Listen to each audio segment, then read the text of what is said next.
Pure as Snow. Fairy Tales Reimagined, Book 4. Written by Laura Burton and Jessie Cal. And read for you by Emma Faye. Chapter 1. Snow White hugged her knees and counted back from 100 with her eyes closed. She hated dark and closed spaces. She gritted her teeth, trying to ignore the emotions raging in her chest. Her sister, Aria, had turned into a cold-hearted monster, also known as the Snow Queen. But Snow never imagined Aria would throw her own sister in the dungeon. Perhaps Aria didn't expect Snow to turn on her either. But one thing was clear. The two sisters had changed. The image of George being thrown into the lake was burned in her memory and played on a loop whenever she was in the dark. She took a deep, shaking breath and listened to the steady drip echoing in the cell. Snow had no conceivable idea of what wretched plans the Snow Queen had for her after what she'd done. She was capable of murder, and that knowledge was enough to convince her that she wasn't going to be a sitting duck and wait for her evil sister to return. The welcome flap of wings lit up Snow's dark mood, and she opened her eyes, blinking in the dim cell, just as Roger, her white barn owl, swooped in. A brass key dropped in her hands as he flew over her head, and he settled on the damp floor beside her. "You are so clever, thank you, Roger," Snow said, smoothing his back feathers with her index finger. "Aria has left the castle. Now is your chance. But avoid the main road. There is a royal engagement ball in the White Rose Kingdom," Roger said, his voice entering Snow's mind. She tilted her head as she studied the owl for a moment, wondering if she misheard him. "Who's getting married?" she asked. The owl shook his feathers like a wet dog and gave a hoot. "The new king is to marry Belle." Snow's stomach knotted at the mention of the new king. Memories of what she'd done flooded her mind and struck her conscience. Nathaniel could have very well have put her to death, but he showed mercy, as did Belle. But that didn't mean they were still friends. Snow supposed that Belle might never forgive her for what she'd done. As much as it pained Snow to have lost a good friend, she couldn't blame Belle. It was wrong, and Snow knew it. But Aria needed to be stopped. Ever since Jack left, she'd been cold and distant, and what she did to George was just the beginning of her evil course. Soon she made an alliance with Prince John, who was wicked beyond belief. And she took to meddling in other people's affairs. It was like a game of chess to her. People were nothing but pawns, and Snow couldn't just sit back and watch. She did what she could, but her plan had failed, and now she was locked in a dungeon. Though not for long. Snow looked at the brass key in her hand. Escaping wasn't the problem. Now finding another way to dethrone her sister, however, that was the real challenge. She had to take another angle, and she couldn't do it alone. The Snow Queen was just too powerful. Snow needed to make allies, strong and powerful allies, which meant she needed to find a way to get Belle and Nathaniel back on her side. And there was only one way to achieve that. She needed to apologize. Determined, Snow took the brass key and stood. Then she brushed off her damp skirts and rammed the key into the lock. "There are 2 guards outside the door. I'll distract them, and you'll have a clear path to the stables," Roger said as he took flight. Snow threw her cloak's hood over her head and carefully opened the metal door. She watched her barn owl fly up the steps and out the open doorway, then heard a shout, followed by a crash. She smiled. "Good boy, Roger." She hurried out the door, then scaled the steps, taking 2 at a time. As she reached the stable, she wasted no time untying Penny, her horse. "Hi there, girl. Are you feeling up for a ride to the White Rose Kingdom? Snow said, smoothing Penny's mane. I can't remember the last time we went on a trip, Penny replied with a neigh. Snow fastened the saddle and climbed on. Come on, then. Time for an adventure, she whispered in Penny's ear. It flicked back, and the horse galloped down the path and into the woods. A symphony of music flooded the air as Snow and Penny reached the castle. The windows glowed yellow in the night, and a babble of excitable talk greeted them. Guards stood by the front gates, inspecting the line of carriages waiting to enter. Snow set her jaw.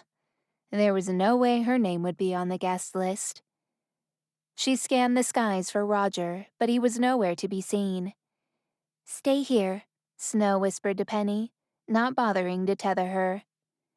She climbed up a tree next to the castle walls and peered over the top. A flood of regal guests filled the castle grounds, and long banquet tables were laden with all manner of fine wines and foods. Snow squinted and could just make out Belle in a large golden gown, standing near the center with Nathaniel, who was wearing crisp royal attire. They both looked so formal. It was a far cry from the last time she saw them both, looking disheveled and desperate. Finally, she spotted Roger flying over the string quartet. She hooted to get his attention, and he changed his direction, landing on her outstretched hand. Belle is in great distress. Her father is still missing. Nathaniel has had his men searching, Roger said.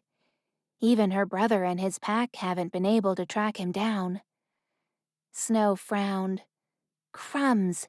What do you know about her father? He's known to be the greatest inventor in all the land, and a collector of rare herbs and artifacts. Where do you think a man like that would go? I did hear a rumor from the other birds, but I'm not sure how much truth is in it, Roger offered, ruffling his feathers. Snow nodded. Tell me. Roger twisted his head around and gripped her wrist with his talons. There's an inventor who has been selling his gadgets on the road. He never stays in the same place for longer than a day, but they saw him yesterday entering Quail Village. That's less than an hour's ride from here, Snow said.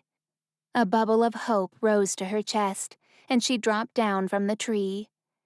She mounted Penny, then raced through the forest with Roger flying above their heads until Penny grew tired and they slowed to a canter. Once they reached the village, it was unusually quiet, and the full moon lit up the streets in a silver glow. Snow kept her hood on and jumped down from Penny. Belle's father should be here somewhere. Roger's voice entered Snow's mind, but she wasn't entirely sure where he'd landed. Go and have a drink, she whispered to Penny, motioning to the water trough outside a tavern. Snow thought about going inside for a drink herself, and maybe some food, but it was dark, and she was afraid someone would recognize her. Not so much as the princess of the Chanted Kingdom, but as the Snow Queen's sister. Arya had made so many enemies. It was no longer safe for Snow to be wandering around the kingdom alone. If anyone knew who she was, she would surely be in trouble. Instead, she walked the streets, careful to obscure her face with the hood of her cloak whenever she walked by a group of people. She scanned the crooked houses with smoking chimneys, wondering what it would be like to live a common life. A life without having to hide in a wine cellar or be imprisoned in a dungeon. Was it too much to ask?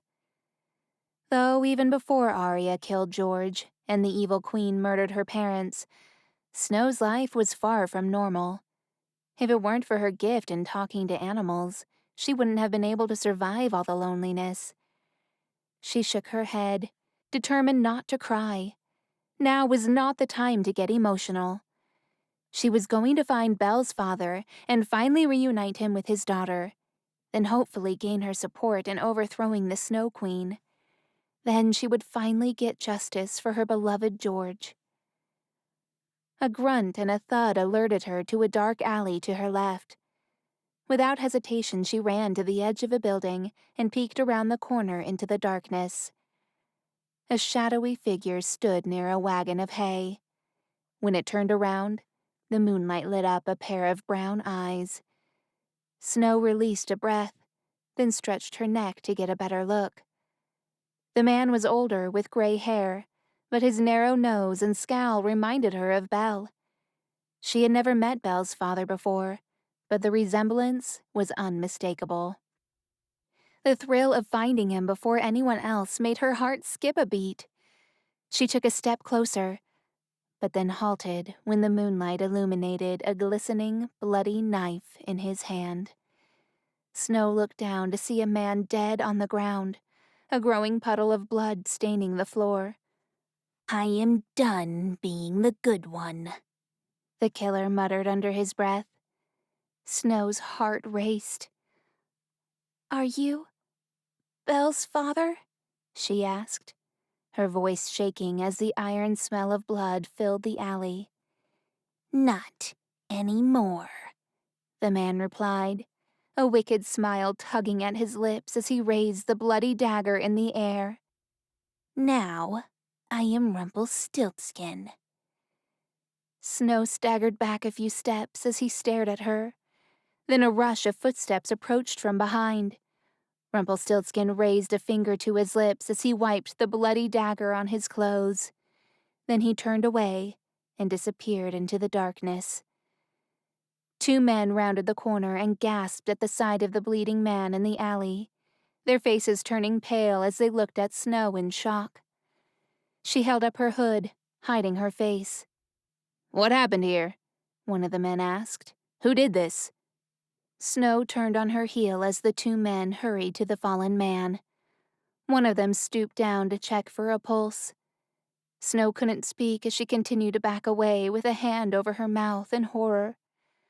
Her brain scrambled to make any sense of what she'd just witnessed. "Wait a minute," one of the men called out to her. "My lady, did you see who did this?" Trembling, Snow shook her head. "No, I didn't see a thing." Then she turned and ran away before the men could ask any more questions. Snow couldn't fathom what Belle's father had done, or what he'd meant by calling himself Rumpelstiltskin. Snow had always heard good things about Belle's father, but now was not the time to dwell on it. The night was drawing on, and Snow couldn't go back to the castle, knowing she wasn't welcome with Belle. There was only one person left she could go to for help. It was time to pay a certain dwarf a visit. Chapter 2. Arya adjusted the collar of her gown as she took long strides toward her study. She pushed open the double doors, and the morning light illuminated the room, while the spring breeze came from the opened patio. Once inside, she closed the doors, bolting them with a click. Arya stopped in front of a full-body mirror that hung on the wall. The Mirror of Reason. "Mirror, mirror on the wall," she said, her cold expression staring back at her. "Show me Snow White." Her reflection vanished as if the mirror had steamed and fogged up. Then a blurred image of her sister appeared, dismounting from her horse in a village surrounded by construction. Arya peered into the mirror and noticed the small-sized people walking in the background. But it wasn't until she noticed the axe propped on their shoulders that she realized where Snow had run away to. "The dwarfs' village," Arya muttered. "How predictable." She waved a finger in the air, and the image of her sister vanished. She then turned on her heels and went to stand by the window. Birds of spring sang outside, but it did nothing to lift her mood. In fact, the noise made her head hurt. Being a villain was a full-time job, and mentally exhausting. She shut her eyes and rubbed her temples. It was hard to remember the last time she had a proper night's sleep. Actually, that wasn't true. She knew exactly when she stopped sleeping. It was the night Jack left her. The memories rushed back despite her best efforts to keep them locked away. "Arya, Arya, don't walk away from me. What on earth was that? Jack said, following Arya as she marched into the castle, whilst chaos ensued outside. Arya walked into her room with Jack close behind. He slammed the door shut. Talk to me, he demanded, grasping her arms. But Arya couldn't look into his piercing eyes. Jack was so full of goodness, he would never understand. I did what I had to, she said, repeating what Grandfather had told her. What about George? He was not Snow's true love. Jack dragged a hand through his white hair. So, you killed him? Arya looked at him finally. I didn't kill him. You know what the lake is, I just sent him away. Jack looked at her incredulously. So, you banished him then? In front of the whole kingdom? Arya, everyone thinks. That was the whole point, Jack. Arya interrupted. Everyone thinks I'm a villain. Now I can fulfill my role. Jack took her hand. You don't have to do this. What my grandfather told you, it's not the only way. Arya shook her head. They need a villain, Jack, and we killed the evil queen. What other choice do I have? Jack dropped her hand and cupped her face with his hands, grazing her bottom lip with his thumb. You can choose to be good. He leaned in and brushed his lips over hers. When he pulled away slightly, a light dusting of snow fell around them. Arya's lips twitched as she looked up at the falling snowflakes. Jack tilted his head and looked at her. Arya, please, he pleaded. Let me help you find a better way. We can still help them. Together. She pulled away with a frown. No. The snow evaporated, and Jack frowned at her. He scratched the back of his neck and looked down with his brows knitted together. I can't stand by and watch you do this. His words stung. What is that supposed to mean? He gave her one last look before tearing his gaze away. As he turned, Arya grabbed his arm. You can't leave me. No, Arya. He gently removed her hand from him and pulled away. I can't stay. Arya opened her eyes and stared out the window, overlooking the Chanted Forest, the same way she had the day she'd watched Jack leaving on his horse. She bit her lip until it stung, surprised the memory still haunted her. Mirror, mirror, she said in a tired voice. Show me Grandfather. She turned once more to her own reflection. Then it fizzled away, and an old man with white hair appeared in its place. He was sitting at a desk reading with his small round glasses perched on the edge of his nose. She looked toward his door, wondering if little Jack would appear like he did last time. She had been communicating with the old man for a while now, but she still couldn't wrap her mind around the time jump between them. Every time she connected with the old man through the mirror, she never knew at what timeline she would catch him. The last time she spoke to him, Jack was a toddler. She got to see him for a fraction of a second when he barged through the door without knocking. If her heart hadn't been so scarred and callous, the mere sight of him would have broken her. Arya? Grandfather looked up from his book and removed his glasses. Pleasure to see you. I wish I could say the same, she replied, walking away from the mirror. She couldn't stand looking at the old man. His facial features, though worn and weathered, resembled Jack too much. It wasn't surprising considering he was his grandson, but seeing his face reminded her of all she'd given up with an uncomfortable jolt. What can I do for you? He asked. I need to know what comes next, she said as she took a seat in one of the plush armchairs. She picked up a book and ran her finger along the spine, deep in thought. I'm going through a lot at the moment, and I can use a distraction. Whatever do you mean? the man in the mirror asked in a level tone. Arya gave him a hard look. Don't patronize me, old man. You know exactly what I mean. She flicked back her blonde locks and clamped her teeth against the uncomfortable knot in her stomach. Since she became the Snow Queen, she had hurt so many people who had once been dear to her. Have you already forgotten? Grandfather asked, placing a bookmark inside his book and shutting it. Because of you, Red, Robin, and Belle have all found their happy endings. But they all hate me now, Arya said, seething.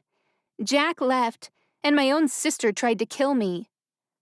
Arya lifted her hand and stared at the genie bracelet her sister had locked onto her, inhibiting her ice powers. Who was the idiot who wrote such a miserable fate for the Snow Queen anyway? He deserves to have his heart ripped out of his chest. The old man leaned back on his chair and wiped his glasses with a cloth. Arya, my dear, I know it's hard. You know nothing! Arya slammed a fist on a side table. Had she been free from the genie bracelet, it would have turned into a block of ice. Maybe Jack was right. She rose to her feet. This was a huge mistake. But it was also too late to rectify. The mess she had gotten herself into was possibly beyond repair, and the only person who could help her rebuild the bridges she had burned was Jack. If you want to see Jack, all you have to do is ask the mirror, the old man said calmly. You know that. Arya looked toward the window, remembering the last time she'd asked the mirror to show her Jack. She saw a snowy hilltop with huts scattered across it. In the center was a campfire. Jack stood among a group of people, waving his hands, forming a large snowball in thin air. Arya was impressed. His powers were already growing stronger.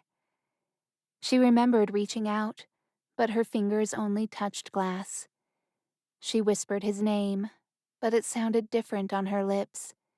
Distant. Cold. The absence of him made her feel empty. That was the last time she had seen Jack. She gulped air like a fish out of water and turned to look at Grandfather again. So do you have a distraction for me or not? I might have just what you need, the old man said, his voice surprisingly eager considering Arya's emotionless state. Do tell, Arya said, drawing closer to the mirror. The old man smiled slightly. It's time for Snow White to find her happy ending. Chapter 3. Emmett held his breath and closed one eye to perfect his aim. His arrow was ready to strike the wolf drinking water from the lake. One kill shot to the heart or to the head, and the animal would fall limp to the ground. Why couldn't he just release the arrow? His brother's gentle voice surfaced from the back of Emmett's mind, pleading for the animal's life. Emmett clenched his jaw, angry at the thought of his brother defending those savages. But Emmett didn't care. He wasn't like his brother. He hated those creatures, and he would keep hating them for as long as he lived. They killed his parents, and for that alone, he would never stop hunting them down. The wolf turned his head as if picking up a sound in the distance, and Emmett got a perfect view of his neck. It would be instant death. He drew back the arrow with renewed determination. Wolves are human too, Emmett. His brother's voice returned. They have families, wives, kids. They are someone's parents too. Emmett lowered his bow with a frustrated grunt. The wolf turned in his direction. Their eyes locked for a brief moment. Its amber eyes glinted in the weak sunlight, and its ears twitched. Emmett saw nothing human in those eyes. The wolf took off running in the opposite direction, disappearing into the woods with a howl. Emmett returned the arrow to his quiver. a mixture of anger and shame rising inside of him. He should hate his brother for having taken the kingdom from him and driven him away. If Nathaniel hadn't chosen the wolves over his own flesh and blood, they could have ruled together, side by side, just like their father wanted. But no, he chose those savages over him, and nothing had ever hurt Emmett more deeply. A strange ache rippled through him, and he clenched his jaw, pushing away all thoughts of his brother. But it was hard to erase him from his life when the entire kingdom buzzed with the royal wedding approaching. A month had passed since the engagement ball, which meant the wedding was any day now. Emmett rose to his feet and made his way toward the lake. He crouched by the water, but then stopped when he saw a reflection. Even though he'd grown a beard, it was still his twin brother's face that stared back at him, the piercing blue eyes more than anything. He slapped the water, then scooped up a handful of mud from the edge of the lake. He slid 2 fingers on both cheeks, making a streak of mud under his eyes. By the time the water stilled enough for him to see his bearded reflection again, the clean-shaven face that resembled his brother was gone, and hopefully, the sting of betrayal would fade soon enough. Emmett took his bow and arrow, secured his silver sword, and started down the dusty road toward the tavern, where Night, his horse, was waiting for him. Night was his only companion, and a worthy one at that. He didn't complain or shoot him judgmental looks like humans did. But the most valuable aid was that wolves weren't threatened by horses, and the sound of his hooves on the ground helped to mask Emmett's breathing and heartbeat. The sound of a small cavalry came from behind Emmett, but he didn't bother turning around. 4 royal guards with a carriage rode past him, then stopped a few feet ahead as if waiting for Emmett to approach. "We're looking for a hunter named Emmett," one of the guards said. Emmett studied them for a moment. They weren't from his kingdom. Their armor was silver and white. "Who's asking?" "The Snow Queen," the guard said. "She has requested your presence." "Look, it's hot, I'm hungry, and quite honestly, not in the mood to deal with drama right now." When Emmett took a step forward, all 4 guards drew their swords and aimed them in his direction. "She wasn't asking," the guard added. Emmett gave them a tired look. Could he take on 4 men? Probably, but like he'd said, he wasn't in the mood for drama. "Fine, but there better be food."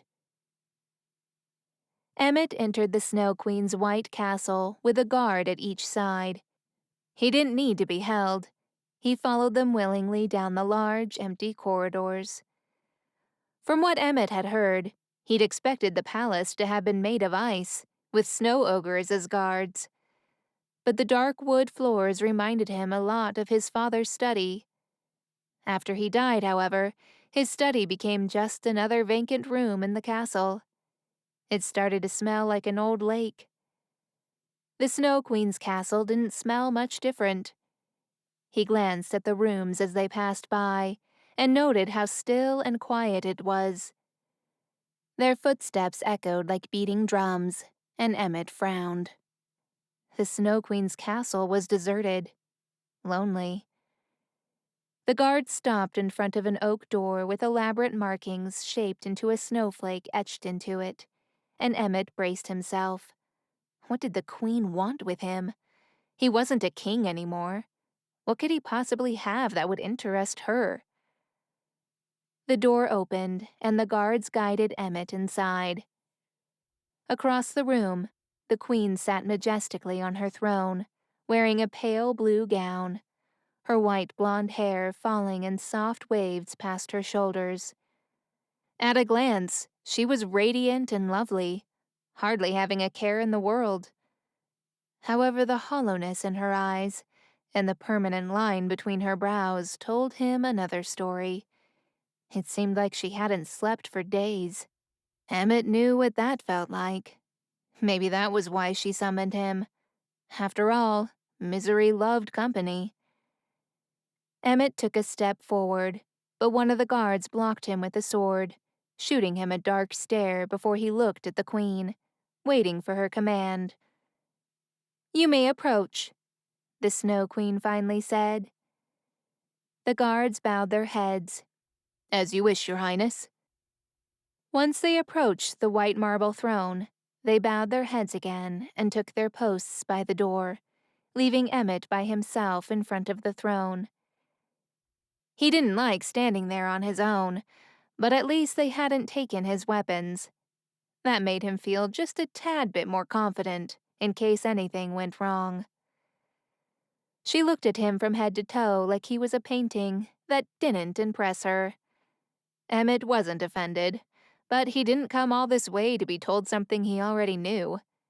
"So, my queen," Emmett said with an edge in his tone, "are you going to tell me why I'm here, or will I have to guess?" "It's Arya," she said, leaning forward, "and I need your sword."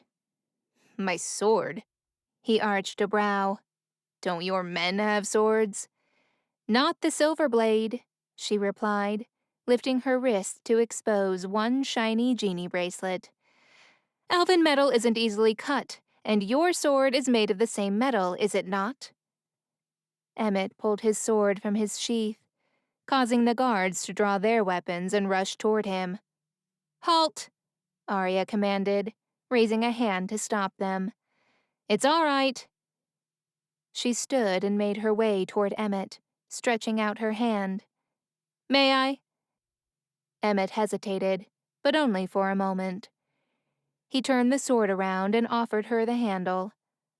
Arya took it, and without wasting any more time, she cut herself free from the bracelet, letting it fall to the tile floor with a clang. She let out a relieved breath as she lifted her hand, an icy mist hovering above her palm. "What a shame. It looked nice," Emmett muttered, sarcasm evident in his tone. "Sadly, it can't be destroyed," she replied, handing his sword back. "Thank you for the blade." When Arya said nothing else, but kept watching Emmett, he narrowed his eyes at her. "Why do I get the feeling there's more?" he said, sheathing his sword.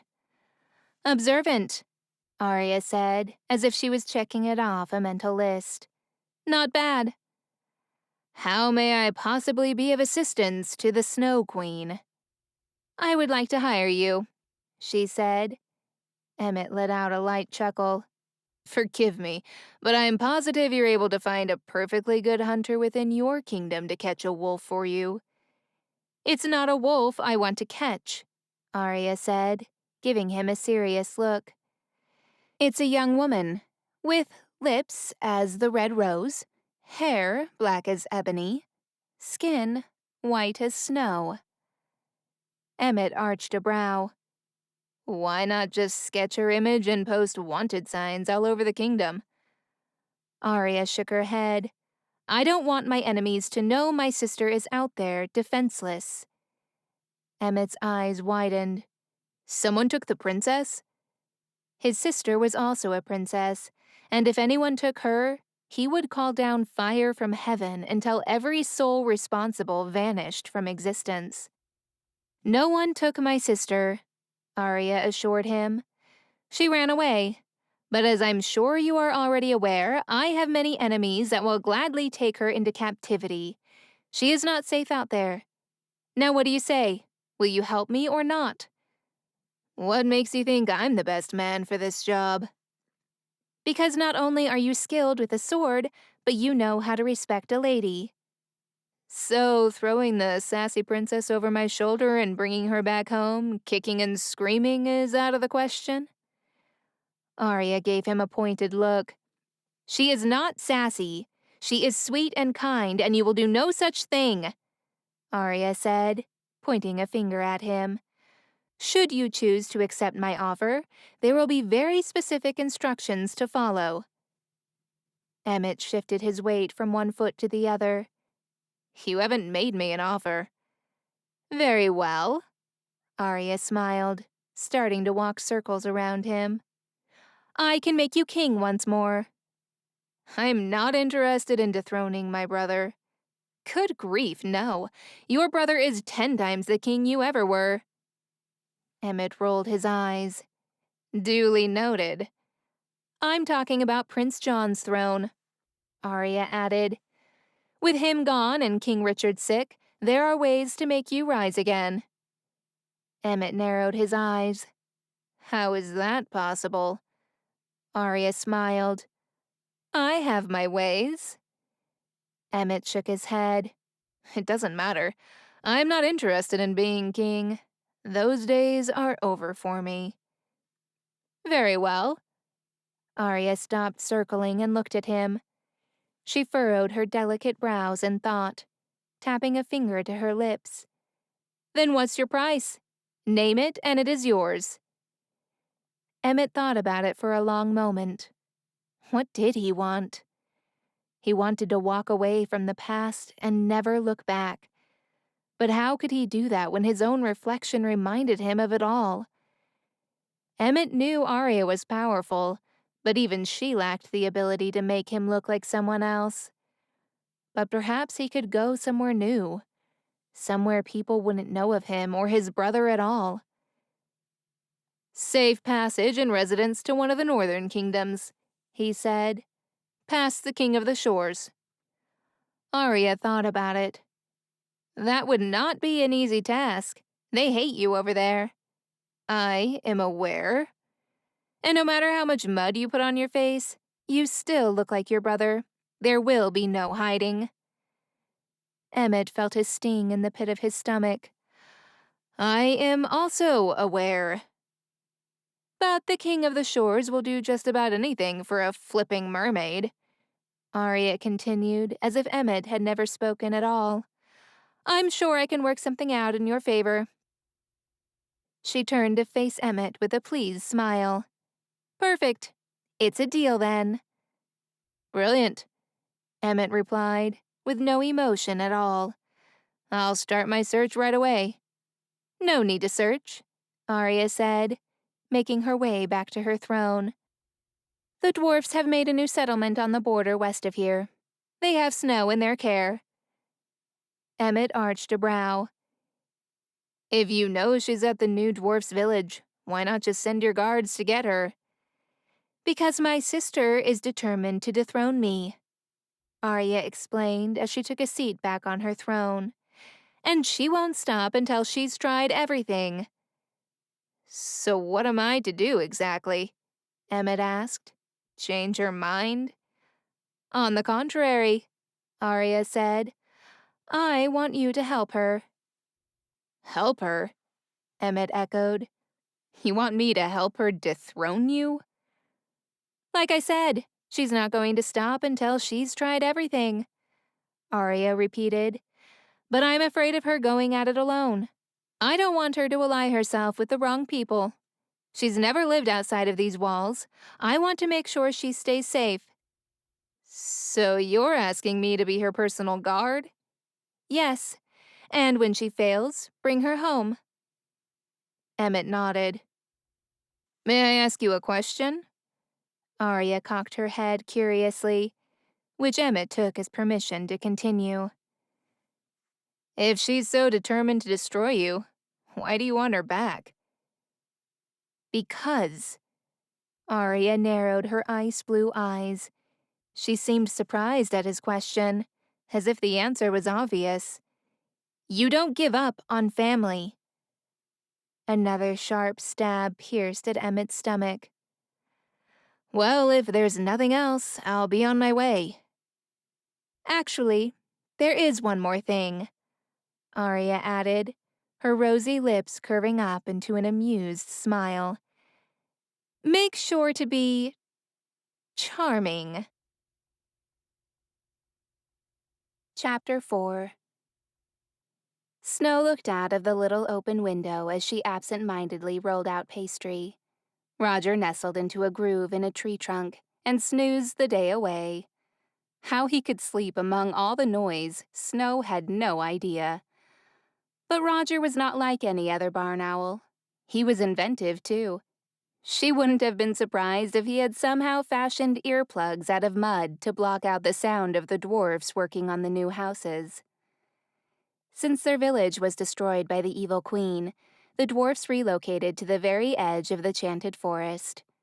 A river cut through the line of houses and opened out into a vast lake where all manner of wildlife gathered. The trees were mature and seemingly untouched by the harsh winters they had been having. Lush green leaves rustled in the soft breeze, and as spring arrived, juicy red berries grew on every tree. After turning up to their house at an indecent time in the middle of the night, Snow had stayed with the dwarfs. They let her rest on two of their beds pushed together while they slept on the floor in the living room.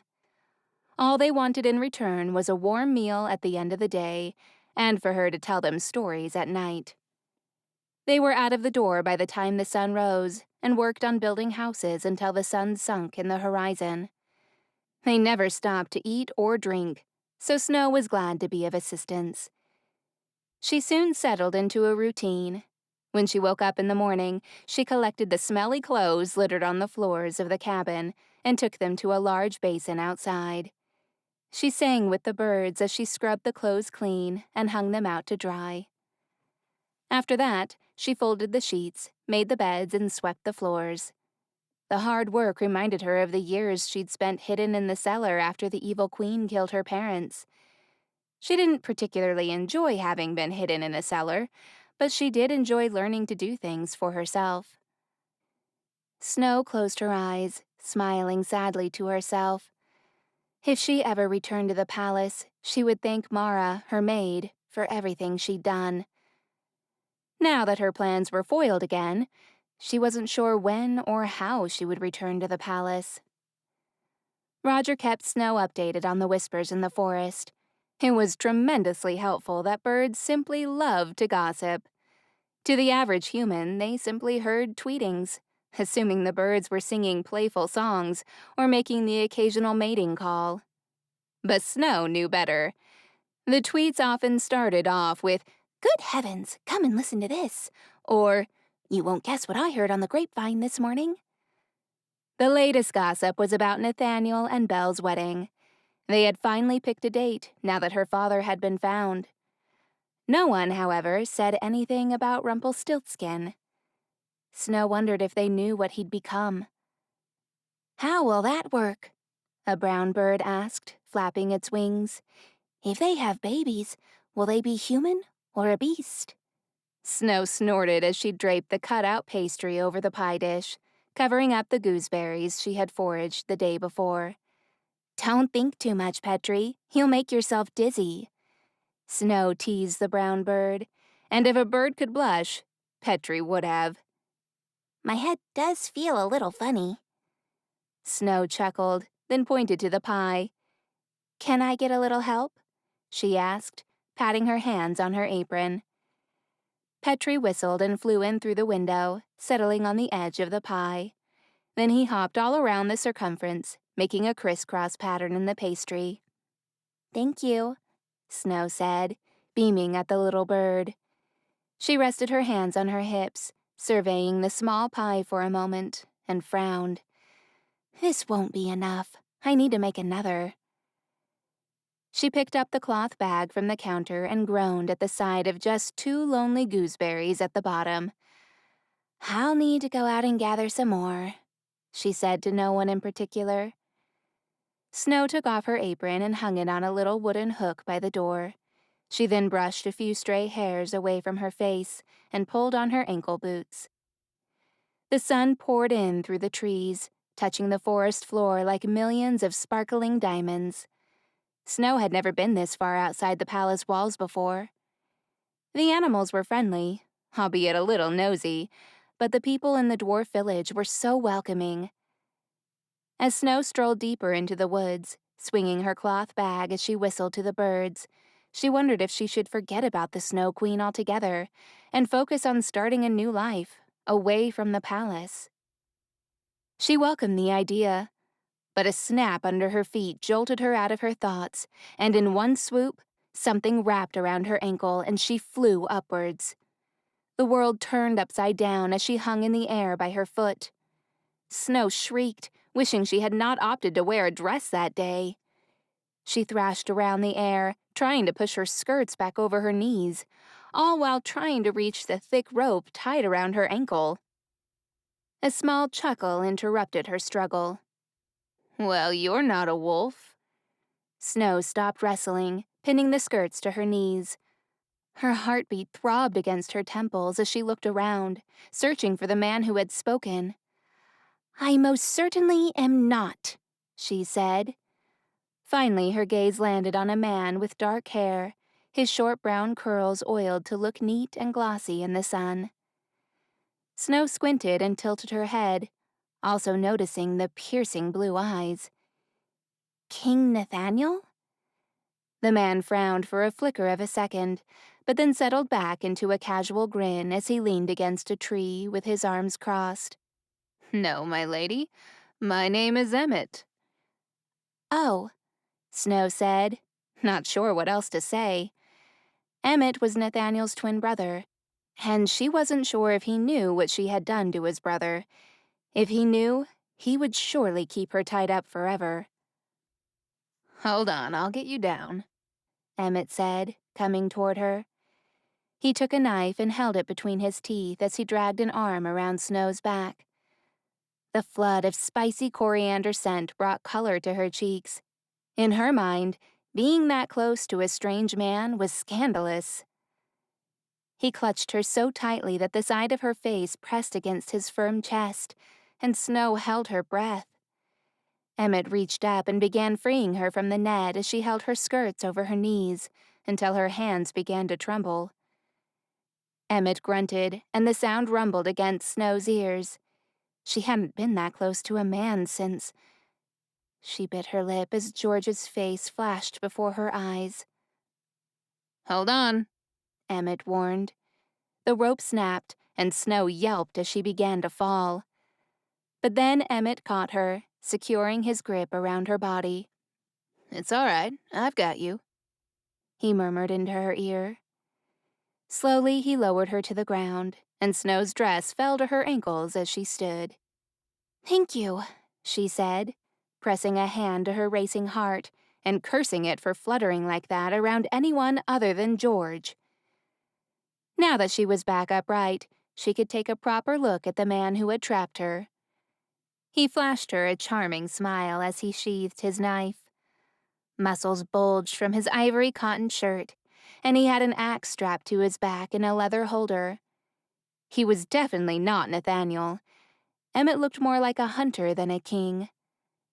Snow smiled bashfully as she tucked a strand of hair behind her ear. After a few awkward moments of looking around, she noticed a bird swoop over Emmett's head and begin to tweet. At least that was what Emmett was hearing. Instead, Snow heard, "He's so handsome. I can't wait to tell the others about this." Snow resisted the urge to laugh as the bird flew away. She focused on Emmett, realizing that he had started talking. "Once again, I am terribly sorry you got caught in one of my traps."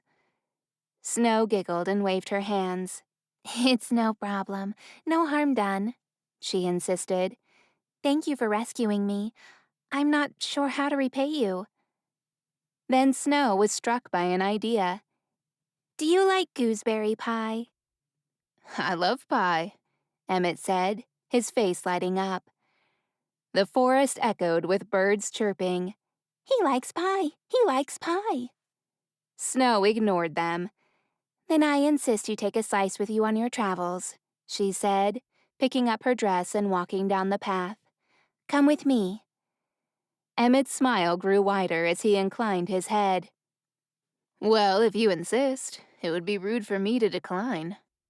Snow bit against a grin as she led Emmett back to the dwarfs' village. Chapter 5. On arriving at the dwarfs' village, it was buzzing with the sound of hard work. Hammers against nails, axes chopping wood, and the smell of melted metal filled the air. The people didn't even seem to notice them walking by. Either that or they were simply very discreet. "Snow, sweetheart!" A dwarf woman with wild curly hair approached them with something in her hand. Emmett stood behind Snow as she crouched to speak to the woman. "Here's the jar for the grape jelly you made for us." "Was it any good?" Snow asked, her voice sweet and kind, just as Arya had described. "Oh, it was delightful," the woman cooed. "And we spread it on the bread just as you said. It was absolutely heavenly, darling. I'll bring you more grapes in a few days." Snow smiled, taking the empty jar. "That will be lovely, Zinda. Thank you." Zinda looked up at Emmett, beaming. "And who is this?" "Oh, this is Emmett," Snow said, stepping aside. "He's—" She paused, then gave him a questioning look. Emmett supposed she knew he'd been royal, but didn't seem entirely sure how to introduce him. "I'm a huntsman," Emmett said, offering Zinda a smile. "Pleased to meet you." "Ooh, a huntsman." Zinda batted her lashes and fanned herself. "Very good with your hands, I presume." Snow giggled, and Emmett suppressed a smile. "I, for one, find a man with an axe irresistible," Zinda added. "Zinda!" A gruff dwarf with a raspy voice and gray hair stepped outside of a small house. He must have seen Zinda batting her lashes at Emmett, because he threw his axe over his shoulder and stomped over to them with a crease formed between his brows. "So you good with an axe now, ain't you?" "Oh, Larry." Zinda brushed his shoulder. "Leave the handsome huntsman alone." "Huntsman, huh?" Larry looked up at Emmett, unimpressed. "What do you hunt?" "Wolves." A flicker of surprise crossed Larry's face, but then it vanished as quickly as it came. "Have you heard that White Rose Kingdom has made it illegal to hunt wolves? People are saying the Snow Queen might adopt to the same law." Emmett nodded. "I've heard rumors." "That means you will soon be out of a job. How fast can you cut a tree and chop its logs?" Emmett looked at Snow. Was that a rhetorical question? Snow smiled. "They have a log-cutting competition every so often," she explained. "Larry here is one of our champions." "Oh, yes." Zinda leaned on Larry's shoulder. "My Larry is one of the best." Larry lifted a finger to Emmett. "A man is not a real man until he's cut a tree's worth of logs." Emmett nodded. "Duly noted." "Let me see your axe, son." Larry stretched out his hand. Emmett pulled the axe from his back and handed it to the old dwarf. He examined it for a long moment. "When was the last time you sharpened a blade?" Emmett wasn't sure. He didn't carry an axe as often as he did his silver sword, or his bow and arrows. "It's been a while," he replied, only to get a bossy glare from Larry. "You can tell a lot about a man by the way he treats his axe." Emmett wasn't sure how to respond, or why his value as a man rested entirely on a rusty axe. "Come on." Larry turned on his heels and waved at Emmett to follow. "I'll show you the right way to sharpen a blade." "Larry, that's so kind of you," Snow cut in. "But it's not necessary. We were just about to eat some pie." Larry gave Snow a fatherly scowl. "Every man earns his pie around here, young lady. Have we taught you nothing?" He walked away and headed toward his shed. Snow turned to Emmett with an apologetic look, but he didn't mind. He actually found it quite amusing. "I guess I'll go earn my pie," he teased. She smiled, two small dimples indenting her cheeks. And for a brief moment, he found himself thinking the job wasn't going to be as unbearable as he initially thought. "Come with me, darling." Zinda reached for Snow's hand and pulled her along. "We need to start dinner. By the time my Larry is done with him, he will be famished." Snow gave one last glance over her shoulder. the apologetic expression still plastered on her delicate face, then disappeared into Zinda's little crooked house. Emmett's face fell as he watched the creaky front door slam shut. "Come on, young man," Larry yelled from the shed. "We ain't got all day." Emmett squared his shoulders and took a deep breath.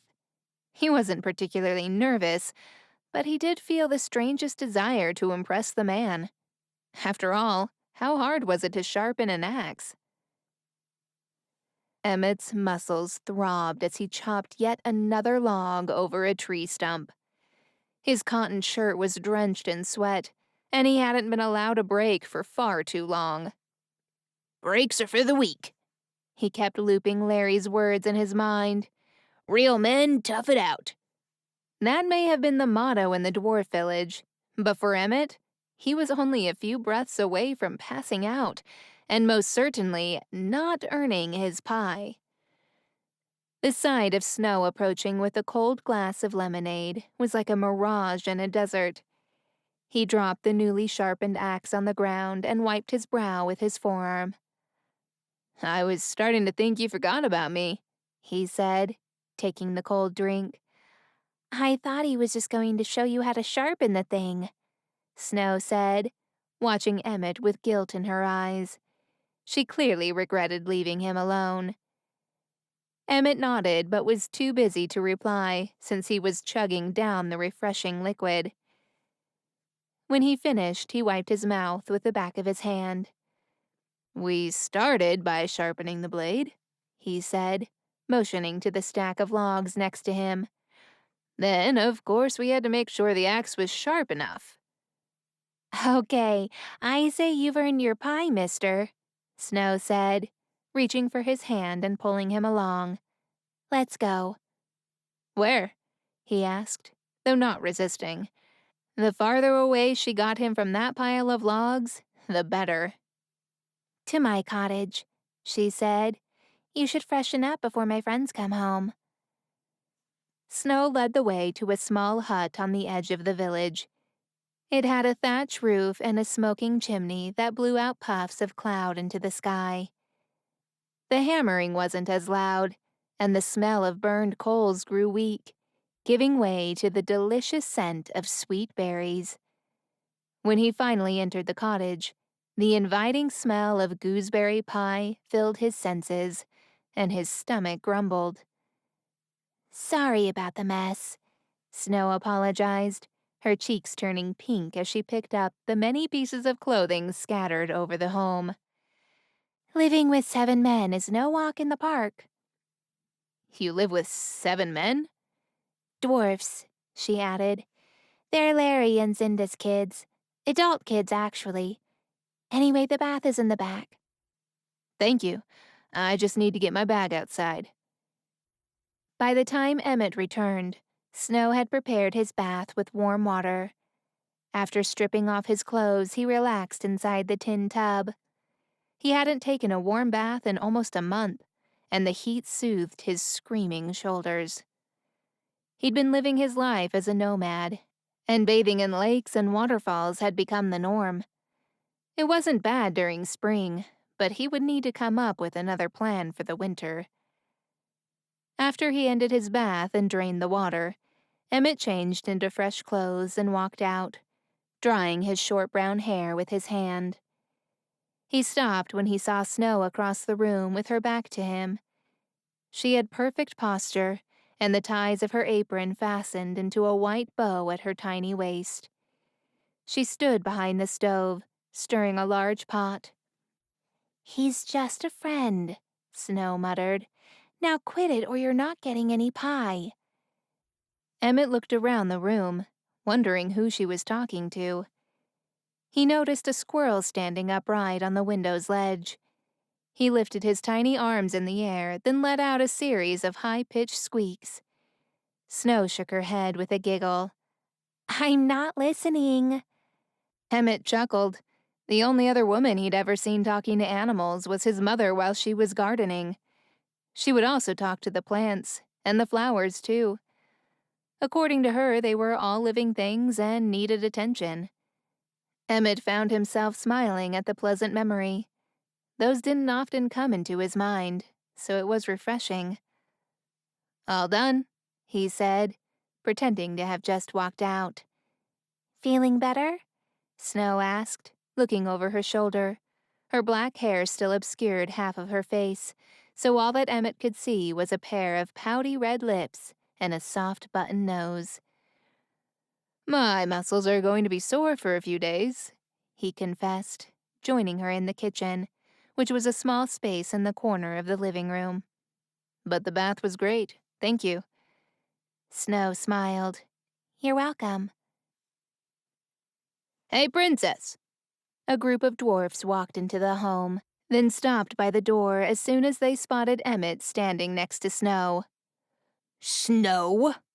An angry dwarf stepped in front of the group and crossed his arms. "What is that giant doing in our home?" Snow gave him a be polite look. "He's not a giant. He's a family friend. Now go clean up. Supper is ready," she said, putting out the fire from underneath the large pot. "Do I smell pie?" a dwarf with big ears and playful eyes asked, leaning over the island counter with his tongue sticking out like a dopey dog. "Is it gooseberry pie? Oh, let it be gooseberry pie." He swooned his head as if already imagining what that first bite would taste like. A loud sneeze came from behind Emmett, making him jump. A dwarf with a red nose and puffy eyes smiled up at him. "Sorry, it's hay fever season and I have bad allergies," he said in a stuffy voice. "You're tall," a dwarf with round glasses said, squinting up at Emmett. "Did you know that if you go very high up, the elevation will make your nose bleed? Have you ever gotten a nosebleed?" Emmett shook his head. "Only from a fight." "A fight?" another dwarf said, yawning from across the room. "Why would anyone want to exert energy on a fight?" "Will he be staying for supper?" another dwarf whispered bashfully to Snow. When Emmett glanced at him, he hid behind her. "Enough stalling," Snow announced. "Now go clean up before sitting at the table." As the little men made their way to the back of the cottage, she proceeded to pour the vegetable stew into a bowl. "Would you mind putting this on the table, please?" "Sure." Emmett was about to grab the bowl when the angry dwarf jumped between them. "I'll get it," he said, glaring at Emmett before taking the bowl and walking across the room to place it on the table with a thud. Emmett leaned his back against the counter next to Snow and crossed his arms, watching as the angry dwarf came back for 6 more bowls. Snow poured another 2 bowls of stew, then covered the pot. "Here you go." She handed Emmett one of the bowls and a spoon, then turned toward the door. "Follow me." Outside, a thick log sat sideways, surrounded by a group of cherry trees, their pink and white blossoms in full bloom. Snow took a seat, and Emmett settled next to her. They ate in silence as the evening sky began to sparkle with stars, and petals floated to the ground like feathers. When it grew too dark to see, Emmett made a fire in front of them, then returned to sit next to her. "The food was delicious," he said above the crackling of the fire. "Where did you learn to cook like that?" Snow arched a brow. "Why is it surprising that I know how to cook?" Emmett offered her a small smile, wondering what to tell her, but Snow seemed to read his thoughts as though they were written all over his face. "You heard them call me Princess, didn't you?" Emmett shrugged. "Not if you didn't want me to." Snow peered into the fire for a long moment. "Zinda," Snow said. "After the evil queen killed my parents, Larry and Zinda, who used to work at the castle, hid me in a little cellar in the garden.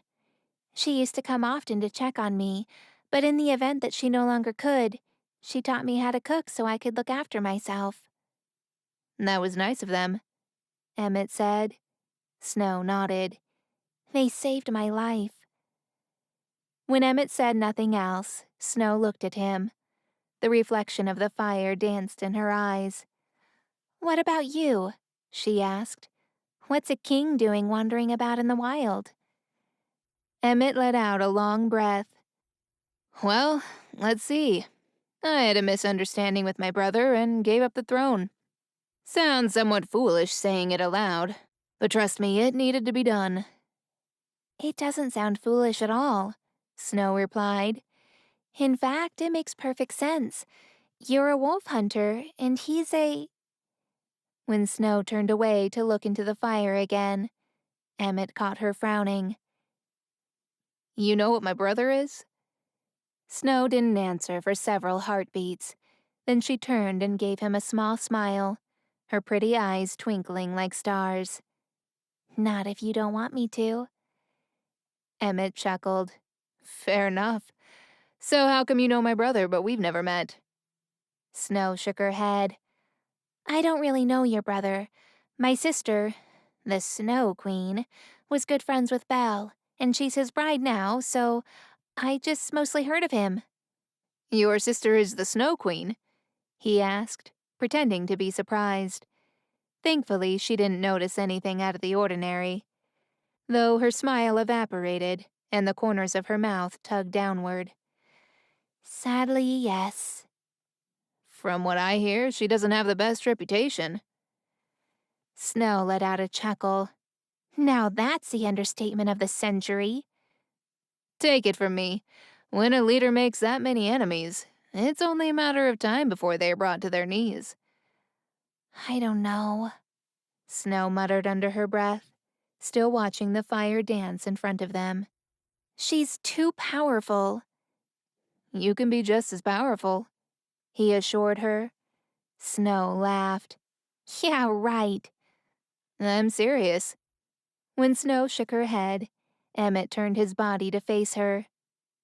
"Snow, look at me." He waited, and when she did, he held her gaze.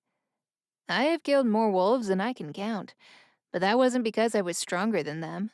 It was because I learned to be smart with a weapon." Snow stared at him with eyes unblinking. "Now if you want," he said, cocking his head, "I can teach you." "You would do that?" she asked, surprised. "I think every woman should learn to defend herself," he said. "That's why I taught my sister to fight." "Marion knows how to fight?" Snow echoed. "She may have chosen to be a healer," he said with a shrug. "But give her a sword and she becomes someone else entirely." Snow smiled, her face beaming. "And you can teach me that?" A smug smile tugged at Emmett's lips as he leaned into her. "How does first thing in the morning sound?" Chapter 6. Snow woke up early the next day to get through her chores before Emmett got up. She was giddy at the idea of learning how to fight. All her life, she had to be protected. When the evil queen killed her parents and Arya ran off into the forest, Snow was hidden away like a delicate vessel. She would have loved to learn to fight, but George refused to teach her. He insisted that he would always be there to protect her. His voice was still in her head. "My sweet, delicate snowflake, so kind and innocent. I want to wrap you up in cotton and hide you from this wicked world." But now he was gone, and she had no choice but to fend for herself. She gritted her teeth and scrubbed the last dish a little harder than usual, as the memory sliced through her heart like a hot knife. The dwarfs were in a particularly dim mood as they shuffled out the front door, grumbling to each other, though Snow couldn't work out why. She shook away the thought and waved at them from the window. Roger hooted and landed on her shoulder. "They don't like the strange man." Snow opened her mouth with surprise. "Emmett? Why not?" "They think he's hiding something," Roger hooted back. Snow frowned. "Aren't we all?" "It's just that he doesn't have the most charming reputation. But you already know that. Roger yawned, then ruffled his feathers. Now whistle if you need me. Without any further thought, he flew to his favorite tree and settled under a shady spot. The dwarfs have reason to be cynical, Snow thought aloud. Humans haven't treated them well in the past. She remembered seeing the smoke from their village that rose into the air for weeks after the evil queen burned it down in a fit of rage. All because she was trying to force Arya out of hiding. Snow set her jaw. Arya had always been the cause of all her problems. Even before she became the formidable Snow Queen, she was getting people killed. With renewed determination, Snow dried her hands on her apron and set it on the counter. She looked down at her brown pants and remembered how it used to be a dress. Living in a village that was always under construction didn't seem practical not to have pants, and since no one in the village was the same size as her, she got to practice her sewing skills quite a bit. She had sewn herself many clothes during her time in hiding, becoming quite quick with a needle. A knock on the door snapped her from her thoughts. Emmett peeked his head inside. "Perfect timing," she said with a lopsided grin, reaching for her cloak. His gaze scanned her body until his piercing eyes met hers again. Something quivered inside Snow's midriff. "Are you ready, Princess?" he asked with an expectant smile. Snow pulled her ebony black hair into a bun, then joined him outside, shutting the door behind her. "As ready as I'll ever be." Emmett took Snow deep into the woods, and by the time they stopped in a clearing, she was out of breath. The sun beat down on her cheeks, and the pollen in the air clung to the back of her throat, making her cough. "This is perfect. We'll train here," Emmett said, handing her a sheepskin bag. "Replenish your fluids. You'll need them." He winked, then removed his heavy satchel from his shoulder and dropped it with a clunk to the ground. Snow took greedy gulps of the tepid water, closing her eyes as the sun warmed her face. Suddenly, a flock of birds giggled overhead, and Snow opened her eyes to find out what was so funny. Her gaze landed on Emmett as he pulled his shirt over his head, his back rippling with muscles, shining with sweat. He turned, and Snow got an eyeful of his beautifully sculpted pectorals. When he caught her watching, she averted her eyes, her cheeks flushing so hard she wasn't sure where to look. "All right, take off your cloak and lay it on the ground," Emmett instructed. Snow couldn't stop her mouth from hanging open. The sound of the birds' laughter had her heart thumping. "Excuse me, I'll have you know I'm a lady," she said, resting her hands on her hips, but still unable to look at the half-naked man standing before her.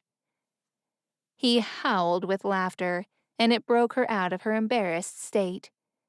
"Before any physical exertion, stretching is important." "Oh." Snow gawped like a fish as she shakily removed her cloak, letting it fall like a waterfall to the ground.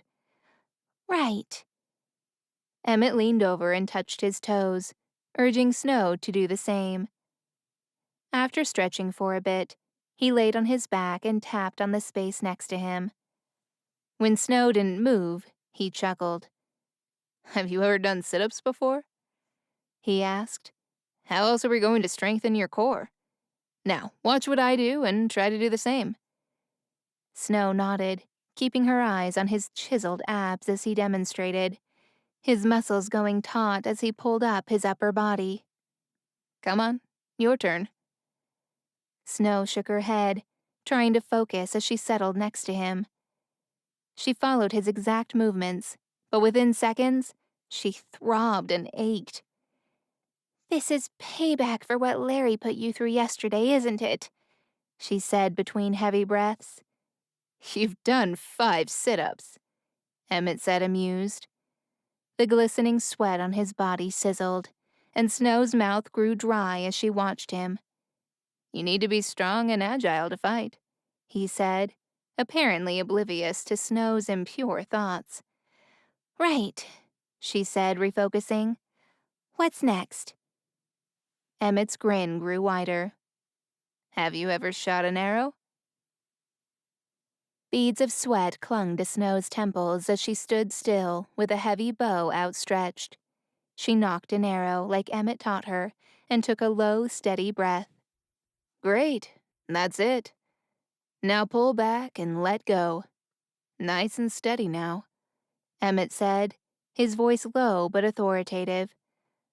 Run away! A hunter is trying to kill us all! Snow tried to ignore the squirrel scurrying through the trees and focused on the target.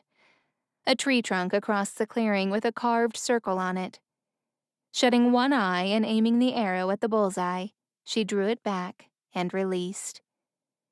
The arrow caught a breeze and changed direction midair, landing on a tree stump instead.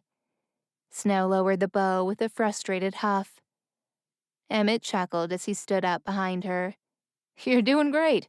Come on, try again, he said, his body pressing up against her back.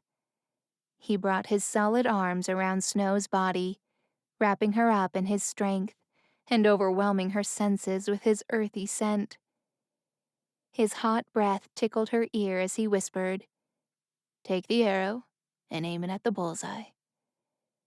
He found her hands and helped her raise the bow once more. She took shallow breaths, and her mind grew dizzy, overstimulated by Emmett's touch, her aching limbs, and the anxious wildlife all around her.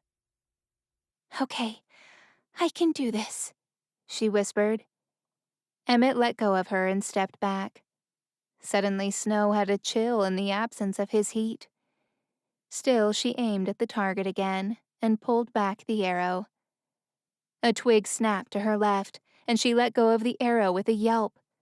The arrow sailed through the air, missing the target and disappearing deep into the forest. A whimpering howl followed, and Snow looked at Emmett in horror. I hit something. Her face fell with her bow. Emmett's eyes glinted as he grinned at her. I dare say you're right. Well done. Let's go and see. Snow grabbed her cloak, trembling from head to toe, and followed Emmett through the trees. When they reached a small wolf writhing on the ground and making high-pitched yelps, Snow sank to her knees with a bubble of emotion rising up her throat and threatening to fall in giant tears. It's a wolf, Emmett said, with a mixture of surprise and delight. He unsheathed his silver knife and marched forward. Snow screeched and scrambled to the wolf before he could get to him. No, you can't kill him. She lifted her hands. He's just a boy. Emmett looked at her quizzically, lifting a dark brow. A boy? Snow rested a hand on the wolf's leg that had been struck by her arrow. Luckily, the arrow only grazed it, but dark drops of blood began to weep out of the wound. Snow draped her cloak over the wolf's body and bowed her head. Show him who you are. He'll hurt me. He's a hunter. He won't hurt you. Trust me, she whispered, staring into the gray eyes. Promise? I promise. Are you talking to it? Emmett asked.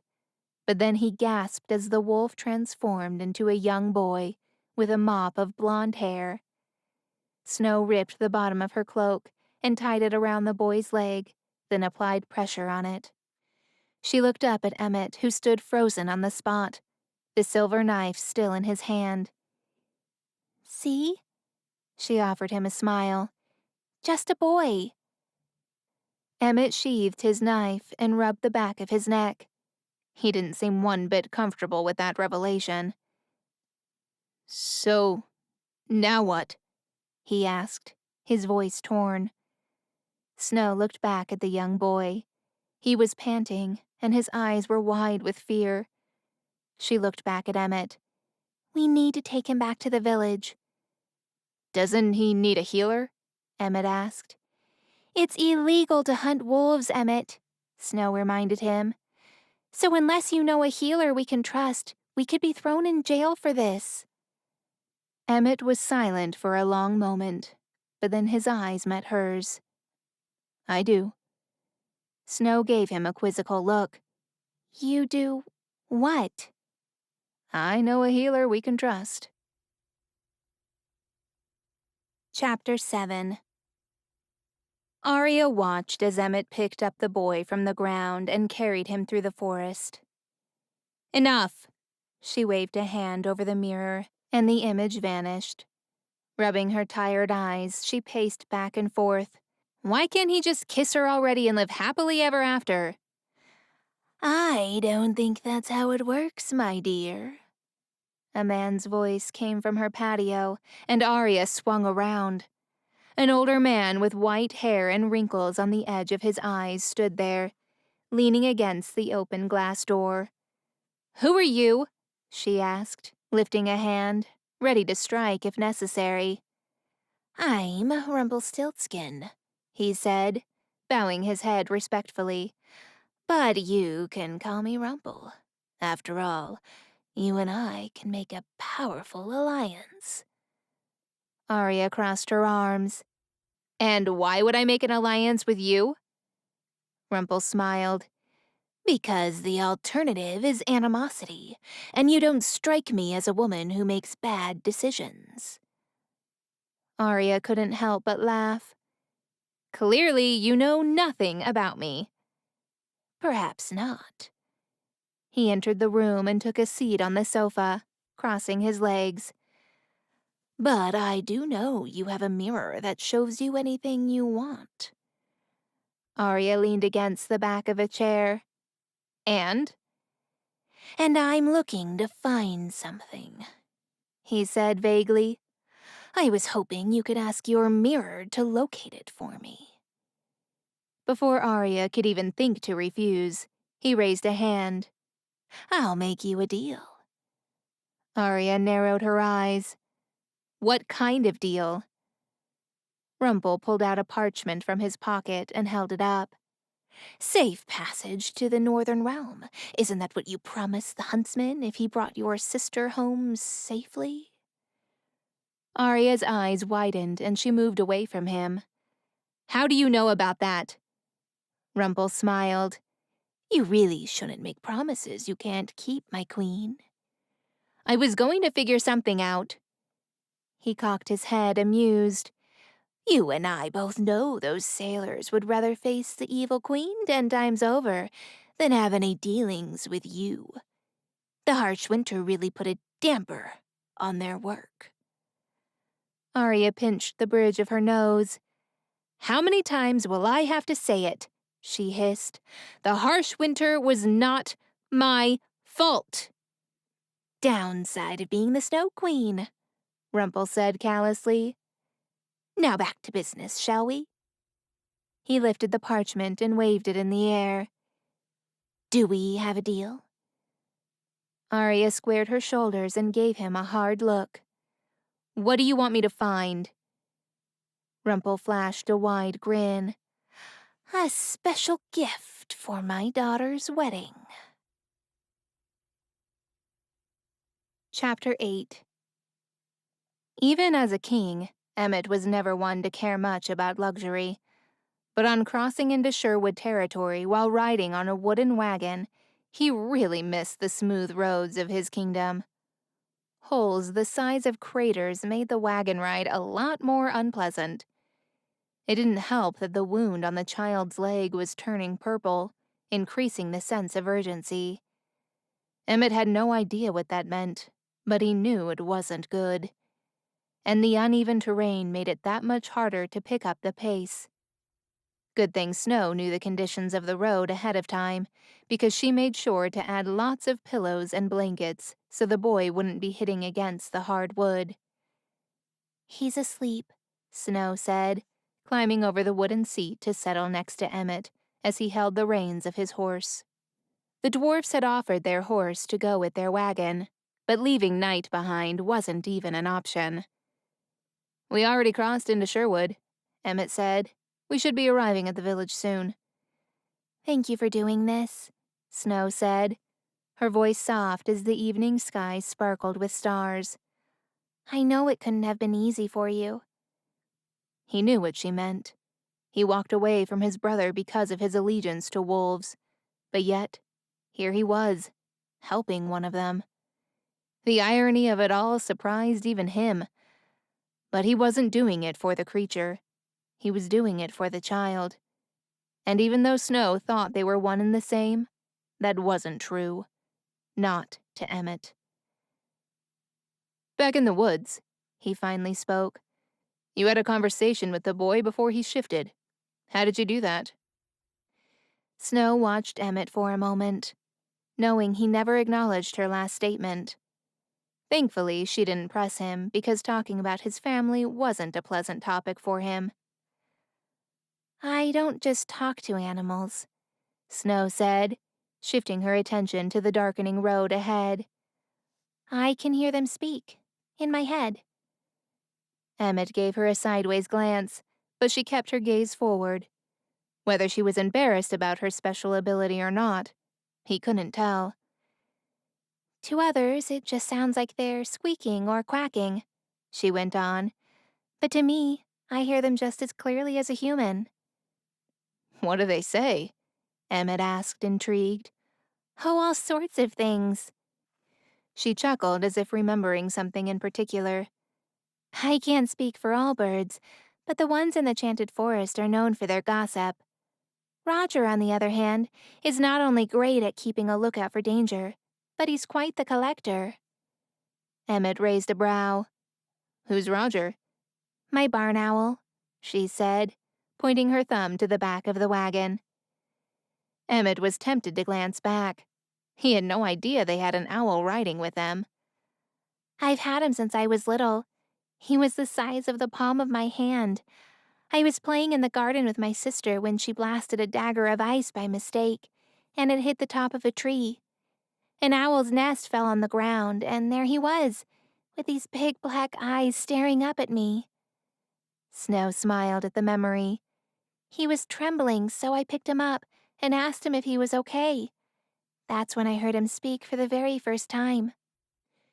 When Snow's smile faded, Emmett could tell her first experience must have really scared her.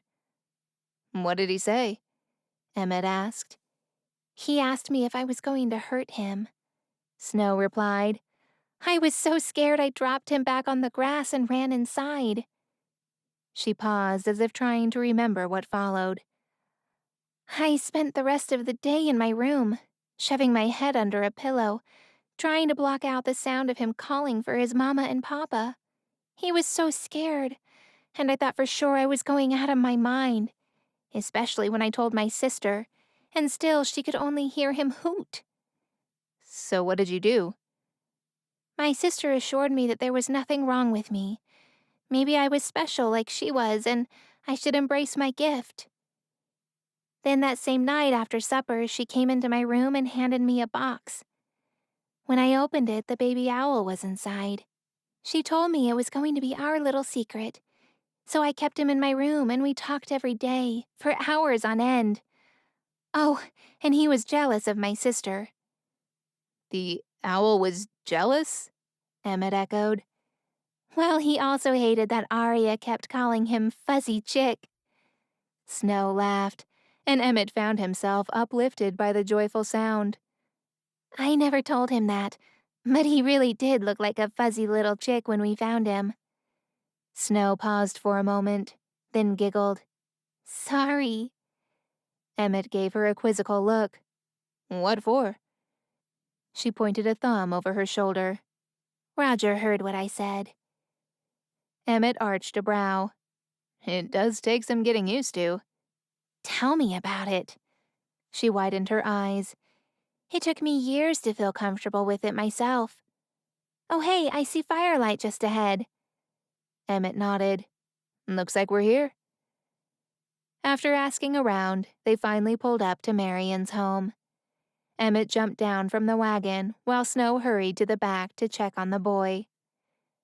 Emmett knocked on the door, and almost instantly his heart began racing. He was nervous about seeing his sister. So much was still unsettled between them. So much so that if he had known any other healer, he would not have come here.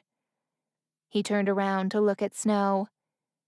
Just the sight of her made him feel just a bit less tense. The door swung open, and Emmett turned to find a giggling Marian with messy, curly hair and a disheveled dress. Robin Hood stood behind her with a naughty grin. Clearly, he had interrupted something. That would explain why it took his sister a few seconds to register who was standing at her door. Emmett wasn't particularly offended. After all, the night was dark, and he had grown a beard.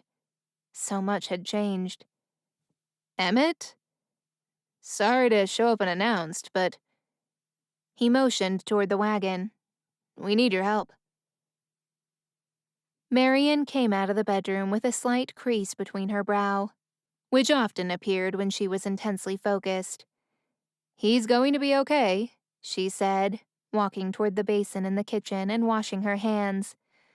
"The wound wasn't deep, but it was getting infected. I had to use the last of our medicine, but now he should start healing. It helps that wolves heal faster than most." Emmett winced at the word wolves.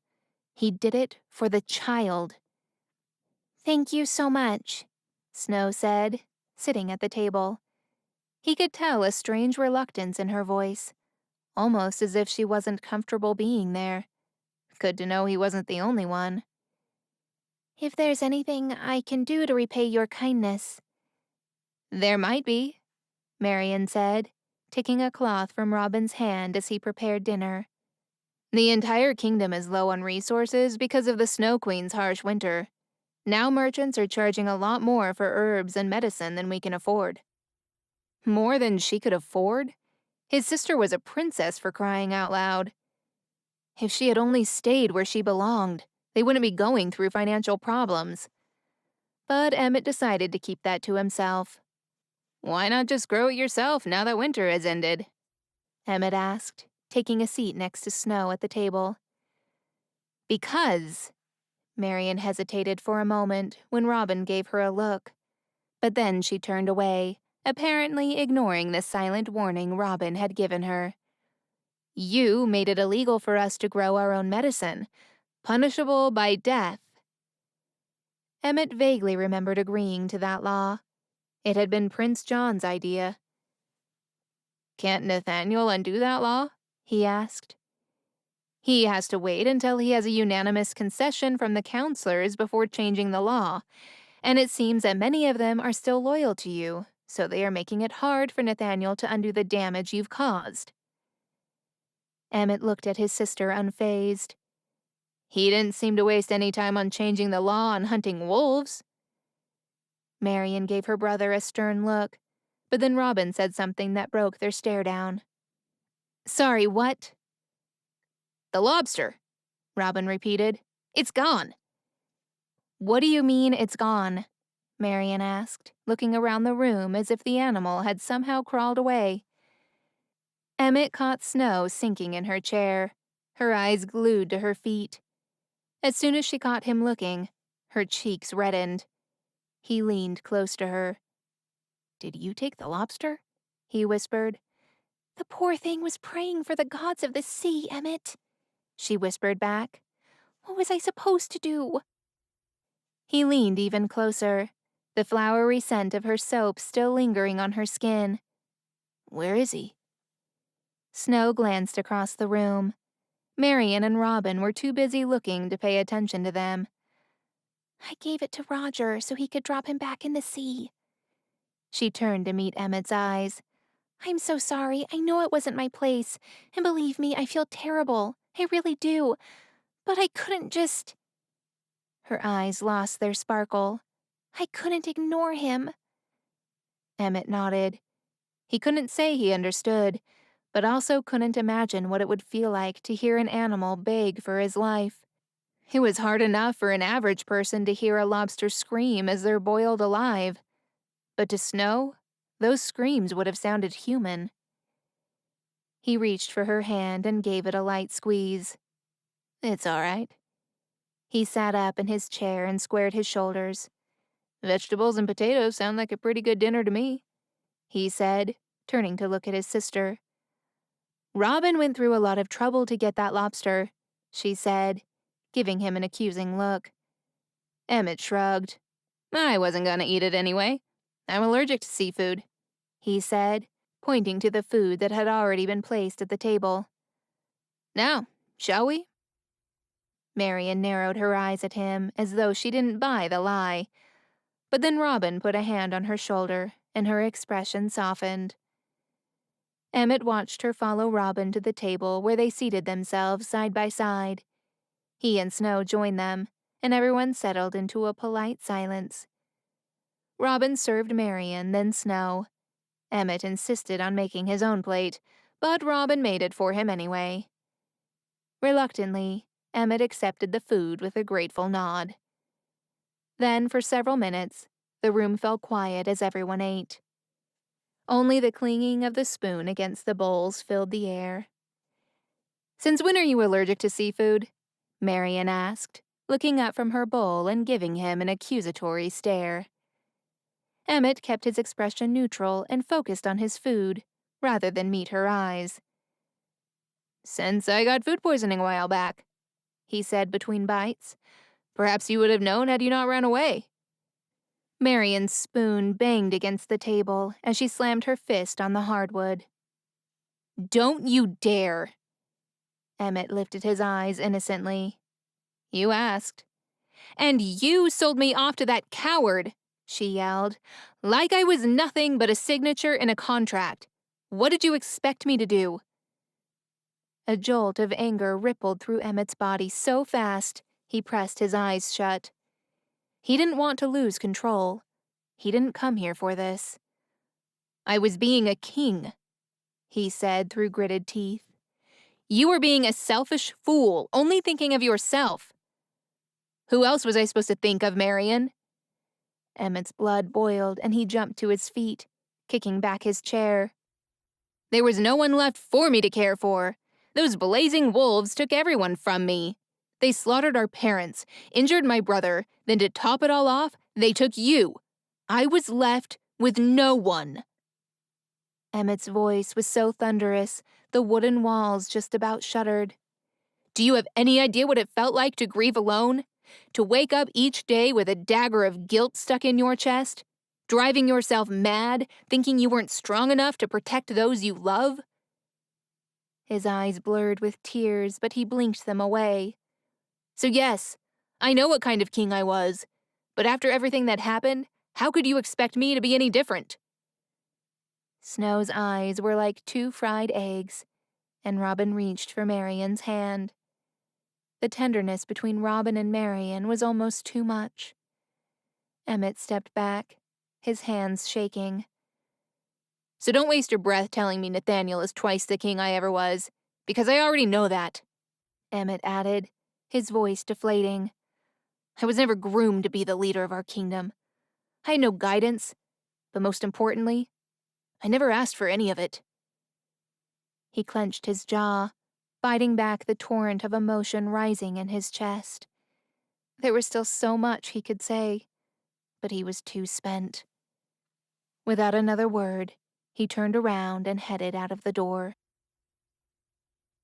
Emmett had no idea how long he'd sat by the lake, but seeing that the moon had already started its descent, he figured it had been too long. There you are. Snow's soft voice came from behind him. He glanced over his shoulder to find her walking toward him. Sorry you had to see that. His voice was barely above a whisper. You have nothing to apologize for, she said, settling next to him and reaching for his hand. Her touch warmed him, and she clutched him with a softness that gripped his heart. The human contact was a luxury after spending so long alone, and her presence comforted him, though he couldn't work out why. Trust me, I've also had my share of family drama. Emmett turned to meet her eyes. Despite them glistening with the reflection of the moon, they were filled with sadness, and Emmett thought what it must have been like to live in the cold palace with no one but the Snow Queen as family. However, though she was a vengeful, ice-spewing queen, she was the only family she had. You miss your sister, don't you? She looked toward the lake with tears filling her eyes. More than you'll ever know. When she said nothing else, Emmett gave her hand a light squeeze. You have a good heart, Snow. She let out a chuckle, then wiped a tear that slid down her pale cheek. I'm too weak to fight, Emmett. Thank you for offering, but I don't think I can follow through. Listen to me. He turned to face her, then waited for her to look at him. When she did, he peered into her eyes. The only thing stronger than physical strength is the heart. Snow smiled. That's beautiful. Where did you hear that? He let out a soft chuckle. Believe it or not, my brother. But that's not the point, he said quickly. The point is, you have more heart than anyone I know. And for that alone, you can still win this fight. Snow kept her eyes glued to his for a long moment.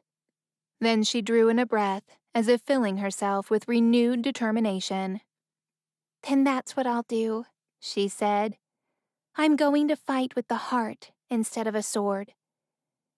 Emmett smiled, admiring the strength he could already see in her. How will you do that? I'm not going to destroy my sister, Snow said. I'm going to save her. Chapter 9. The next morning, Snow woke up to Roger's soft hoots. Good morning, Princess. She stretched out like a cat and stifled a yawn as the weak morning sunshine floated into the room through cracks around the window.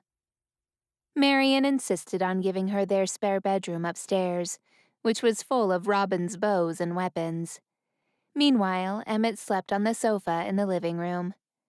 Snow washed up and fixed her hair before she tiptoed down the creaky steps. When she peered around the corner, Emmett and Marian stood in the living room, heads bowed and talking to each other in low, dulcet tones. Take this, Emmett said, handing Marian a gold pocket watch. Marian shook her head. No, it was Father's, I can't. Take it to the pawn shop and buy as much medicine as you need. I know Father wouldn't want me to hold on to this when there are people in need. Emmett placed his hand over Marian's and gave her a hard look, daring her to argue. Her shoulders fell, and he pulled her in for a hug. Then she buried her face in his neck with a sniff. I'm sorry about the things I said yesterday, she said. I never stopped to think about what you went through. That's all right. The past is the past.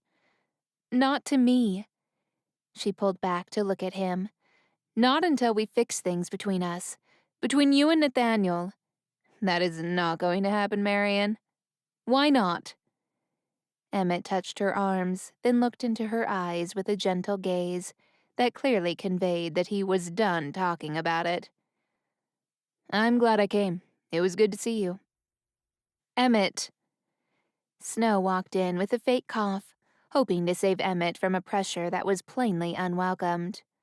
Morning, she said, picking up her soft leather boots.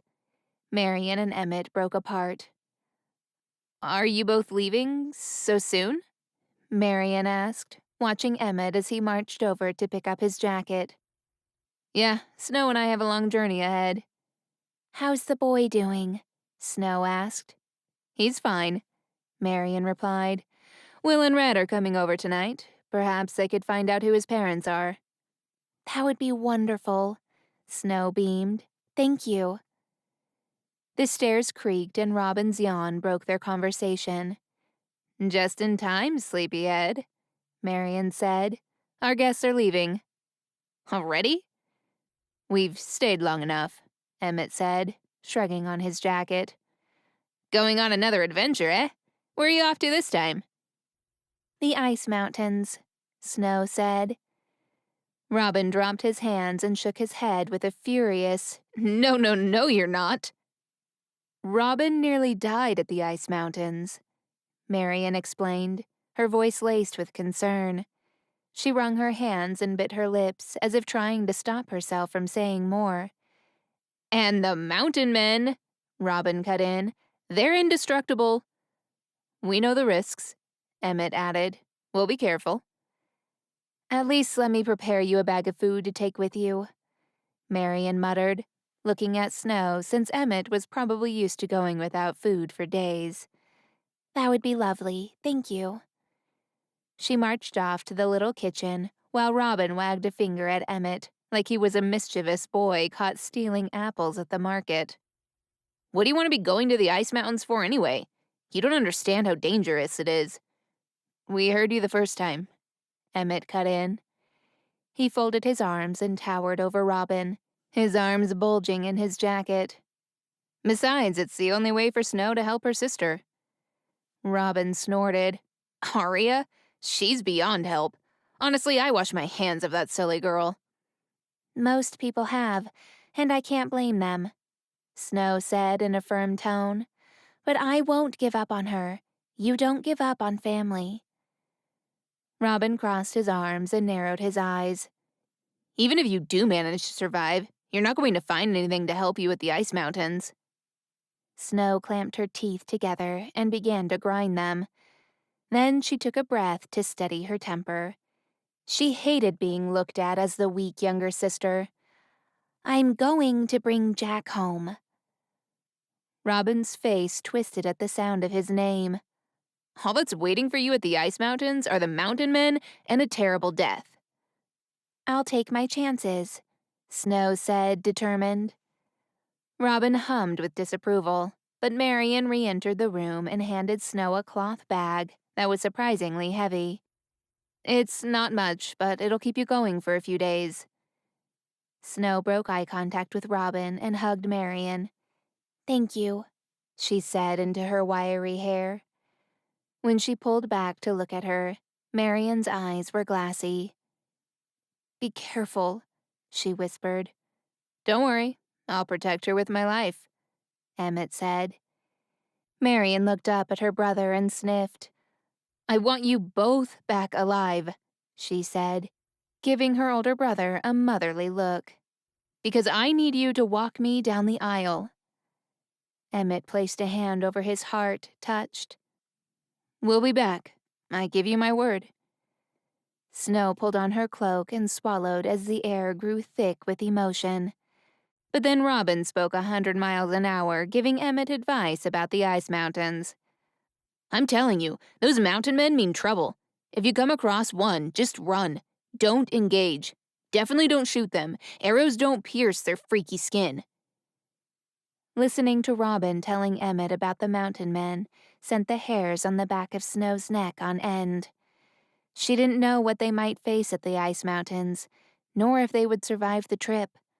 But she knew one thing was certain. Jack was their only hope to bring Arya back to the good side. Snow looked at Emmett, giving him a nod. Time to go. Robin had suggested they pack light, and warned them that the paths were treacherous for a carriage to cross. So Emmett pulled Snow onto Night and sat behind her in the saddle. Feeling the warmth of his body against her back made Snow feel safe, despite the butterflies in her stomach. When they stopped by a river, they dismounted. Night neighed heavily. I'm not as young as I once was.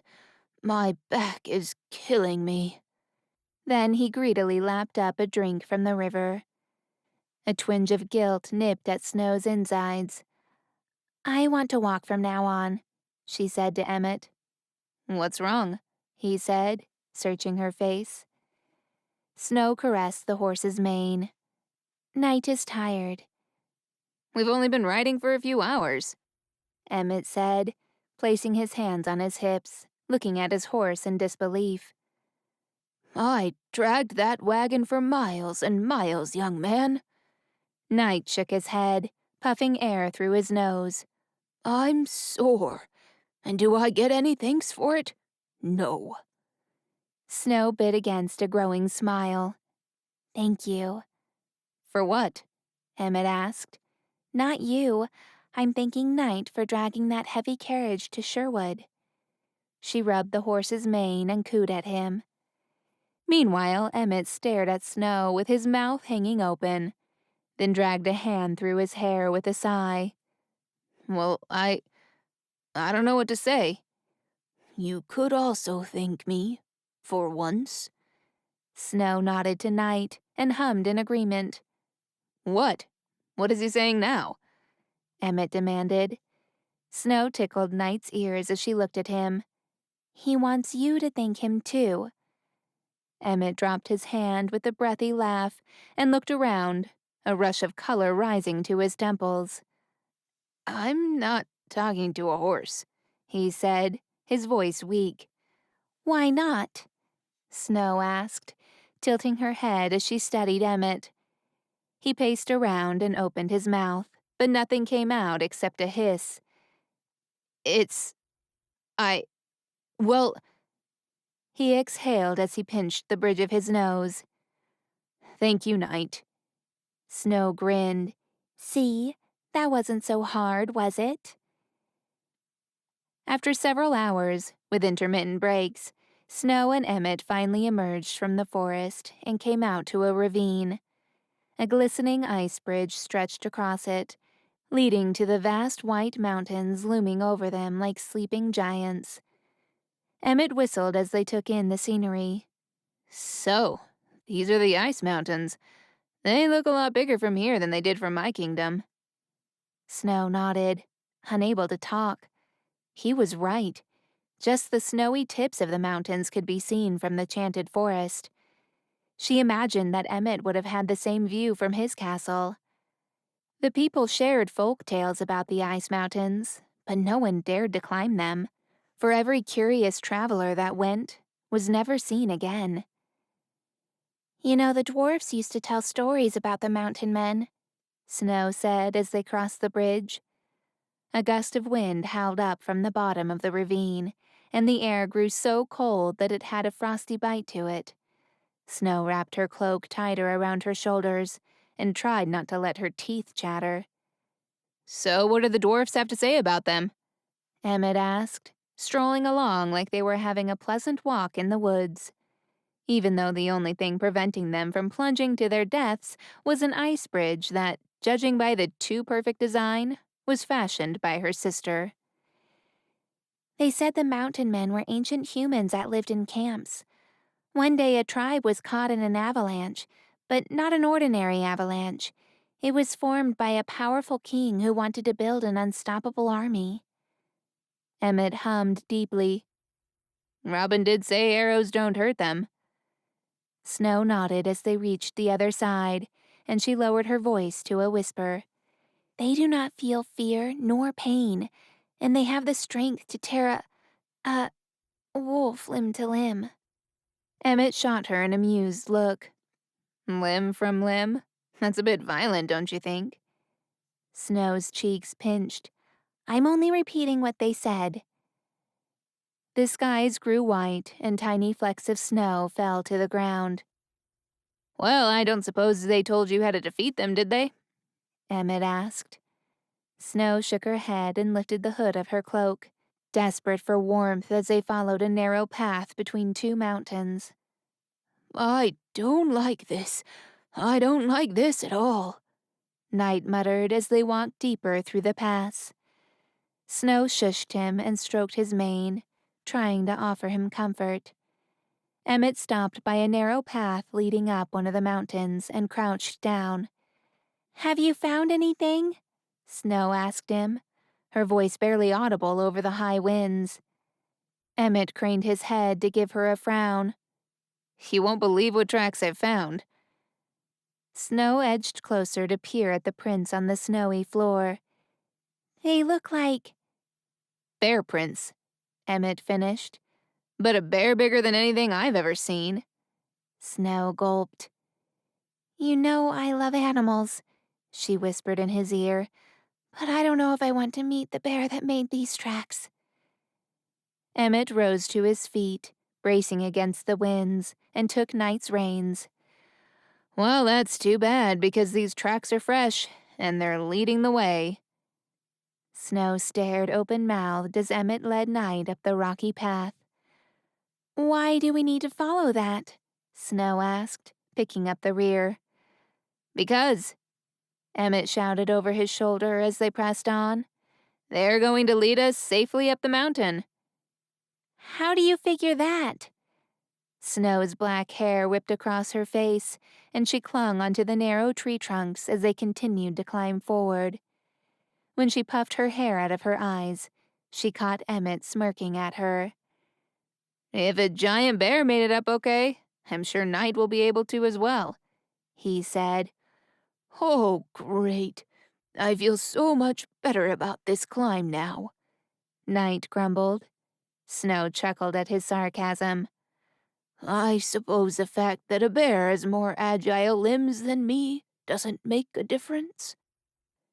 Luckily, the path wound inward as the mountain opened up, and the steep walls on either side shielded them from the harsh winds. Up ahead there was a fork in the road, and each path rose up opposite sides of the mountain. Snow and Emmett searched the ground for clues to show them which fork to take. "The bear prints lead up that way," Emmett said, pointing to the fork on the right. Snow knelt down and looked at a different set of prints. A squirrel scurried along the ground. "Must get back home. So very cold."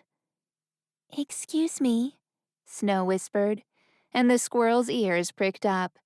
It stopped and looked up at her, its little body shivering.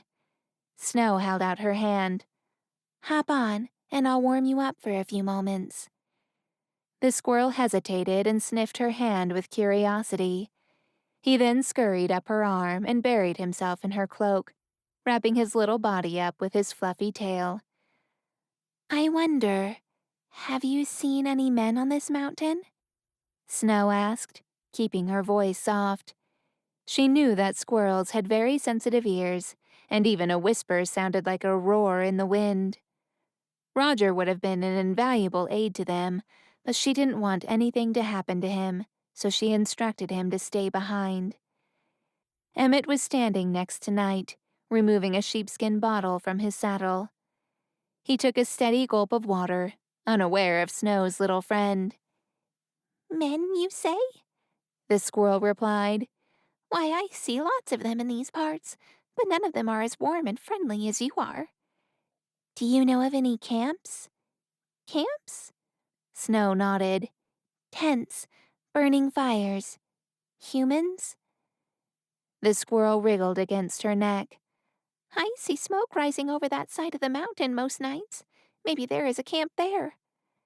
Snow looked up. The direction the squirrel was referring to would lead them to take the fork on the left. "Thank you.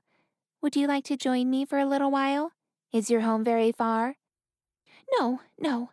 Thank you for the warmth. I must go back to my family." The squirrel ran down Snow's body, and if it weren't for the fact she was numb from the cold, she would have giggled. "I say we go left," she said, turning back to Emmett now that the squirrel was gone. "But the bear went right," he said, handing her a drink. "Why do you want to go left?" Snow would have told Emmett about the squirrel, but he had already looked at her like she was crazy once before. Besides, she was unsure how convinced he would be to take advice from an animal. "That path over there looks more traveled." Emmett swiveled his head to look. "It looks pretty untouched to me." Snow marched forward and surreptitiously pressed her heel in the snow. "Look, human footprints." Emmett joined her with Knight by his side.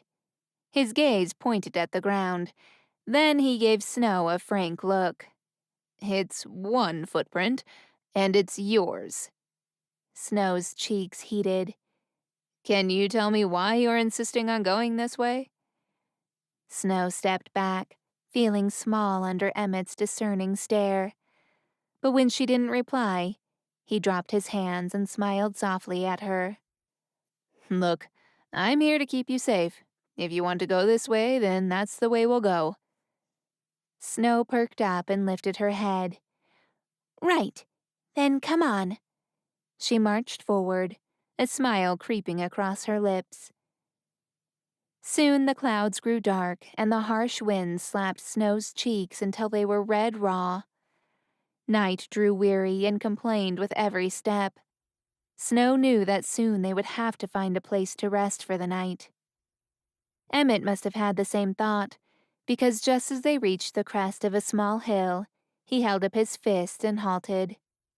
"Night is tired and the weather is terrible," he said. "We should find a place to rest." "Oh, what I'd give to be back home in a nice warm stable. I'll never complain about the crickets keeping me up at night again," Night mumbled with an irritated neigh. Emmett shushed him, and even though he could not hear Night's thoughts, he seemed to sense his feelings. "All right, there's got to be shelter somewhere," Snow said, looking around the trees. A mature fern tree offered a dry patch of grass, and Night bolted to it. Emmett and Snow were about to follow, but a piercing cry stopped them in their tracks. "What was that?" Snow hurried to stand close to Emmett. He pulled out his axe and handed her his knife.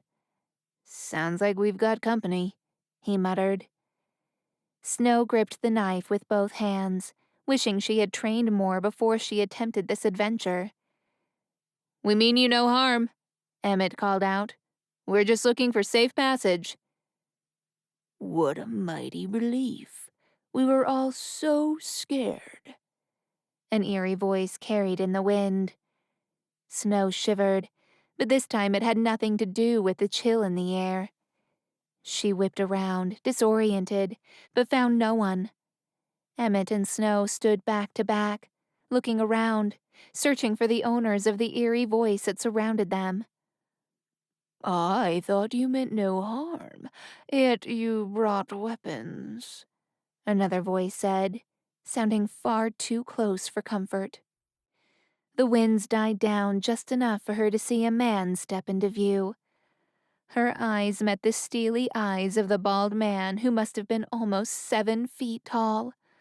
His entire body was painted white, with strange markings along his legs. Snow's hands trembled as she clung to the knife like it was a lifeline. "We don't want any trouble," Emmett said, keeping his voice low. Snow nodded quickly as more men encircled them. Before long, they were completely surrounded, and Snow wondered what a knife would do against their impenetrable skin. "Please, somebody help us," Snow screamed silently. Her whole body flooded with foolishness. What was she thinking, venturing to the ice mountains when she knew full well that rarely anyone returned? For all she knew, Jack wasn't even there anymore, and it was a wasted journey. "You're warm," one of the mountain men said, stepping close to her and dragging a bony finger down the side of her face. It left a burning trail as if he had scalded her. Snow's breath hitched, and Emmett's back flinched against hers. "Don't touch her," he shouted, "or I'll—" "You will taste good when I've cooked you," the same mountain man replied. His words sank like rocks to the bottom of Snow's stomach. When Robin warned her about the mountain men, she never dreamed it was because they were cannibals. "Hold still. I'll make sure to cut this pretty throat nice and clean so you bleed out real fast." Before the man could raise a knife, Snow thrust Emmett's silver blade into the mountain man's chest. To her surprise, the knife sank into his skin with a terrible crunch. Snow pulled it out and gasped as the mountain man stumbled backward, holding his chest and looking at the gleaming red drops of blood on his fingers with confusion. It seemed that the mountain men's impenetrable skin was no match for elven steel, but they were still vastly outnumbered. Emmett seemed to follow Snow's train of thought and gripped the handle of his axe with a grunt. "Get down!" he roared to Snow. Then he swung the axe in a circle around them, hitting all the mountain men with a succession of thuds and clangs. A pile of groaning bodies hit the ground. Emmett grasped Snow's hand. "Run!" They sprinted past the fallen men, and Snow hardly dared to look back. As they reached night, Emmett threw Snow onto the horse's back and hopped on the saddle in front of her. "I know you're tired, buddy, but we need you," Snow said to him. Night screeched, panting air through his nostrils, then galloped up the path. Snow clung onto Emmett's chest, pressing her body up to his back like her life depended on it. She glanced back to find the men rising to their feet and running toward them like a stampede of elephants. The ground trembled beneath them, and the ear-splitting screams filled Snow's body with adrenaline. "Keep going, Knight. Don't stop," Emmett said as they charged through the trees. Snow glanced back to find that the mountain men were catching up. The ground steepened, and Knight struggled to keep his footing on the loose gravel. Knight staggered and Snow yelped, almost falling off. Emmett grabbed her by the arm and secured her hands around his waist. Once they reached the top of the hill, Snow squinted through the blizzard at the mountain men who now crawled on all fours like giant glacier spiders, gaining speed. When they clawed Knight's hind, he ripped out a painful screech and rose onto his back legs. Snow slipped, but Emmett held her tightly as she dangled off the horse's saddle. She looked ahead and spotted a dozen more mountain men blocking their path. Knight dropped to all fours again, and Snow shut her eyes, clutching to Emmett with a death grip. "I'm so sorry," she sobbed as the mountain men inched forward. "No, we're not going like this," Emmett roared. He then took his silver blade and hopped down from Knight. Snow watched with her heart in her mouth as Emmett slashed at the men one by one, slitting their cold skin, knocking the mountain men off their feet and throwing them off the edge of the mountain. Snow could hardly breathe as she watched him work. Emmett was fierce and marched into danger without an ounce of fear.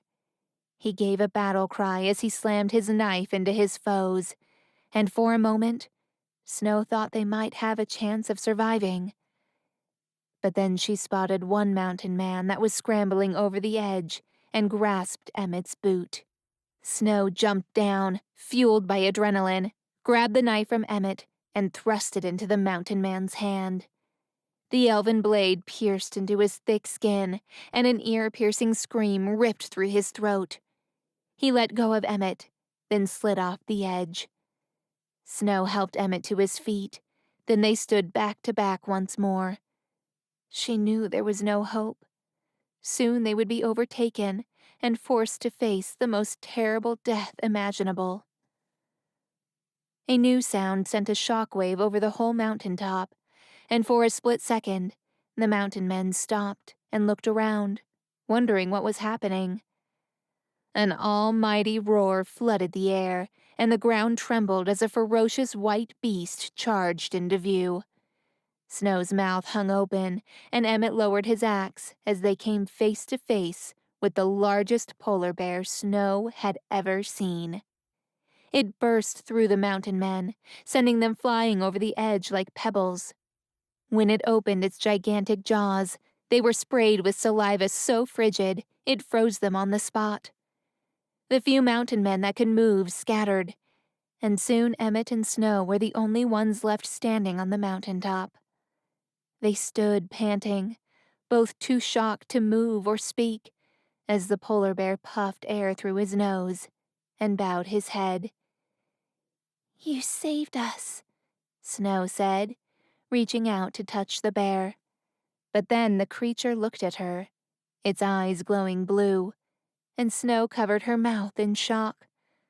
The bear was not an animal at all, and just as the realization struck, the bear crumbled into a huge pile of snow. "What on earth was that?" Emmett asked, placing his axe back and inspecting what was left of the bear.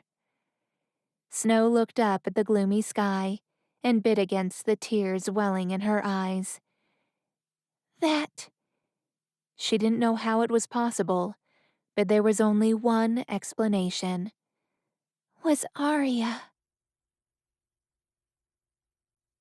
Chapter 10. The blizzard was getting stronger, and Emmett was exhausted from the battle. He was certain that Snow's energy was spent too. They took cover in a nearby cave that Night had found, and Emmett started a fire. Good thing Marion had packed food for them to take. He was famished, and there was nothing growing on that barren mountain. Snow had barely nibbled the corner of her flatbread. She hadn't been the same since the ice monster showed up to get rid of the mountain men. "You have to eat more," Emmett said between bites. "You'll need to build up your strength if you're going to keep going up the mountain." Snow nodded, but continued to stare at the food, not eating. "How did she do it?" she asked, lifting her eyes to look at Emmett across the fire. "How did she know we were in trouble?" "Maybe she didn't," Emmett said with a shrug. "I heard rumors that those creatures were created on her coronation day. I assume after the winter passed, they all came here in order not to melt." Her shoulders sagged, and she looked into the fire with sadness in her eyes. "Sorry, did I say something wrong?" Emmett asked. "Not at all." Snow flashed him a sad smile. "It's just that the coronation day brings back very bad memories for me." Emmett leaned back on the rocky wall and crossed his legs at the ankles. "Want to talk about it?" She hesitated for a moment, but then met his eyes once more. "That was when the Snow Queen began to rule," she said, "and she took the man I love away from me." Emmett dropped his bread. Something about hearing her loving another man made him lose his appetite, though he wasn't sure why. He wasn't there to win her heart. He was hired to keep her safe, that was it. "Did she kill him?" "At first I thought she did, but she actually pushed him into a portal to another world," Snow explained. "It's called Oxford, the same place Jack came from." "That doesn't sound like a bad place." "That's not the point," Snow snapped, and Emmett wondered if she could somehow detect the indifference in his tone. It wasn't fair to her that he wished the lover boy stayed gone. With all the trauma she had been through, Emmett wanted her to have everything her heart desired. He couldn't think of anyone more deserving of happiness. "You're right," he said, giving her a gentle look. "I'm sorry." "No, I'm sorry." She shook off the scowl. "It's just that those memories are very painful. I didn't just lose George that day. I lost my sister, too." "Did she ever tell you why she did it?" he asked. Snow shook her head. "All she's ever said was that it was for my own good." Emmett arched a skeptical brow. "That's it?" "That's it." A gust of wind blew through the cave so unexpectedly, Snow yelped and wrapped her arms around herself. The fire that had been burning vanished, and in the blink of an eye, they were both sitting in the dark. Emmett thought about reaching for her, but he wasn't sure if that was a good idea. He didn't want her to think he was making a move, but then her hands patted his leg. "I'm right here," he said, reaching for her hand and guiding her to where he was sitting. "I can't see anything," she said, settling next to him. "And how did the temperature drop so fast?" He was about to respond when her body pressed up against his side and her arms wrapped around his stomach. "The blizzard's getting stronger," he said, stating the obvious, because clearly his brain was too stunned at their sudden proximity. Her body shivered, and he threw his cloak over her shoulders. He then wrapped his arms around her petite frame and pulled her close. "It should warm up by morning." "I would just be happy to make it through the night," she said through her chattering teeth. "We will," he said, rubbing the palm of his hand over her arm. "We just have to keep warm." In the dark, the horses' hooves echoed in the cave, and suddenly the icy chill diverted from them. Though there was still a chill in the air, the frigid winds no longer hit them head-on. Emmett didn't have to see to know that night had laid down in the direct path of the wind, blocking the frigid blow. "Good boy, Night," Emmett whispered. The horse snorted. "He says you're welcome," Snow replied, no longer shivering. Still, she pressed her face into his chest. He tightened his arms around her and rested his stubbled cheek atop her head. Being that close to her had never crossed his mind, mainly because he was with her under false pretenses. He'd been hired to keep her from coming to any harm. That was his job. She was his job. She was also still a princess while he was no longer a king, so no matter what happened, he would never return to the palace. He would live the rest of his days as far away from his brother's kingdom as possible and pursue the life of a huntsman. That was his future, and she deserved so much more than the life of an outcast. After a few seconds, he found himself wondering out loud. Is that really what he said? Snow giggled, and the horse neighed. Emmett suppressed a smile. That's what I thought. By morning, the blizzard had passed, and the sky was a clear blue. As soon as the sun began to rise, Emmett helped Snow onto the horse, but he himself walked ahead, pulling Night along. Where are we headed now? Snow asked. I was thinking we should pick a direction and see where it takes us. Saying it aloud sounded a lot more foolish than it did in his head, but Snow was nice enough not to call him out on it. He glanced up at her, and she simply flashed him a smile. I may have a better idea, she said with a wink. Then she sat up straight and whistled to the sky. It was a lovely sound, like a bird song. When she finished, there was a long moment of silence. Then the chirping of birds filled the air, the melodic sound traveling all over the mountain. Snow kept nodding as if taking in careful instructions. Emmett watched her, trying to read her expression, but all he was able to focus on was the dimple indenting her cheek. Suddenly, thoughts of having her in his arms again flooded his mind. He never thought he would have gotten so close to her, but now that he had, the thought played on a loop. They said there's a tribe in a valley 1 day's journey from here, Snow said, snapping Emmett from his thoughts. He looked in the direction she pointed. The valley didn't seem unreasonably far. He let out a long breath, then pulled Night along. The terrain changed as they walked farther down the mountain path. Where there was once icy barren ground, now stood small overgrown bushes lining the trail. Dirt and stone crunched underneath Emmett's boots, and after a steep climb, they came out onto a small valley of fern trees and lush green grass dancing in the wind. By the time they arrived at the valley, the sky had grown dark, and painted-faced people danced around a bonfire. Judging by the beating drums and their chants, Emmett supposed they had walked in on an important ceremony. As soon as they came into view, everyone stopped and stared at them. They made Emmett's mud streaks look like child's play. Those were some serious intricate symbols they displayed on their skin. A young man with a long braid of black hair stepped in front of Emmett. How can we help you? Emmett placed a gentle hand on Knight's nose, and he stopped. We're looking for someone, he replied to the man. His name is Jack. The man's eyes widened in surprise. Frost?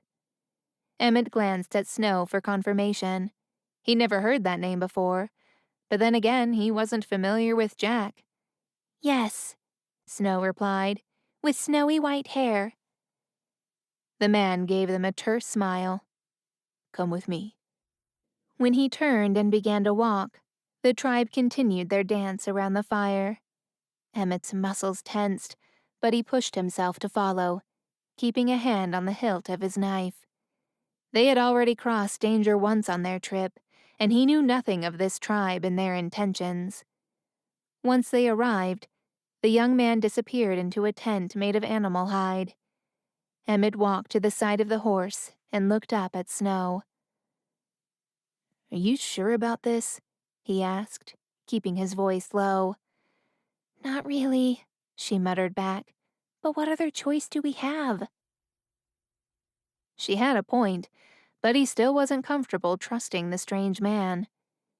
He stretched out his arms and she jumped down. He caught her in midair, and when her chest pressed against him, he found himself not wanting to let her go. He held her gaze for a long moment, trying to discern if perhaps she felt the same way. Suddenly, struck by the reality of their situation, he winced. This sudden shift in his feelings was becoming a problem, and it would only get worse once all of it was over and she had to return to the palace. He was leaving for the Northern Realm, and no amount of feelings could change that. He placed her on the ground, then hurried to grab Knight's reins to tie him to a wooden post a few feet away. The whole time he was making the knot, he sensed her gaze on him, but when he turned around, she averted her eyes. He walked toward the entrance of the tent, then turned to Snow. "Shall we?" She walked past him and he followed her inside. The tent was bigger than it appeared from the outside. A scatter of cushions encircled a small wooden table in the center. The young man stood aside as an older man sat in front of the table, surrounded by candles and burning incense, with his legs crossed and eyes closed in a meditating position. The old man had deep lines around his mouth and between his brows. His wiry gray hair was scraped back into a tight bun atop his head, and he had an array of colors painted in intricate designs on his face and arms. Snow went to stand next to the young man, who squared his shoulders and held his hands behind his back.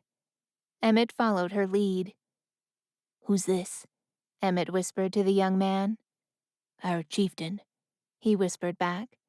"He has spent a great amount of time with Frost." "Leave us," the chieftain spoke, not bothering to open his eyes. "But, Chief, I said, leave us." "Yes, sir."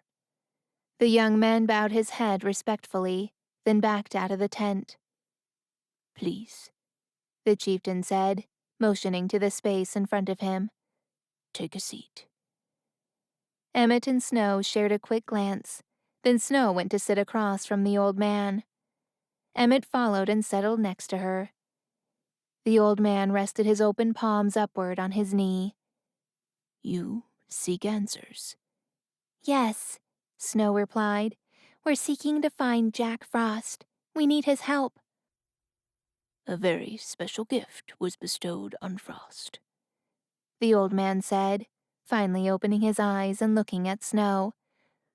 "And I sense the same for you." Snow's mouth parted. "Me?" Emmett didn't like the way the man was looking at Snow, as if he could see through her. The man smiled. "Keep on seeking, and you shall find."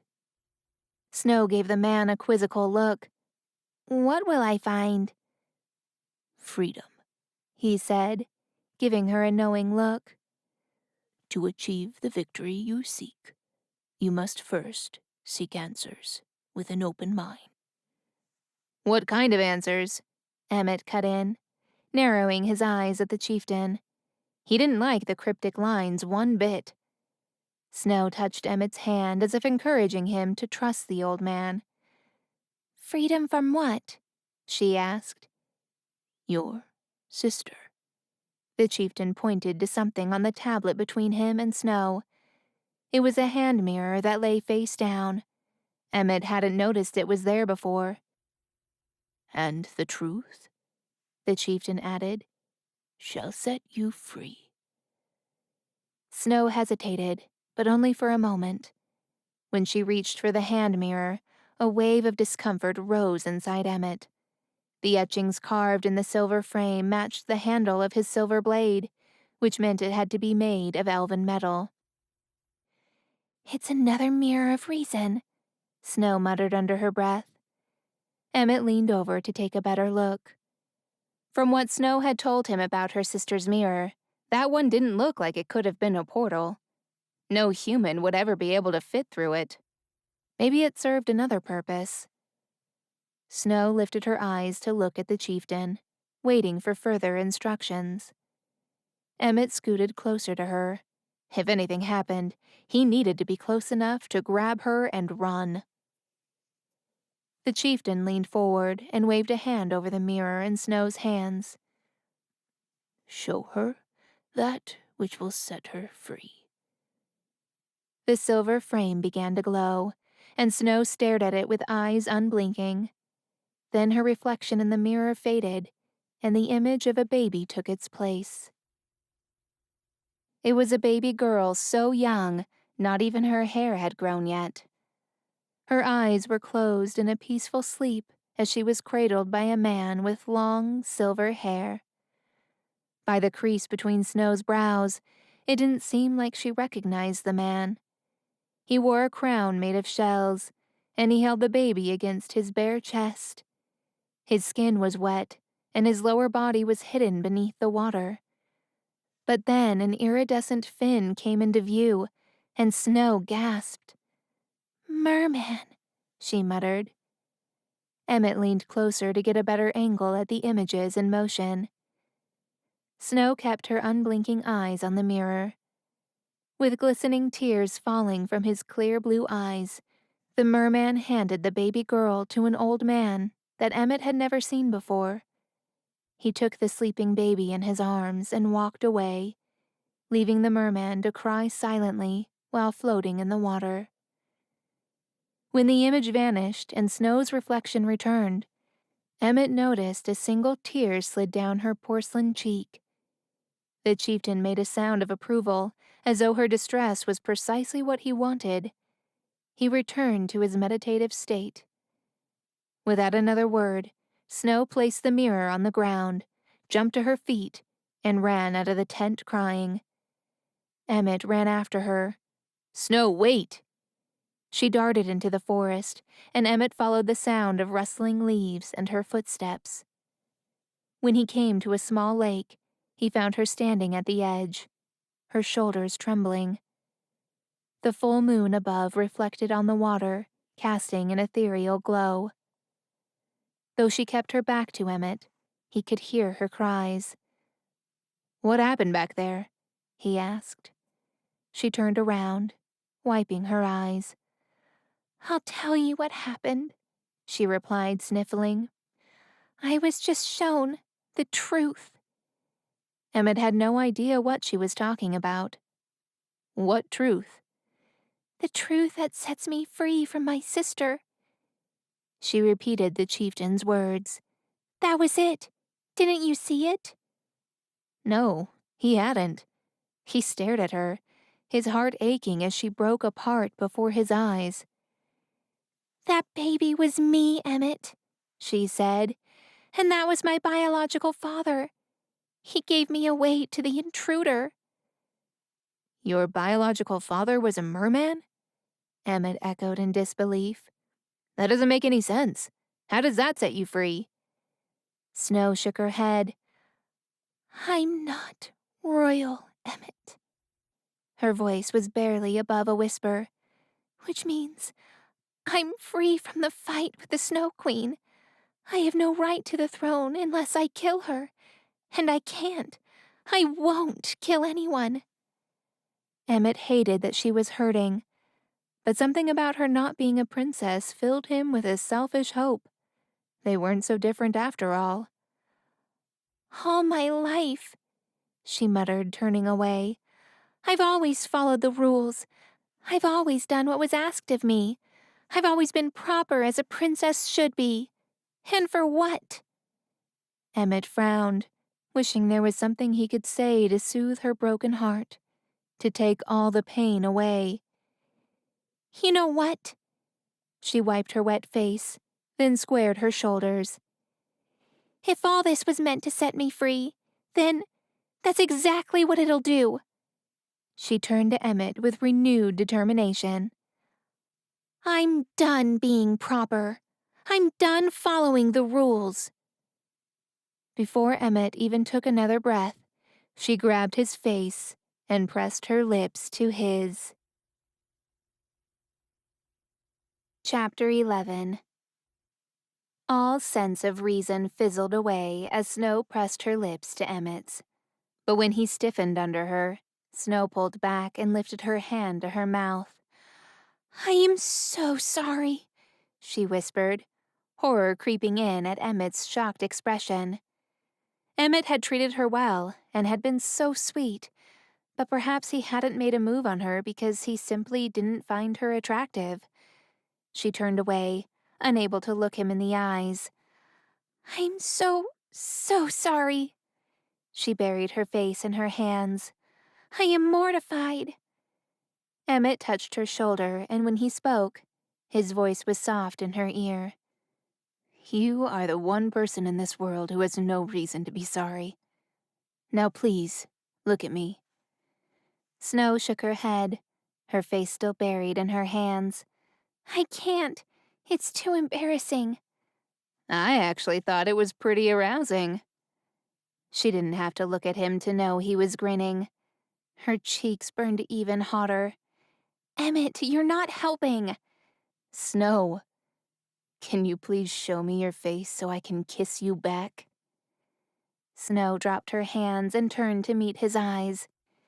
"You want to kiss me back?" she asked, surprised. He smiled. "Of course I want to kiss you." He drew close and cupped her face. "I've been wanting to kiss you." "Then why haven't you?" "I was afraid." He held her gaze for a long moment, all the while brushing his thumb over her cheek like she was a delicate flower. That simple touch made her feel so safe with him. "Afraid of what?" she asked. He shook his head. "None of that matters anymore," he said in an almost growl. Snow's stomach tangled as he enveloped her body with his muscular arms. A waft of his woody scent rushed through her whole body, rendering her knees useless, and she buckled. But he was there to catch her. He hovered his mouth less than an inch from hers as he held her tight. A soft groan escaped his throat, and it drove her senses wild. Snow searched his eyes for any sign that he wanted to stop, but instead, she saw hunger. The desire written all over every beautiful curvature of his face. She dragged her hands through his thick hair and tugged on it, pulling him closer. With their bodies pressed against each other, it was impossible to notice the frosty air and swirling winds around them. Instead, heat sizzled from their bodies as they puffed clouds into the air. Snow didn't know who she was anymore. Playing the role as Arya's little sister was over. She wasn't even a princess. But even with the ache of uncertainty, she knew exactly what she wanted to happen next. With a careful balance between fierce protection and tenderness, Emmett's gaze lingered on her mouth. She licked her lips instinctively, and when she pressed her body against his chest, an entirely new desire awakened, like fireworks lighting up every part of her mind. "Snow, there is something you must," Emmett began, but Snow shushed him with her lips. "I thought you said you wanted to kiss me," she whispered against his mouth. "I do." "Then stop talking." She caught a flash of excitement in Emmett's eyes as he grinned against her mouth. Then in one swift move, he lifted her up in the air, squeezing her waist. She lowered her face to meet his lips again, and as her tongue found his, the hunger grew tenfold. Emmett moaned, and it was the most primal, delightful sound. Snow nipped his bottom lip, then sucked on it until he made that gorgeous sound again. Suddenly, all her fears and worries became small and insignificant as they explored each other's mouths, exchanging kisses and tasting the delicious taste of passion. Until minutes passed, and Snow grew lightheaded. She needed to come up for air, but the way Emmett took over the kiss sent her wild. So what if she passed out? But just as black spots covered her vision and her lungs screamed for air, her feet found the ground, and Emmett released her mouth. Snow trembled from head to toe as she took deep breaths, the rush of ice-cold air cooling her heated body. Emmett's eyes locked on her, and a slightly wicked smile crossed his face. Under the blanket of the night sky, Snow stole courage and grinned back. Like two opposing magnets, they joined at the hip once more, and Snow's hands found the back of Emmett's neck. She twirled his hair between her fingers and bit her lip as Emmett closed his arms around her again. "What do you want to do?" Emmett murmured, his breath heating her lips. Snow was giddy at the question. She had never been this intimate with anyone, not even with George. They had kissed, but never that intensely. She pushed every thought of George away, then waited for a wave of guilt to wash over her. But it never came. Things had changed. She was in the Ice Mountains, a forbidden part of the world, with a man who she wanted to do forbidden things with. But then humor sparkled in Emmett's eyes. "Snow." He suppressed a smile. "I meant about Jack." A mixture of disappointment and foolishness washed over Snow, and although she tried releasing him from her grip, he kept her secured in his arms. She had left the tent before she had a moment to even ask about Jack's whereabouts. "I don't know," she breathed. Emmett rubbed small circles on her lower back, sensing her tension. "We could keep looking for him, or—" "Or what?" Snow asked, blinking up into his eyes. His brows pinched and a little line formed between his eyes as he hummed, conflicted. She wondered if he had another plan in mind, one that didn't involve Jack or Arya, one that sent them traveling to a faraway land and setting up a new life together. Just the thought made Snow's heart flutter. But then a sinking sensation took hold of her stomach at the memory of Arya creating the ice monsters all over the kingdom. And her alliance with Prince John, Marion lacking medicine, the dwarfs lacking food. People she cared about were suffering, and she was sure it was just the beginning. If Arya didn't come back to her senses soon, surely she would travel so far down the evil path that there would be no hope left for the kingdom. Even if she wasn't her blood sister, Snow wanted Arya to find her happiness, which would then allow the kingdom to live in peace. Something that the people of the Chanted Forest hadn't experienced for decades. "We need to find Jack," Snow said, giving in. "But after that, anything is possible." She smiled, and Emmett's eyes brightened. "Come on, let's get some sleep," he said, pressing his lips to the back of her hand. Flutters filled her stomach as they walked back to the village holding hands. Night had been moved to a tent closer to the forest.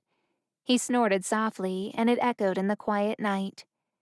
It was so still that Snow couldn't even hear an owl hooting. "The villagers set up this tent for you two since you're friends of Jack Frost," Night said. "They also left food inside." Snow gulped nervously, then noticed Emmett looking at her. "Looks like this tent is for us," she said, hoping he wouldn't notice the shakiness in her voice. Moments ago, she would have let him do whatever he wanted to her, but now that she had recovered and her senses had returned, the boldness was gone. Emmett offered her a soft smile as he cupped her face. "I don't know about you, but I'm exhausted and looking forward to a good night's sleep." He was being a gentleman, and the nervousness vanished. She smiled. "I'm pretty spent myself." "Then sleep it is," he said innocently. He took her hand and pulled her into the tent. It was a lot more spacious than they needed it to be. A small pile of food and drink sat in the corner, while two rolled-out blankets sat in the center. Emmett lay on one of the blankets, then patted the other. Snow gave a bashful smile, but before she could lay next to him, Night entered the tent and pushed past her, settling on the other side of her blanket. Snow giggled as she lay in between her two knights. "Let me guess," Emmett said, narrowing his eyes at his horse. "Her owl told you to keep an eye on her?" "See?" Snow caressed Knight's mane while looking at Emmett. They aren't all that hard to understand. Emmett gave his horse a playful look of betrayal. You're my horse. Aren't you supposed to be looking out for me? Knight snorted, and Snow turned to Emmett with a smug look. He says he likes me better. All this time I thought, hey, at least I've got my horse. He doesn't judge me. And now I find out he does. Emmett watched her for a long moment. No, I can't blame him for liking you more. Snow snuggled her back against Emmett's chest and used his bicep as her pillow. Good night, Princess, he whispered in her ear, draping a heavy arm around her. Snow shuddered with delight, encased in his warmth, and let her heavy lids flutter to a close. I'm not a princess, remember? She whispered back. Emmett stroked her hair, sending little shocks of pleasure through her spent body. You'll always be a princess to me. Emmett and Snow thanked the villagers for their hospitality and followed the map drawn out for them to find Jack's village. The weather was more pleasant, and a few birds chirped as they flew over their heads. Snow stumbled on some loose gravel, and Emmett found her hand as quick as a Venus flytrap. Snow blushed, and when Emmett didn't let go as they continued to walk, she was startled at how natural it was to hold his hand. They finally reached another hilltop, and the sound of wind instruments floated up to them. There was snow on the ground once more, and a different kind of chill in the air. As they drew closer to a settlement, Snow's gaze landed on a group of men sitting around a fire, while the women sat in a huddle, washing clothes in a spring of steaming water. Snow scanned the pale faces of the people dressed in fine silks. This tribe looked starkly different from the one they had encountered the night before. Each person had silver-white hair, just like Jack. As they approached, a young man turned and his glacier eyes bored into her. It took her brain a few beats to process who was standing there. He was strong and healthy and stood with an authority and a presence that made her feel small. But there was no mistaking him. Jack! She broke from Emmett's hand and ran into Jack's outstretched arms. He held her tenderly as a bubble of emotion rose to the base of her throat, making it hard to swallow. Flashes of dark memories took hold of her mind, and Jack cradled her like a big brother soothing his little sister. What brings you all this way? He asked when they broke apart. His gaze landed on Emmett, who had caught up. I see you found your Prince charming. Snow gave Jack a quizzical look. What? Jack's face broke into an amused smile. Then he shook his head. Never mind. Emmett held out his hand. I'm Emmett. Not a prince, but a hunter. They shook hands, and Jack's face turned a mild surprise. So, Snow White and the Huntsman. Now that's an interesting twist. Snow and Emmett exchanged looks. Then she gave him a bashful smile. She had not warned him that sometimes Jack spoke in cryptic ways. Did you find what you were looking for? Snow asked him. She knew he'd come searching for his ancestors. Peering over his shoulder at the people at the camp, Snow figured he did. But Jack looked down, his expression growing dark. Yes, I've discovered who I was meant to become. I always thought Jack Frost was just a legend. Though I suppose after discovering that fairy tales are real, I shouldn't have been surprised. Nevertheless, I could never imagine I could belong to this world. He rubbed his chin, looking at the ground, and snowflakes fell in the space between them. There is still so much to learn. It could take a lifetime. Snow wrung her hands. Jack, we need you home. She looked imploringly at his eyes, but Jack gestured to the camp behind him. This is my home. These are my people, and I was born to lead them and keep everyone safe. Arya is lost and she's alone, Snow said, taking Jack's cool hands. Despite the chill in the air, He did not seem to mind it. She needs you, Jack. Jack pulled his hands away as if she had shocked him with an electric eel. She made her choice, he said, his shoulders squaring and expression hardening. If she wants to be the villain, I can't change her mind. Yes, you can, Snow argued. In fact, you're the only one who can. But you need to come back with us. That's why we came all this way. You don't know what we've been through, how much we've risked to get here. Jack raised his palm and she stopped. I'm sorry for your troubles, and I'll give you a safe passage back down, he said with a sigh. But you wasted your time coming here. I'm not going back. This is who I am and where I belong. Don't do this, please, Snow pleaded, shaking her head as tears welled up in her eyes. But Jack's expression was resolute, and the look he gave her was enough to dash 1,000 hopes. I don't think you're grasping the severity of the situation. Emmett stepped in. People are suffering under her rule, and despite the strong leader facade that she puts on for others to see, the truth is, she's not happy, Jack. Snow shot him a curious look, wondering how he knew so much. But Jack appeared unsurprised. I know why she's being this way, and I know why you're both here together, Jack said, looking at him so deeply, Emmett took a step back. What is he talking about, Emmett? What's going on? Snow asked, but Emmett avoided her gaze. Jack looked at her with pity, and it only stirred up annoyance. How can you stay away knowing what she's doing? Snow hissed, wiping tears from her face as anger took over. We need you. She needs you.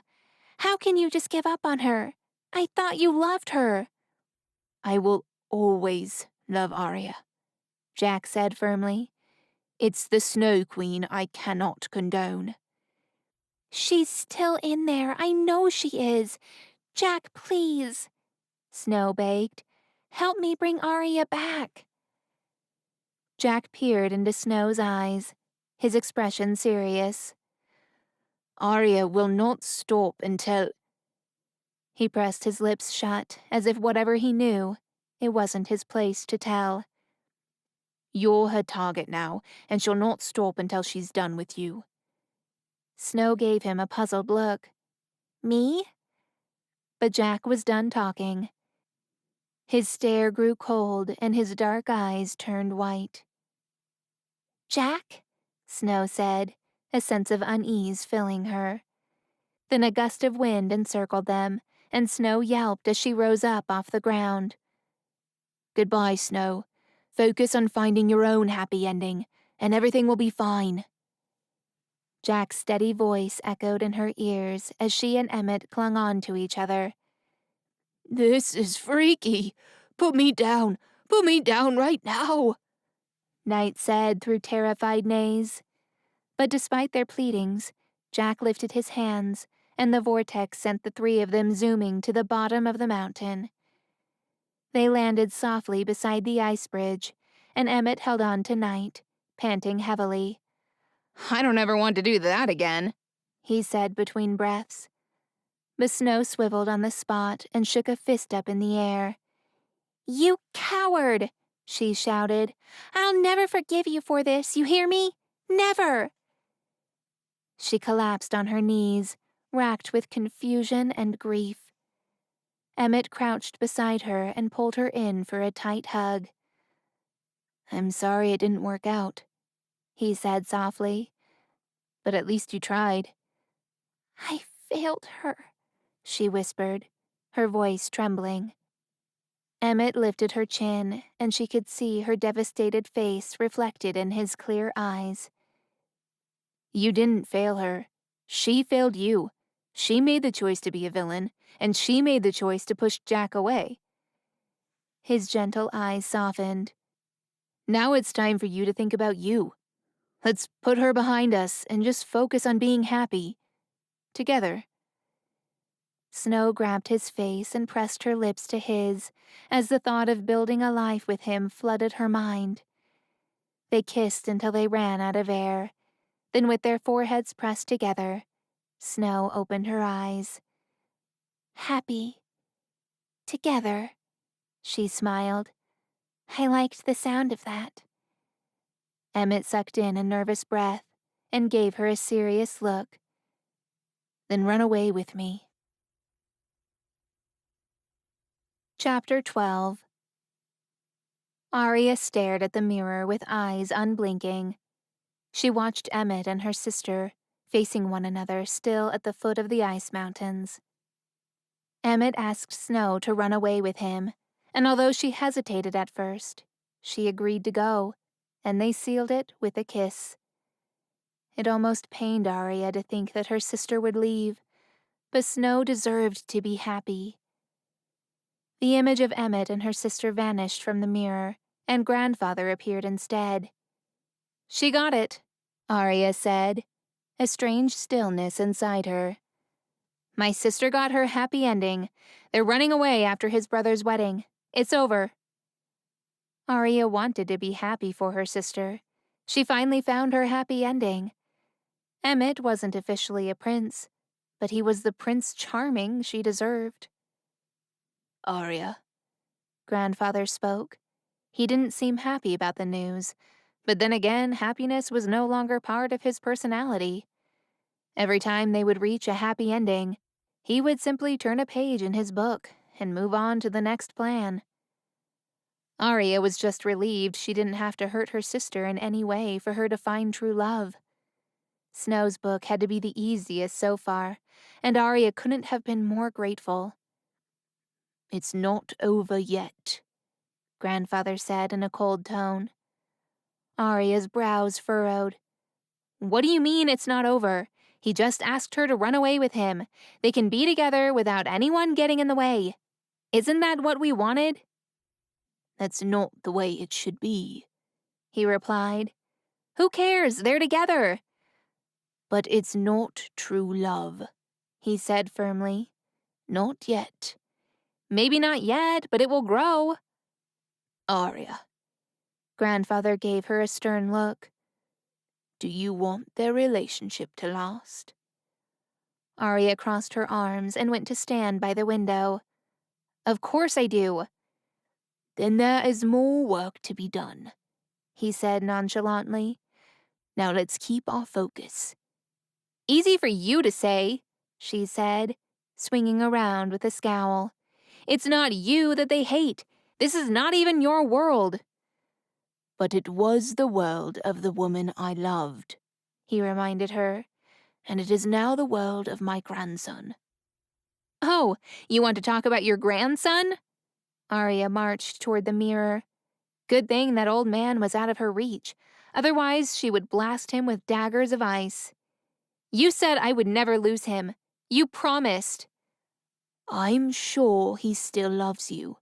He wants nothing to do with me, she said firmly. You know what he said to me before he left? He said that love isn't something kept in a book. It's a living thing that needs to be nurtured. And I'm starting to think he was right. She turned away from the mirror. Now he's never coming back. I've lost him forever. Grandfather? The voice of a young man calling out from behind the door of Grandfather's study was too familiar. Arya swung around to face the mirror again. The pressure in her chest was faint, but present. I'm busy, Jack, Grandfather replied coldly. I'll be down for supper in a minute. When Jack didn't respond, Arya bit her lip. She had just seen him with Snow and Emmett at his village, but he looked so different from the young man with brown hair she first met. That boy was behind that door, aching for a love his grandfather never gave him, and it was all her fault. How old is he now? She asked, her voice soft. Grandfather was silent for a long moment. Then he lifted his eyes to meet hers. He just turned 17. Arya's eyes widened.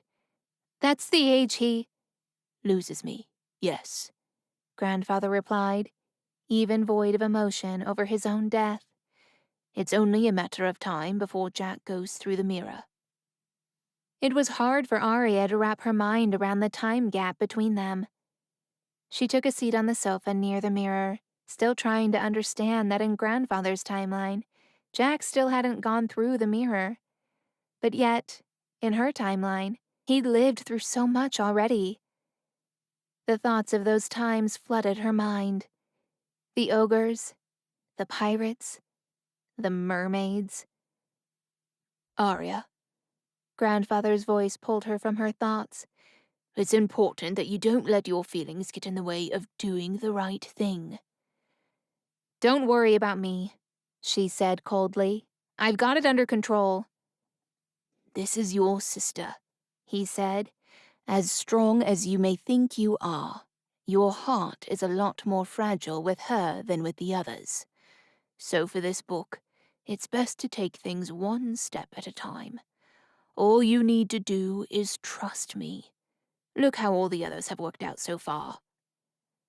Arya didn't trust anyone, but she couldn't deny that everything he told her so far had come true. All the evil she'd done really did work out for the best. She didn't like the price she was paying, though. Sacrificing her happiness with Jack was one of the hardest things she ever had to do. She couldn't just give up now.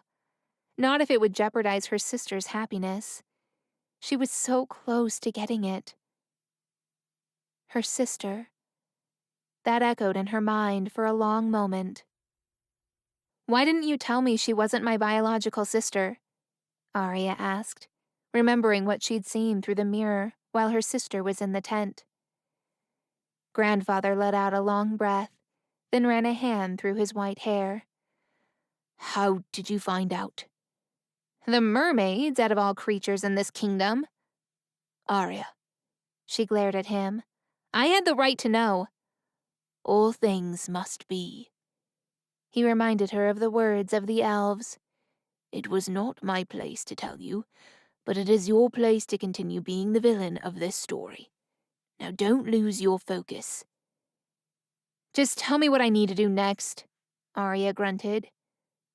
"Right now, He scanned through the book on his lap.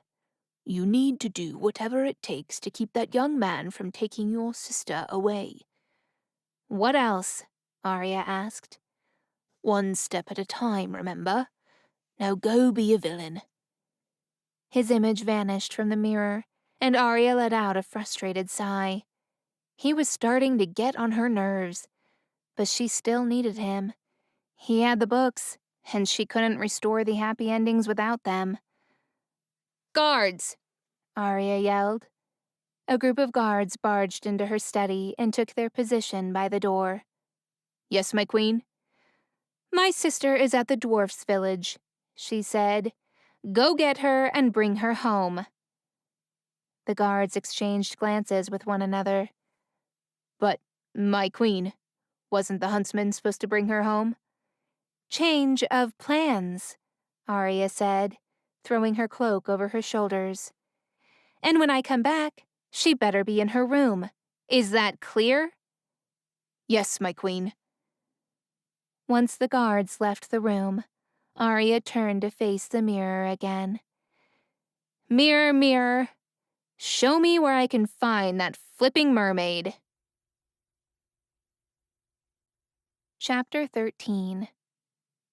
Snow fell in and out of sleep as she slumped against Emmett on the back of Night. Her mind raced with confusing thoughts, and every part of her body ached, longing for a nice bed with goose feather pillows. But leaning back with Emmett's arms around her was the next best thing. By the time Emmett squeezed her arm and woke her up, it was nightfall. "We're back," he said softly. The orange glow from the lanterns in the street made the quiet houses look peaceful and warm. Emmett helped Snow get down, and she buried her face in Night's black mane. "Thank you so much for your help," she whispered. "Carrying you home has been an honor. Stay safe, sweet princess." Snow turned to Emmett as he handed her satchel, and suddenly the world grew dim, and the clouds hung heavy in the sky. Snow didn't want Emmett to leave. Emmett brushed her hair away from her face and cradled her head in his strong hands. I want you to accompany me to my brother's wedding. I thought you weren't going to the wedding, Snow said, her voice soft. What changed your mind? Emmett smiled. You did. Me? Snow's eyes widened. How? You don't give up on family, right? Warmth filled her heart, and she smiled. Right. So? Emmett gave her a charming look. Will you accompany me? As much as she wanted to, she couldn't go to the wedding.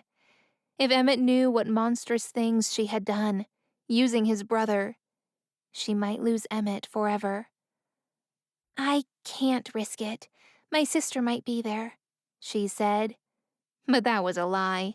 Snow knew Belle would never have invited Arya after all she'd done. But she needed Emmett to stop giving her that pleading look. I understand. He offered her a small smile. After the wedding, I'll ask Nathaniel to grant a safe passage to the Northern Realm. Then I will come back for you, he said, his voice vibrating against Snow's ears. She closed her eyes as they pressed their foreheads together. Promise? Emmett pulled back and gave her a look so sincere there could not be any doubt. I will see you soon. Snow pulled on the collar of his shirt, urging him to her, and she tasted his lips one last time. His mouth was so soft and tender, and the kiss lasted not nearly as long as she needed. But Emmett pulled away, grasped her hands in his, and pressed his lips to the back of her knuckles. Farewell, my princess, he said, mounting Night and giving her a wave. Snow took fistfuls from her cloth shirt and watched as Emmett and Night disappeared into the forest, leaving her all alone. The next morning, Snow washed the dishes after the dwarfs left for work and lost herself in thought. Running away with Emmett was the only thing that made sense. Now that she knew she was not a princess, she didn't know who she was.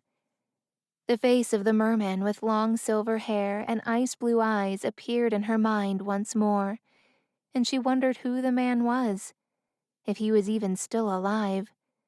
Why did he give Snow away, and who was her real mother?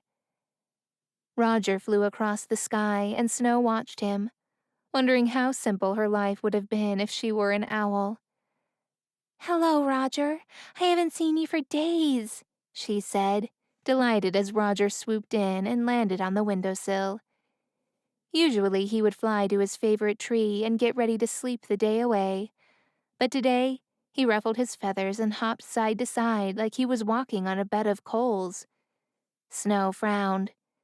What's the matter? It's Belle's father. Snow's heart pinched at the alarm in his voice. She bit her lip, cursing herself for letting the man leave the alley. Oh, Roger, don't tell me He's alive, Roger said quickly. And he's going to do something terrible at the wedding. Snow opened her mouth and closed it again, reeling at the news. Belle and Nathaniel's royal wedding was today. A rush of adrenaline coursed through Snow, and her heart thumped in her chest as Roger flew in and fanned her with his wings. Come on, we have to leave right now. I'll tell you everything on the way. All right, but wait. Snow threw the apron off and tossed it on the counter, then hurried to a little wardrobe with her dresses hanging in it. Snow, we don't have much time, Roger warned as Snow looked through the dresses. Just wait. If I'm going to a royal wedding, I need to make sure I look the part. The dwarfs lent Snow their donkey named Philo. He was not the fastest method of transport, but they crossed the forest much faster than if Snow had been on foot. The sun beamed gloriously over the palace, and the sandstone blinded Snow as she approached. A vast line of fine carriages sat outside the gates, waiting for the guards to inspect them. They'll never let you in on a donkey, Roger said, flying overhead. "Aye, what is that supposed to mean?" Philo said with a grunt. "Am I not noble enough for a royal wedding?" Snow shushed him and tickled his ears. Wait here, I'm going to walk, she said to the donkey, who started munching on some apples on the ground. Meanwhile, Roger flew ahead. I'll find Emmett, he called back before he disappeared over the palace wall. Snow got down and smoothed out her thick cotton dress that poofed out thanks to the netting she fashioned into an underskirt. The blue dress was simple, but she was clean and fixed her hair to sit in an elaborate braid wrapped around the back of her head. She then pinched her cheeks to make them rosy and combed her lips with her teeth to make them plumper. It was the best she could do. Roger returned and settled on her outstretched arm. I found him. He's inside, but he saw me. He's coming out now. Snow's heart fluttered at the thought of seeing Emmett, probably all dressed up in formal clothes and looking like the dashing prince that he is. When Emmett came into view, Snow was not disappointed by what she saw. His dark hair was carefully combed to the side, and his beard short, neatly trimmed. But nothing could take Snow's eyes off his broad grin. "I'm so happy you changed your mind," he said, rushing toward her. "You look beautiful." He picked her up and spun her around in a circle before putting her down and kissing her cheek. I need to tell you something, Snow said, feeling out of breath as Emmett took her hand and rested it in the crook of his arm. But he was in too good of a mood to notice. "I hope you brought your appetite," he said as they walked right past the guards and into the palace grounds. "There's enough food to feed an army." Snow swallowed nervously as she took in the vast displays. Red roses flooded the gardens, and ivory lace hung in waves along the trees. In the courtyard, a string orchestra played romantic music, and the buzz of excited chatter had Snow's heart speeding. Everything looks beautiful, she said. Then, snapping out of her daze, she grabbed Emmett's arm and forced him to stop walking and look at her. Belle's father is here, and he's going to poison your brother. We have to stop him. Emmett's eyes stretched wide. "How do you know that?" Roger told me. Snow kept her voice low as a couple walked by. Emmett puffed the air from his cheeks. "So a little bird told you?" Yes, Snow said, and I believe him because Belle's father is Rumpelstiltskin, and he is dangerous. I saw him kill a man with my own eyes. Emmett blinked several times, and Snow reasoned he must have been in shock, but there was no time for him to recover. "Come on, we have to—" A deep cough stopped her in her tracks. She sucked in the air through her teeth at a strong grip around her arm. "Guard, get your hands off this lady at once," Emmett ordered, pulling out his silver sword. 2 more guards stepped in with their swords drawn and looked at Emmett. "I'm sorry, sir, but we have strict orders to keep her away from the palace," the guard said. "Orders from whom?" Emmett asked, keeping his sword drawn. Emmett, please, Snow pleaded with a guard on each side, but Emmett didn't listen. "Orders from whom?" he asked again, but with a tone a lot more threatening than before. "King Nathaniel, sir." Emmett stared at the guard as if he'd slapped him. "What?" Emmett, you cannot be escorted out too, Snow begged. Now please put the sword away. Emmett took in a deep breath, then sheathed his sword. "Where will you be taking her?" "The Snow Queen has ordered that she be taken back to the palace at once." Snow's heart sank at the white and silver armored guards waiting at the gate. But then she shook her head and looked at Emmett again. It's okay. My sister won't hurt me. You need to go and save him. Emmett tried to argue, but the guards secured their grip on Snow and frog-marched her away. Snow looked back at Emmett, who staggered forward as if to attack them from behind, but she shook her head. She turned away with Emmett's look of devastation burning in her mind. Chapter 14. Emmett hurried into the castle with his hands balled into tight fists. He stomped down the hall and headed toward the main ballroom, hardly taking in the lords and ladies milling around him. After the ceremony, the guests probably headed to the banquet. Then his brother was most likely going to say a few words to his bride and invite everyone for a toast. Emmett picked up the pace and started running.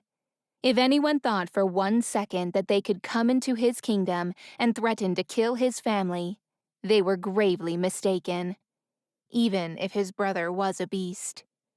He burst through the double doors, only to find Belle in an elegant white gown dancing, the huge skirt embroidered with white roses. She was with her father in the center of the ballroom, looking adoringly into his eyes, as though she was savoring every moment she had with him. Guests stood in a circle, watching them waltz. Emmett scanned the room for his brother. He was sitting across the way, watching Belle like she was a beautiful sunset. But there were no drinks on their table, and a wave of relief washed over Emmett. Maybe he wasn't too late. Emmett wiped the beads of sweat from his forehead with the back of his hand, then made his way toward his brother's table. He just needed to make sure Nathaniel didn't drink anything unless it came from a newly stoppered bottle and served right before his eyes. He would make his brother dehydrated on his wedding day if necessary. Nathaniel grinned as he approached his bride on the dance floor. He bowed to her father, then waited. Belle's father gave her a kiss on the cheek, then gave Nathaniel a bow of approval before stepping aside. Emmett gritted his teeth. The nerve the old man had to be so courteous in front of his daughter, all the while planning to murder the king. He was going to be dragged out of the kingdom with his ankles tied to 4 angry stallions. Emmett would make sure of that, if it was the last thing he did before leaving for good. Once Nathaniel took up a waltz with his bride, Belle's father backed away from the dance floor. With everyone's eyes trained on the newlyweds, Emmett was the only one who saw him dart out the door toward the hallway. Emmett hurried after him, weaving through the crowd watching the couple dance. Just as Emmett stepped out into the hallway, he caught sight of Belle's father rounding the corner. He ran down the hall, eager to catch up, but after every corner he would catch only a glimpse of Belle's father's back, until he finally caught him entering the library. Emmett stopped by the door and pulled out his silver sword before entering the room. "That's a little much, don't you think?"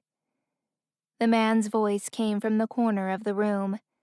Emmett turned to his left with his weapon in hand. Belle's father sat on the sofa with his legs crossed and his arm resting over the back cushion. "What are you doing here?" Emmett hissed. "Waiting for you," Belle's father said, glancing at Emmett's sword unfazed. "After all, if you're planning to kill me, I didn't want it done in front of my baby girl." Emmett tightened his grip on the hilt of his sword. "And killing your baby girl's husband doesn't bother you?" Belle's father arched a surprised brow. "You think I want to kill the king?" "I know about your plan to poison him." Emmett spoke through gritted teeth. "I also know you're Rumpelstiltskin." Belle's father smiled. "Well, that's only a minor detail." "Your plan has failed." Emmett aimed his sword at Rumple. "And now I will kill you myself to make sure you never hurt anyone." "First of all, if you kill me, you will become the new Rumpelstiltskin. I don't think your little princess would enjoy that as much. And second," he rose to his feet and pulled something out of his pocket. "I didn't come to poison the king. I came to give you a gift." He held up a vial of blue liquid. "What is that?" Emmett asked. "It's not poison, if that's what you were thinking. It's a cure," he said, placing it on a small table between them. He drinks that, and the beast inside of him will be gone. He will be fully human again. Emmett lowered his weapon and stared at the vial. How do I know if you're telling the truth? You don't, he said with a shrug. But if there's anyone I love more than my own life, it's my sweet Belle. All I want is for her to be safe, and for as long as that beast still lives inside of him, she will not be safe. Nathaniel would never hurt Belle, Emmett assured him. I'm sure the wolf that killed your parents must have cried himself to sleep. But that doesn't change the outcome, does it? Rumple gave him a serious look. The beast, in particular, was mind-controlled, which means he's unstable. That was Prince John's doing, but he's dead now. It wasn't just Prince John who used the beast for their own gain, Rumple said with a cunning smile. Seems like your little sweet princess hasn't told you everything. Emmett raised his sword again. Snow would never have manipulated someone like that. Rumple raised his hands in mock surrender. I see you haven't been told half of it. Either way, I did not come here for this. I came as a father. Now I'm sure you want your brother back just as much as I want to keep my Belle safe. Am I wrong? Emmett didn't have to respond. Him leaving his kingdom and his brother behind said it all. Very well then, Rumple smiled. You have until the toast to make a choice. If you choose not to do it, then be prepared to reap the consequences. I am not going to stand here and allow you to threaten me. It's not a threat. It's a fact, he said, holding up a finger. A subtle difference, but an important one nonetheless. He strode over to Emmett. Every choice has consequences. Take me, for example. He opened his arms wide as if displaying himself. How do you think I became Rumpelstiltskin? Emmett didn't bother responding. Rumple let out a chuckle. My precious Belle wished on a wild dandelion, and I paid the price. Before I knew it, I was waking up from a blackout, standing over the old Rumple's dead body. Now don't get me wrong, I am not angry with her. After all, that's just being a parent. But it doesn't change the ripple effect that our choices have on those around us. What consequences are we talking about? Emmett asked, his jaw clenched. If you choose not to protect my Belle, then someone you love will pay the price. Emmett raised his sword again. You stay away from Snow. Why he thought about her at the first utterance of the word love, Emmett wasn't entirely sure, but the thought of any harm coming to her just about drove him mad. Oh, no need to worry about her, Rumple said, waving it off. The Snow Queen and I are on good terms at the moment. Emmett stepped forward with his sword drawn. Then who will suffer the consequences if I don't follow through? Rumple dropped his hands and gave Emmett a stern look. It doesn't matter because curing your brother is everything you've ever wanted. Or do I stand corrected? Emmett's chest deflated. He hated that Rumple wasn't wrong. I believe the banquet is about to start, Rumple said, grabbing the vial from the table and tossing it to Emmett. He caught it in midair, then stared at the blue liquid with a mixture of guilt and pleasure. He did want his brother back. Rumple smiled. Shall we? During dinner, while all the guests enjoyed their food, Emmett approached the king and queen's table, holding 2 glasses of champagne. Belle rose and gave Emmett a hug. They've always had a love-hate relationship. He would tease her, and she would scowl at him. Though at the moment, she didn't seem as cold with him as other times. Perhaps entering into the family made her decide to start with a clean slate. Or it could be that she was too happy to let anyone, including him, ruin her joyful moment. "I always knew," he whispered, giving her a teasing look. "Knew what?" she asked, raising a brow. "That you found me attractive." He flashed her a smile. "You just happened to find a nicer version of me." Belle put a hand on her waist and narrowed her eyes at him. "I see your time in the wild hasn't changed you a bit." "Just try not to think of me in your wedding night, okay?" He winked, then chuckled when she rolled her eyes. By the time Emmett turned to face his twin brother, he was already standing with a broad grin on his face. "I'm so happy you're here." Nathaniel gave his brother a firm hug. "But you throw your charms at my queen again, and I will claw your eyes out." Emmett laughed, and by the smile in his brother's face when he pulled back, he knew that he missed the banter between them two. "Here." Emmett offered him one of the drinks. "I would like to make a toast, if I may." Nathaniel's grin grew wider, and he took the glass with pride. Emmett made his way to the center of the ballroom, where the couple had danced, and raised a glass. "May I have everyone's attention, please?" Once everyone's eyes were on him, he turned to face the king and queen. "I would like to say a few words to the happy couple." Marian's eyes filled with tears as she sat next to Robin at a table near her brother's. "As many of you know, my brother and I have had our differences, as I'm sure all families do," Emmett began. "But it's the similarities we share that keep me from giving up on him. And though I've tried to stay away, I see him everywhere I go. I mean, I do have his face." The guests laughed, as did Nathaniel and Belle. "The truth is, I walked away because there were things about him I could not accept.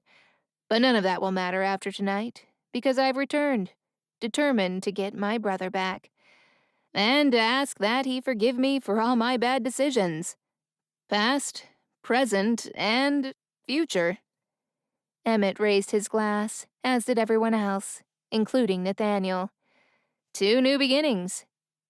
"To new beginnings," the guests echoed. Emmett drank his glass, then watched as his brother downed his drink. Belle took a sip of hers, just enough to wet her lips, then turned to Nathaniel to steal a kiss. When the orchestra began to play, Nathaniel pulled Belle to her feet and accompanied her to the dance floor. Emmett moved out of the way, but watched the happy couple starting another waltz. More couples began joining the king and queen and danced around them. "I see you've made your choice." Rumpel's voice came from behind him. Emmett shoved a hand into his pocket and traced the cork of the vial that hadn't been opened. Rumpel appeared at his side, and Emmett's heart raced with nerves. "He won't hurt her," Emmett assured him. "You've been warned." By the time Emmett turned, Rumpel was gone. He scanned around the room, but he was nowhere in sight.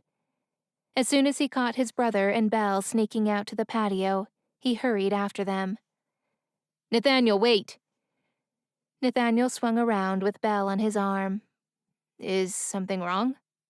"Yes." Emmett took the vial from his pocket and handed it to Nathaniel.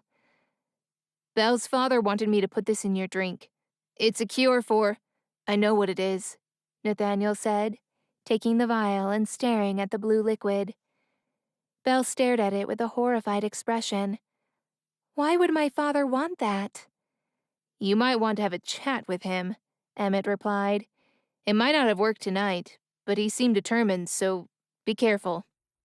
"Why didn't you?" Nathaniel asked, looking up from the vial to meet his brother's eyes. "Why didn't you give it to me?" He thought about Snow and what she'd said once. Her sister had repeated the same words at one point, and it was the only thing echoing in his mind. "We don't give up on family." Nathaniel pulled Emmett into another hug, clapping him on the back. "How did you find out?" Belle asked, her face downcast. Whether she knew what her father had become and that it had been her fault, Emmett wasn't sure, but she seemed guilty. "Snow warned me," he said. Belle looked at Emmett, shocked.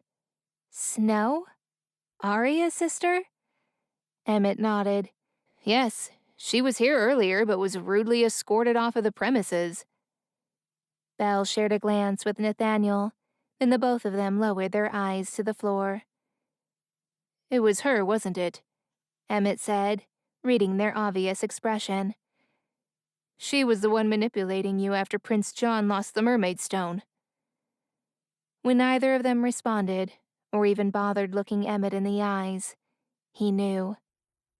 "If you'll excuse me, I have to go." "Where to?" Nathaniel asked. Emmett squared his shoulders. "Get answers." Chapter 15. Snow hugged her knees as she sat on the window ledge of her old room, looking out at the quiet castle grounds. 2 guards stood outside her door while Arya was away, so Snow was locked up in a very pretty cell until Arya returned. The night sky was clear over the castle, and she could make out thousands of stars twinkling like jewels. She shut her eyes, breathing in the cool air and allowing her imagination to run wild. She pictured Emmett storming through the wedding, boldly saving his brother from imminent death and exposing Belle's father as the new Rumpelstiltskin. She gritted her teeth with a hiss as an image of Belle's father flooded her mind. Rumpelstiltskin had a formidable reputation for being cruel, clever, conniving, and the most powerful man in all the kingdoms. No one knew how or why, but it was rumored that he had the ability to spin cotton into gold and convince unsuspecting victims to enter into a contract that would only end in misery. He was not someone she wanted to make an enemy. Snow shuddered against the thought and buried her face in her dress. The sooner Emmett came for her, the sooner they could run away to the Northern Realm and start a new life together. Snow longed for a fresh start, where no one knew who she was or what terrible things she had done. The Northern Realm was seldom talked about. The mermaid-infested waters made it dangerous for sailors to cross unless a deal was made with Poseidon, king of the seas. Snow's breath hitched as she remembered that she was half mermaid. Perhaps the Northern Realm would hold the key to finding out who she really was. Maybe she and Emmett could work together to find out more about her family. The sound of horses' hooves approaching the castle pulled Snow from her thoughts, and she snapped her eyes open. "Emmett," she whispered, watching the prince ride his steed up to the castle. He dismounted his horse and looked up at her, but his face was in the shadows, and she couldn't see his expression. She hoped he would be grinning. That would mean he saved his brother and all was well. Snow couldn't contain her excitement. She climbed out the window and lowered herself until she hung from the ledge. Grabbing a vine, she climbed down to meet him. She could have escaped sooner, but she was too tired to run from her sister. Besides, she knew Emmett would come for her at the Snow Queen's palace, and she was right. As soon as her feet hit the ground, she spun around and threw her arms around Emmett's neck. His shoulders tensed, and he tore her hands from him. "What's wrong?" Snow asked, then gasped, covering her mouth with a hand. "Is your brother okay? Did you stop Rumple from—" "He's fine," Emmett cut in, his voice cold as ice. Snow hugged herself, taken over by the chill and the space between them. "I'm glad," she said, her voice weakening. Something was horribly wrong, and with the way Emmett stared at her, his face hard and jaw jutting out, she could only think of one reason why.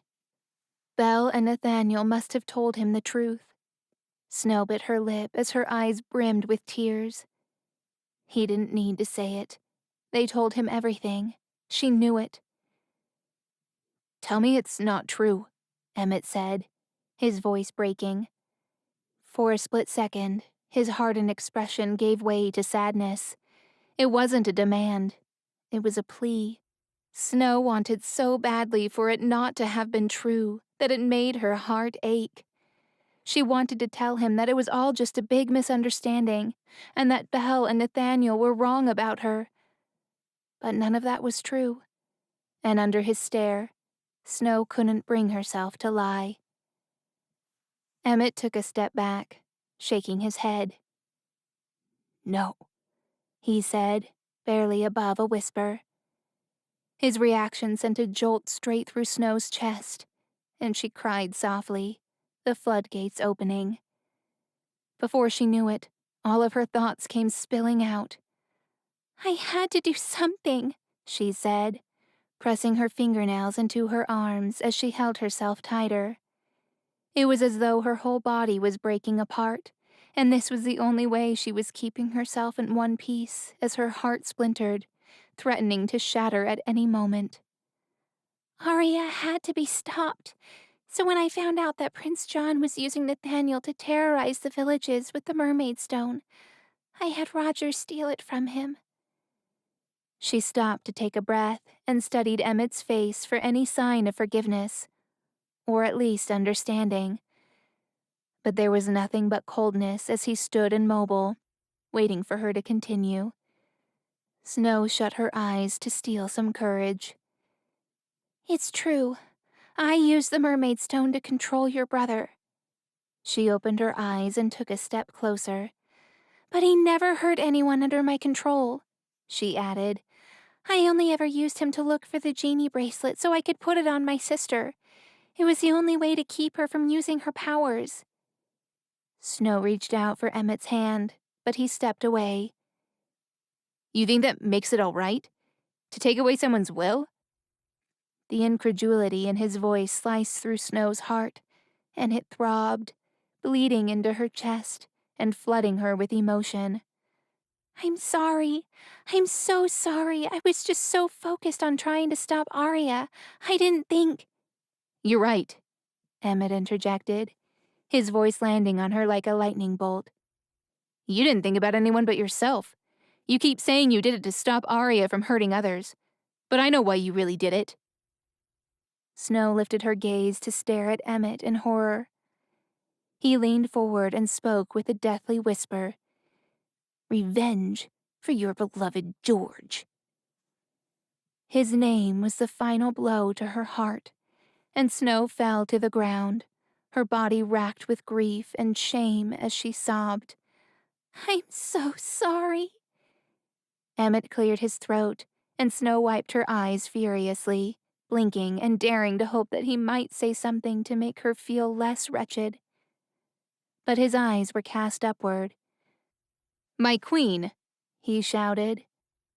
Snow frowned and craned her neck to see Arya standing at the balcony over her room. "We made a deal," he continued. "Now I want my safe passage to the Northern Realm." Arya took a parchment from her cloak, then used a tiny swirl of wind to lower it down until it landed on Emmett's hand. Snow's mouth dropped. "You were working for her? All this time?"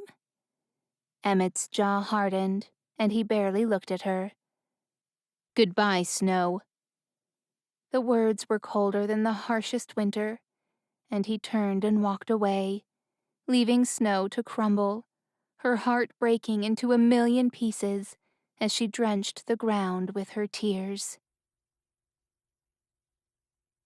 Chapter 16. Arya paced her study, wringing her hands and biting back tears. "Mirror, mirror, show me grandfather." She stopped, listening to the faint sobs coming from the next room. Snow had cried herself to sleep, and now she was crying again, and it made Arya want to break something. When the old man appeared in the mirror, Arya couldn't bring herself to even look at him. "I did everything you told me to do. Now Emmett has gone and my sister is heartbroken." She stole a glance, and anger brewed inside her chest at the nonchalant look grandfather gave her. "You're not seriously telling me this was part of the plan?" she asked incredulously. A union born from lies would never last, Grandfather said with a simple shrug. Arya frowned so deeply, her vision blurred. I'm sick of your cryptic lines, old man. Arya. And for the first time, Grandfather's voice was soft. She stopped pacing and looked at him, waiting. Now it is time to make amends with your sister, he said. The words hit Arya square between the eyes. Amends? Arya echoed. She wants nothing to do with me, and honestly, I can't blame her. Everything I've done has made her life miserable. Arya balled her fists, resisting the urge to blast daggers of ice through the mirror. Take her for a walk in the garden, he said, and tell her the truth. Arya's fists unclenched, and her breath hitched. You mean it? I can tell her everything? Grandfather nodded. Everything, he said. But then he dipped his head and peered at her with so much intensity, Arya stepped back. You just need to do one last thing, and your role in Snow's story will be complete. Arya swallowed nervously, then ran her fingers through her hair as she waited for her sister next to the lake. She had washed up and put on her finest white gown. The sleeves came to her wrists, and its lace overlay had been hand-sewn by the maids. It was a symbol of hope that the past could be washed clean, and she and Snow could move on and start anew. She looked around the spring garden and raised her palm, shooting blasts of ice, then curling her fingers as she manipulated them to form powdery snow, covering the grounds in white. Snow always loved winter. Perhaps it would help her to feel more at ease. As she looked at their own private winter garden, the corners of her mouth picked up. The cold was fresh and invigorating, and it was the perfect setting, for there was nothing as pure as snow. She looked up at the sound of approaching footsteps and watched her guard accompany Snow White into the garden.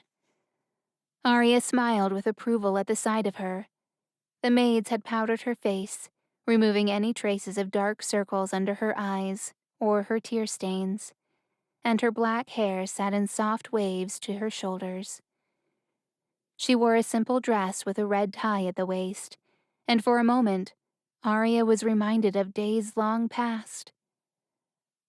I'm so glad you came, Arya said, keeping her voice soft as Snow reached her. But Snow's eyes darkened, and she placed her hands on her hips as the guard left them. I didn't know I had a choice. Arya tried not to let her feelings show as Snow's retort hit her. I know you hate me, and maybe you always will. But before you give up on me, I want to tell you everything. So the only way for us to get our happy ending is if there's a villain? Snow asked as they walked around the lake. They stopped near a tree and Snow sat on the little bench, her eyes wide as she looked at the ground. Arya had told her all that Grandfather had said, about Jack's world and the books, that Grandfather was the intruder who came through the mirror many years ago and messed with everyone's happy endings, and how he asked for Arya's help to fix his mistake. Since the evil queen was dead, Arya took her place as the villain. Snow, playing this role has been nothing short of torture, Arya said. The burden of her actions laid heavy on her chest, and exhaustion overwhelmed her whole body. Snow frowned at her, but Arya picked up a flash of sympathy in her eyes. But how could you? Snow asked. Red was your best friend. Robin took you in when you had no one. Belle has never done anything but help you, and you betrayed all of them. I know. Arya looked away, her heart heavy as a rock. And had I not done what I did, I would not have been strong enough to fulfill my role. Snow narrowed her eyes. What did you do? Arya turned to meet her sister's eyes. "Before my coronation," she said, "I froze my own heart." Snow gasped. "You did what?" Arya touched her chest, remembering the day she congealed her heart in order to fully emerge into the Snow Queen. How she placed a hand over it and clenched her jaw, letting the ice cold spread through her skin and encase her throbbing heart. The change was instantaneous. The coldness spread, numbing her sensations and feelings. It was surprisingly refreshing. Her tears stopped, and her mind was clearer than it had ever been. If I hadn't done so, I would never have been able to follow through with any of it. Snow covered her mouth in surprise. "Now it makes sense why you threw George off the balcony without any hesitation," Snow muttered. "But why did you do it?" Arya frowned. "He was a threat to our kingdom." "But I loved him, Arya." It didn't go unnoticed how Snow said loved, as in past tense, but she didn't call her sister out on it. "I discovered something about him," Arya said. "Something that would not have made you happy. Besides, Emmett is your true love." "But he's not," Snow argued, rising to her feet and her cheeks flushing red. "He's gone, and none of that was real. He was just doing his job to keep me safe. He lied to me." If Arya's heart hadn't been frozen, she would have been in tears at that moment. "Out of all the horrible things I've done, hurting you has by far been the hardest thing I've ever had to do." She sat on the bench and held out her arms. Snow's frown deepened, but then her eyes grew glassy and she fell into Arya's arms. "I hate that I can't stay mad at you," Snow cried. "No matter how much I want to, I can't." Arya stroked Snow's soft hair and shushed her. "I've missed you so much," Arya said, wiping the tears streaming down her sister's face. The two sisters sat, comforting each other for a long time. Then Arya looked up at the fruit hanging from the tree above their heads. "Here," she said, plucking a juicy red apple and offering it to Snow. "Call it a peace offering. I promise I will never meddle in your life again." Snow wiped her wet cheeks and took the apple with an appreciative chuckle. "I'm going to hold you to that." Then she studied the apple. "I was too upset to eat breakfast, but this looks delicious now." Arya beamed as Snow bit into the apple, and for a moment they sat there, eyes locked and wearing identical smiles. But then Snow's face fell, and she dropped the apple on the ground. Arya's eyes widened in horror as she watched her sister fall back. She leaped forward and grabbed Snow just before she hit the ground, and held her in her arms. "Snow! Snow!" Arya shouted as her sister's eyes fluttered closed. "Snow!" Her breath quickened as she shook her sister. Snow lay in her arms, her pretty eyes closed and face white as a ghost. When she didn't wake, Arya looked at the bitten apple lying a few feet away and remembered what Grandfather told her. Be sure to give her an apple from the tree in the garden as a token of your fresh start.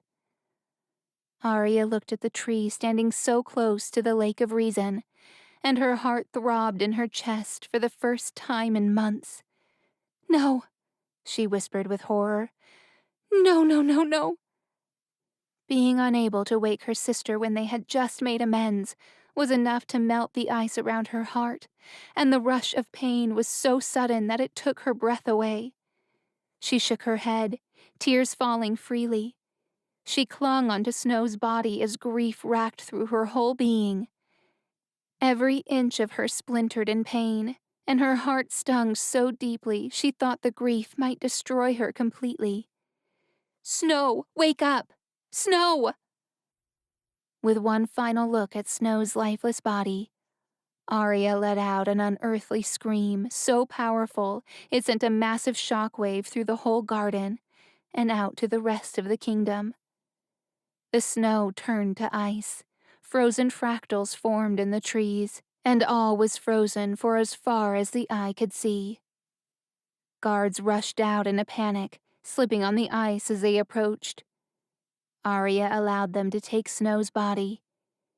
"Take her to the throne room," she said, her voice shaking. She stood, her legs barely able to carry her, but anger propelled her forward. Arya staggered up the stairs, then waved her hand, blasting ice against the double doors of the study, bursting them open. She stomped angrily toward the mirror with her head thumping and a dreadful hollowness in her midriff. She clutched her stomach as she gritted her teeth. "Mirror, mirror, show me grandfather, now!" Grandfather appeared, but did not even raise a brow at her sorry state. "I should have killed you when I had the chance, you lying, evil old man," Arya hissed. "You never told me the apple was poisoned, and now she's dead. My sister is—" "She's not dead," Grandfather said simply. "She's merely asleep in your world and has awoken in mine." "What?" Arya looked at the old man as if he'd slapped her. "How is she there?" "The tree from which you took the apple has its roots watered by the Lake of Reason, which means the moment your sister bit into the fruit, she woke up here, in my world." Arya balled her fists.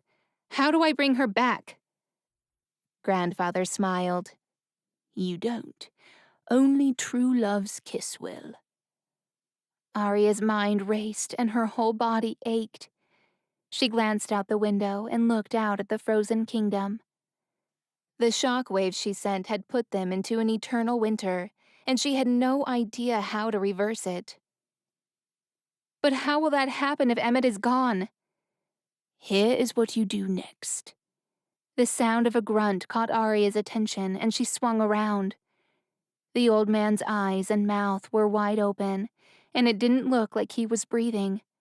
"Grandfather!" She rushed toward the mirror as he choked. But when he stepped back, Arya gasped at the sight of a sword sticking out from his chest. A pool of blood began to grow and stain his shirt. Her stomach lurched as she watched the lights fade from his eyes. "Grandfather, no!" she screeched, trying to reach the mirror. He hadn't told her what to do next, how to save her sister without Emmett. Then a hand appeared on the old man's shoulder and pushed his body aside. Arya staggered back, clutching her stomach and panting as a familiar face appeared. He had a rat-like pointy nose, a sloping grin, and straw-like hair as he sneered at her. The blood drained from Arya's face as she looked at the man with recognition. "George?" She blinked several times as her brain scrambled to make sense of what she was seeing as he pushed himself right through the mirror and back into their world. His inky black eyes bore into her soul, and he gave her a smile so wicked, the hairs on the back of Arya's neck stood on end. "Hello, old friend." Chapter 17. Emmett leaned over the wooden railing of a sailor's ship and gazed into the horizon. He tightened his cloak as the frigid chill blew through the harbor. Though Emmett had a feeling that even if the weather warmed, the cold inside him wouldn't fade any time soon. If only they would just take off already. The sooner he moved on to his new life, the sooner he could put everything behind him. Though he didn't get to say goodbye to his brother, he did stop by Sherwood on his way to the harbor and spoke with his sister.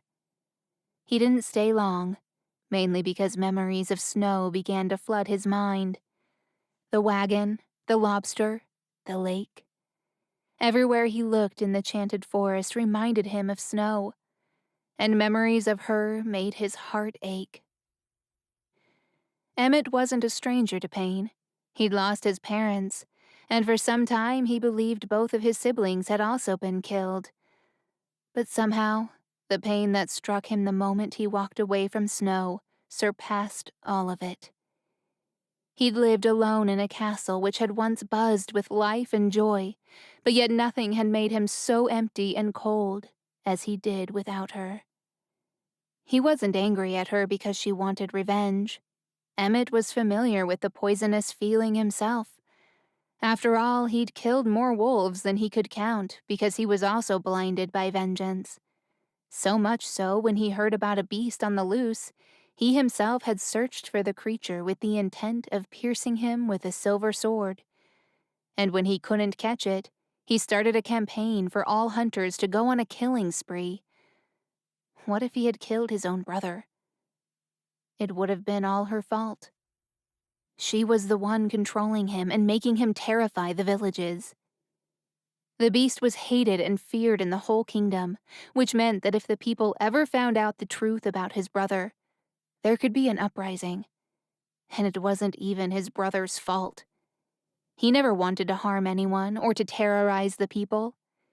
Nathaniel was the kindest person Emmett had ever known. Even when they were little and their father took them hunting, Nathaniel always missed the target on purpose because he couldn't bear to kill an animal. He didn't mind eating them once they were cooked, but getting his hands dirty was never his strength.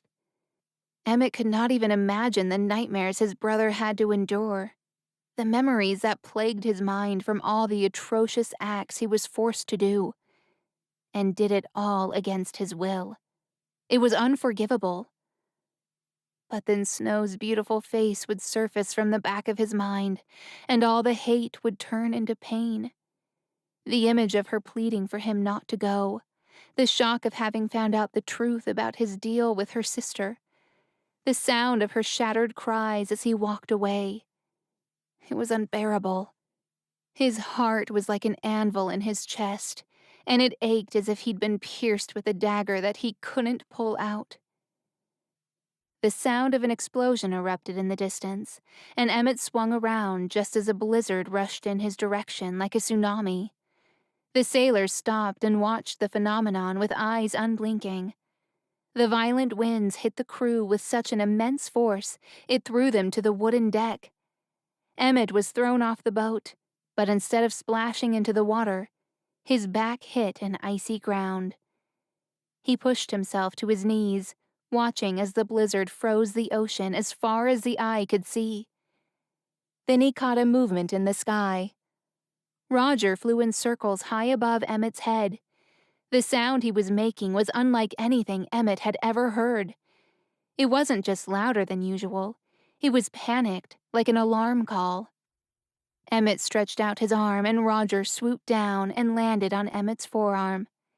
But he didn't stay still. He kept flapping his wings and hooting like he was crying, maybe even sobbing. Though Emmett couldn't understand what he was saying, he knew exactly what message Roger was trying to convey. Snow was in trouble. Chapter 18. Arya woke up with a maddening headache. She raised her hand to her temple and felt her throbbing pulse beat against her fingertips.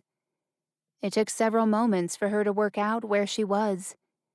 She looked at the mirror, which had broken into fragments, barely kept together. Huge cracks appeared between the shards, and Arya wondered if it even worked anymore. George had escaped, and he was stronger than ever. She gulped at the memory. Jack's grandfather didn't die of natural causes like Jack had thought. He was murdered, and by George. She shut her eyes and took several deep breaths to steady herself.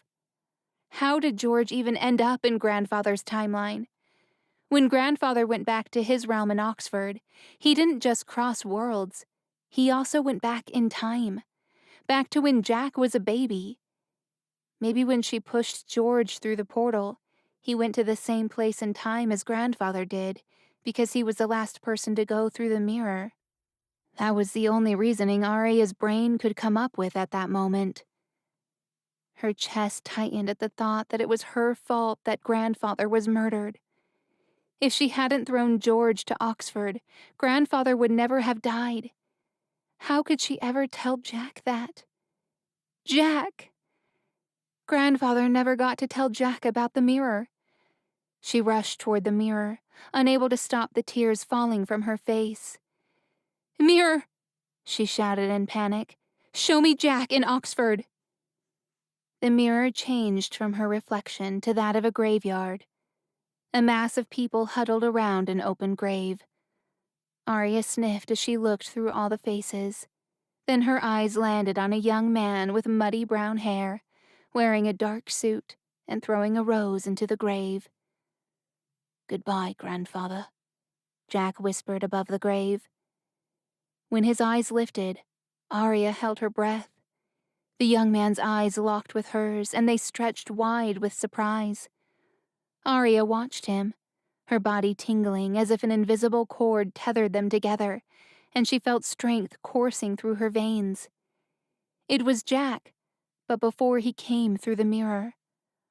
Arya longed to reach in and pull him in for a tight hug.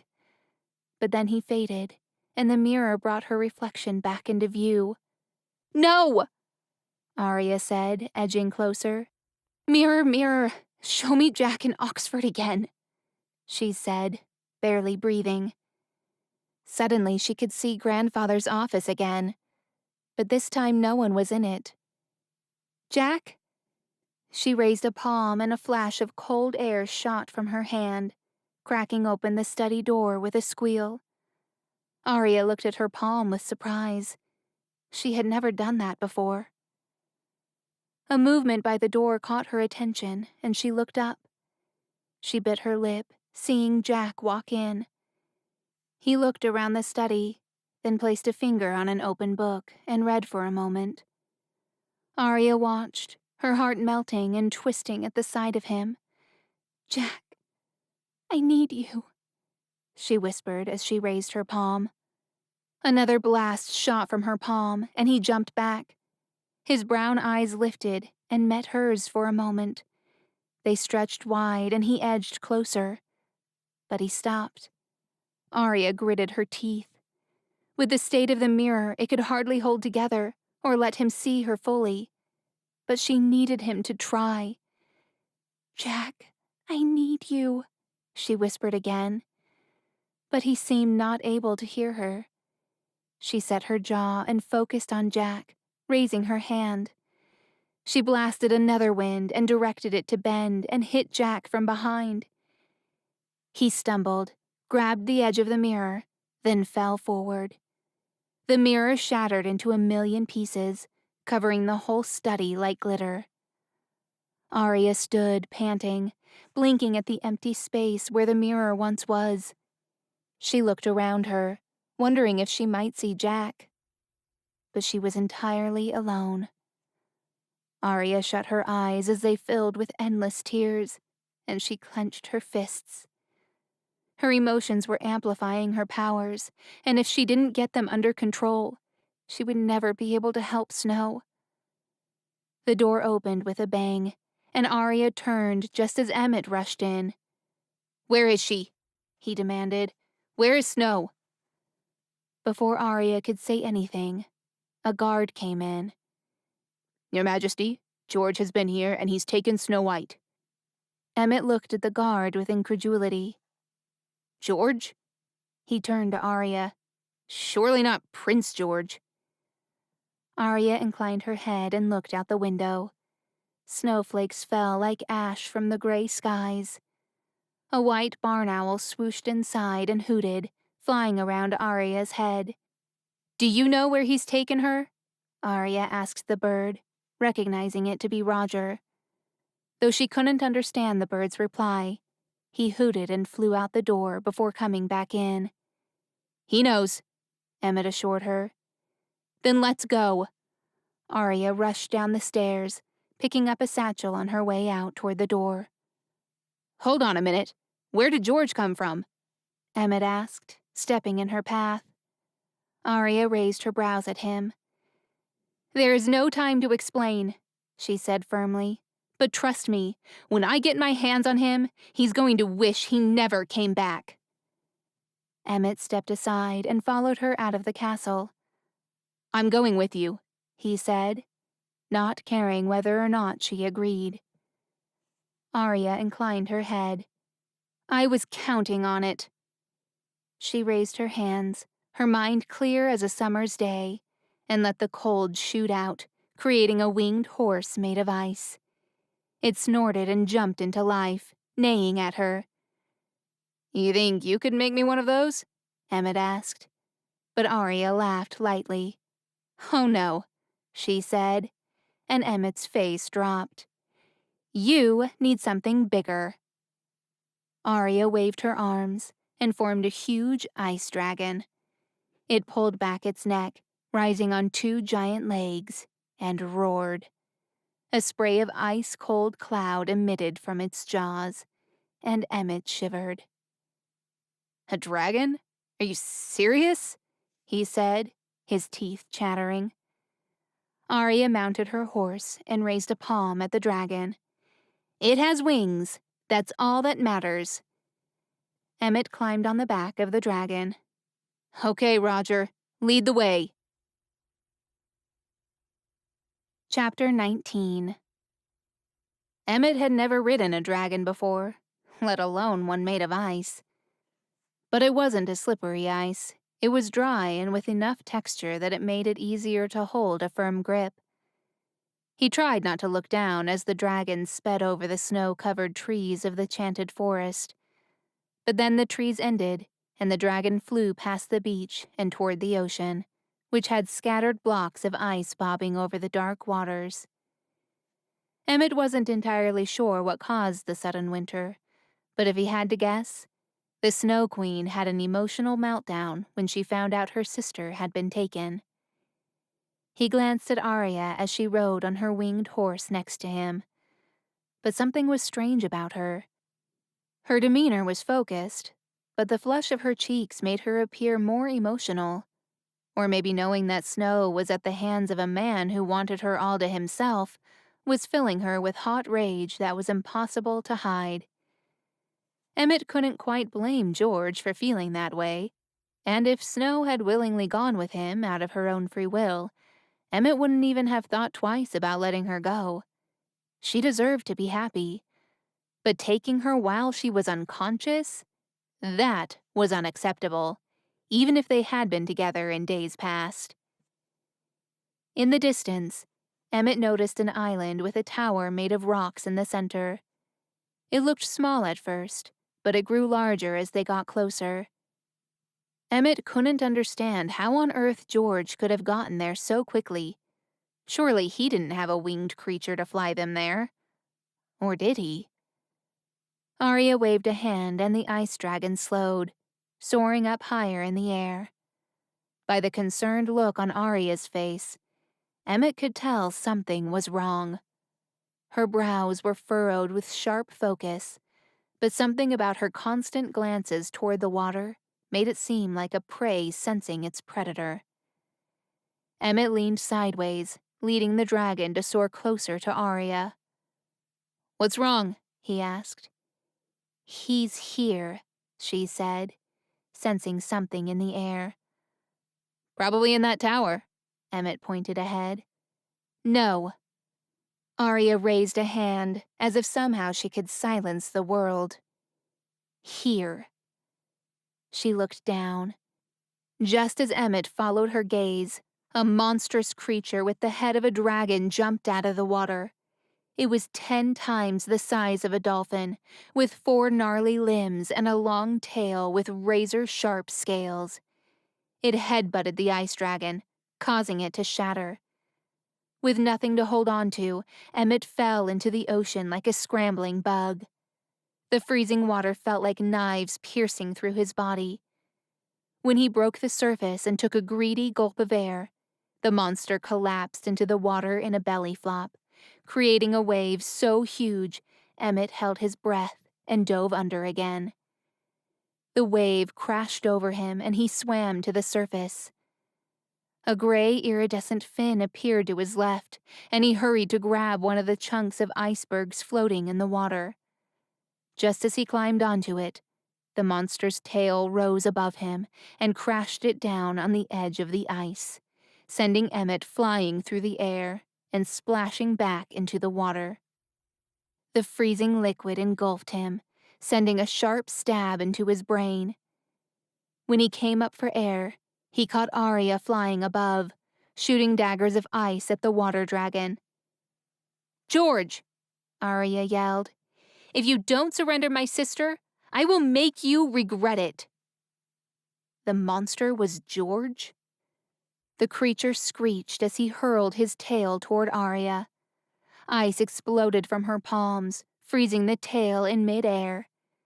She continued to freeze the rest of his body, immobilizing his back, then all around him until he was trapped inside giant walls of ice. Sensing his opportunity to go to the tower, Emmett wasted no time climbing onto another piece of iceberg while the creature was trapped. He hopped from one iceberg to another, getting closer and closer to the island where the tower stood. The water dragon let out a piercing cry, then spikes poked out of his back, shattering the ice until he was free again. Broken fragments of ice rained down into the water. He turned around with his black eyes locked on Emmett. Undeterred from his goal, Emmett pushed his legs harder, jumping as high as he could manage. He glanced over his shoulder and spotted Arya creating walls of ice in the water dragon's path. He slowed down after each impact, but then he dove underwater, and an eerie silence followed. Emmett stopped and swung around. Arya swooped down with her winged horse, but instead of grabbing him out of harm's way, she dropped her satchel at his feet, then flew past him. Emmett hurried to look inside, and immediately he knew what Arya was suggesting. He lifted his eyes and caught the dragon's spikes cutting through the water toward him. He crouched on top of the iceberg and braced himself, waiting for the aquatic monster to draw closer. When he finally leaped out of the water with his teeth bared, Emmett sucked in a deep breath and jumped into the water.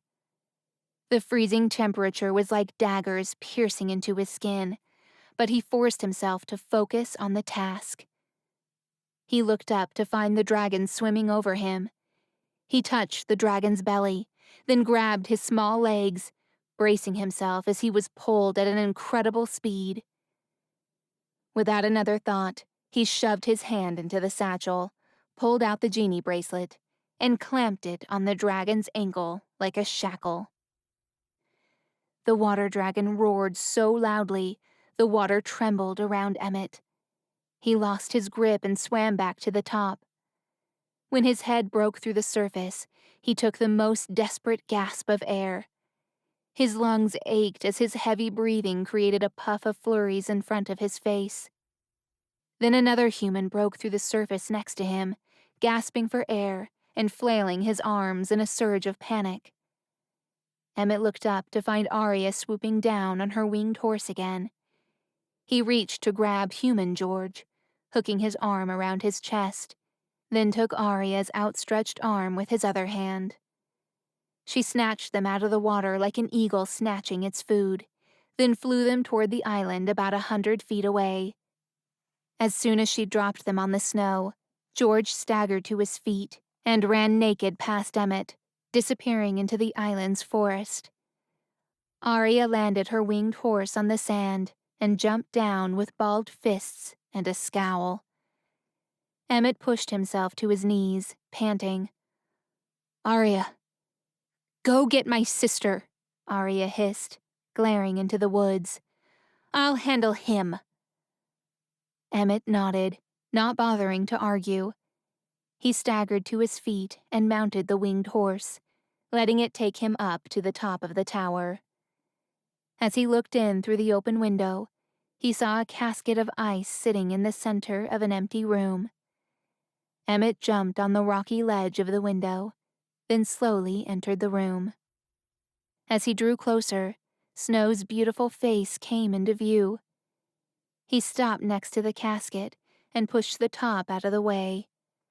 It slid off and shattered on the rocky floor. Slowly he knelt down and allowed his heartbeat to return to normal as he stared at Snow's pretty rosebud lips and her thick lashes. She lay so peaceful and still. Emmett frowned. "What did they do to you?" He leaned over Snow and brushed a strand of black hair from her porcelain face. He watched her for a long moment, knowing that only true love's kiss would bring her back. He had no doubt in his mind that his love for her was true. But what if she didn't feel the same way? What if she still loved George? After all, she wasn't able to see what a monster he'd become. An ache rose in Emmett's chest at the mere thought of her heart belonging to someone else. But there was only one way to find out. He brushed his thumb over her rosy cheek, watching as her red lips beckoned to him. Without another thought, he leaned in and pressed his lips gently to hers. Chapter 20. Arya tore through the forest, not stopping to even take a breath as she followed the fresh footsteps in the snow. The genie bracelet had suppressed George's ability to shift, and the cold would slow him down. Arya had the upper hand. Foliage whipped at her as she ran, and as a thorny branch sliced her arm, she didn't even flinch. Adrenaline coursed through her veins. She ran faster than she'd ever run, taking quick breaths and focusing on the rustling bushes up ahead. George was slowing down. "Stop, George, and face me like a man," Arya shouted. But he wasn't going to stop, because he knew she didn't want to talk.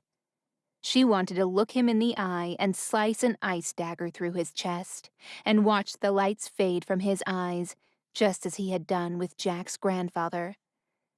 She still couldn't believe George killed the old man in cold blood. But that wasn't the reason Arya wanted him dead. If he had stepped through the mirror and they talked things out, Arya would have understood.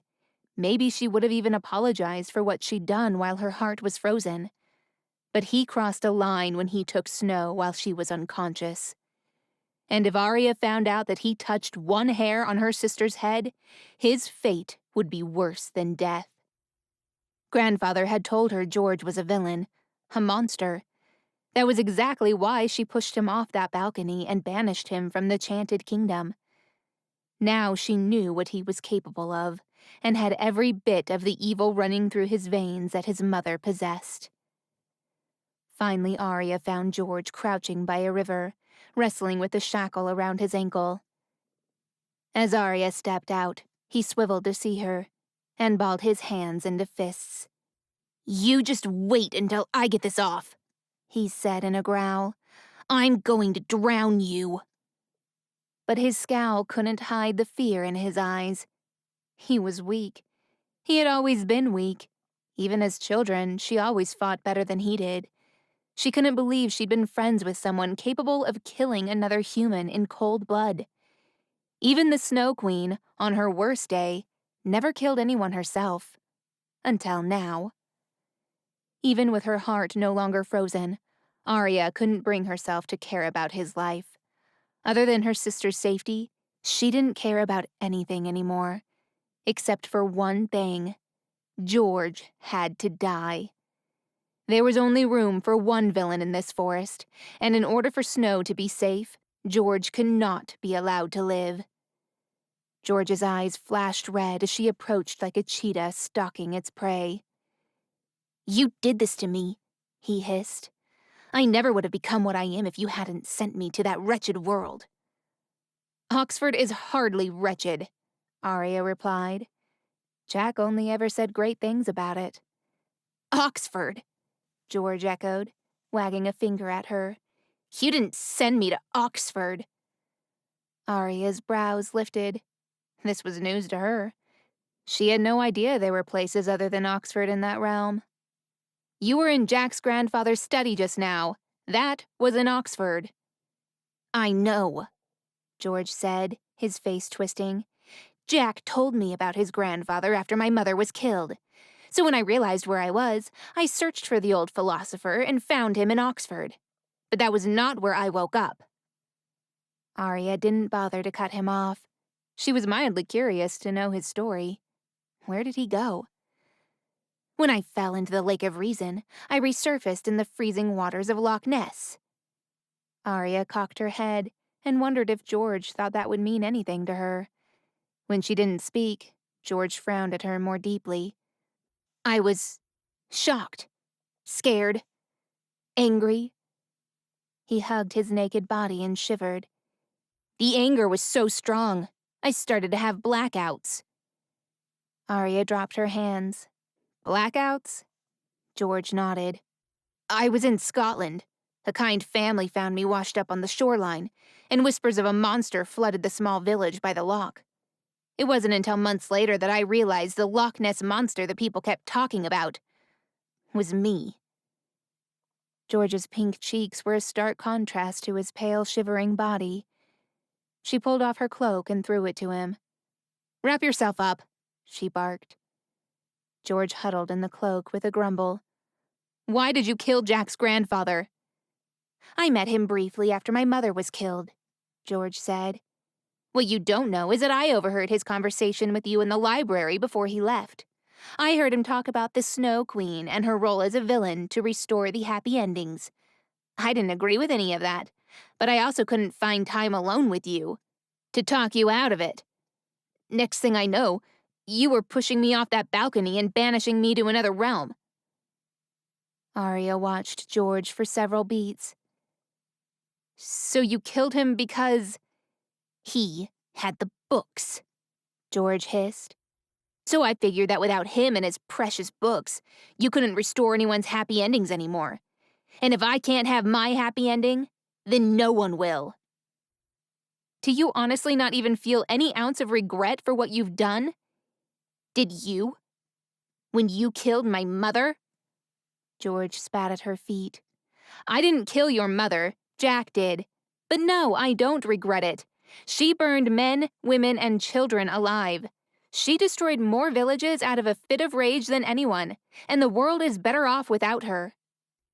George hissed, seething at her words. "And you're any better? On your own coronation day, you tossed me over that balcony like I was an unwanted rat. You are an unwanted rat."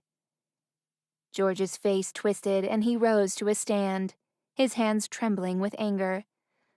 "I protected Snow when you ran away, leaving your family to die.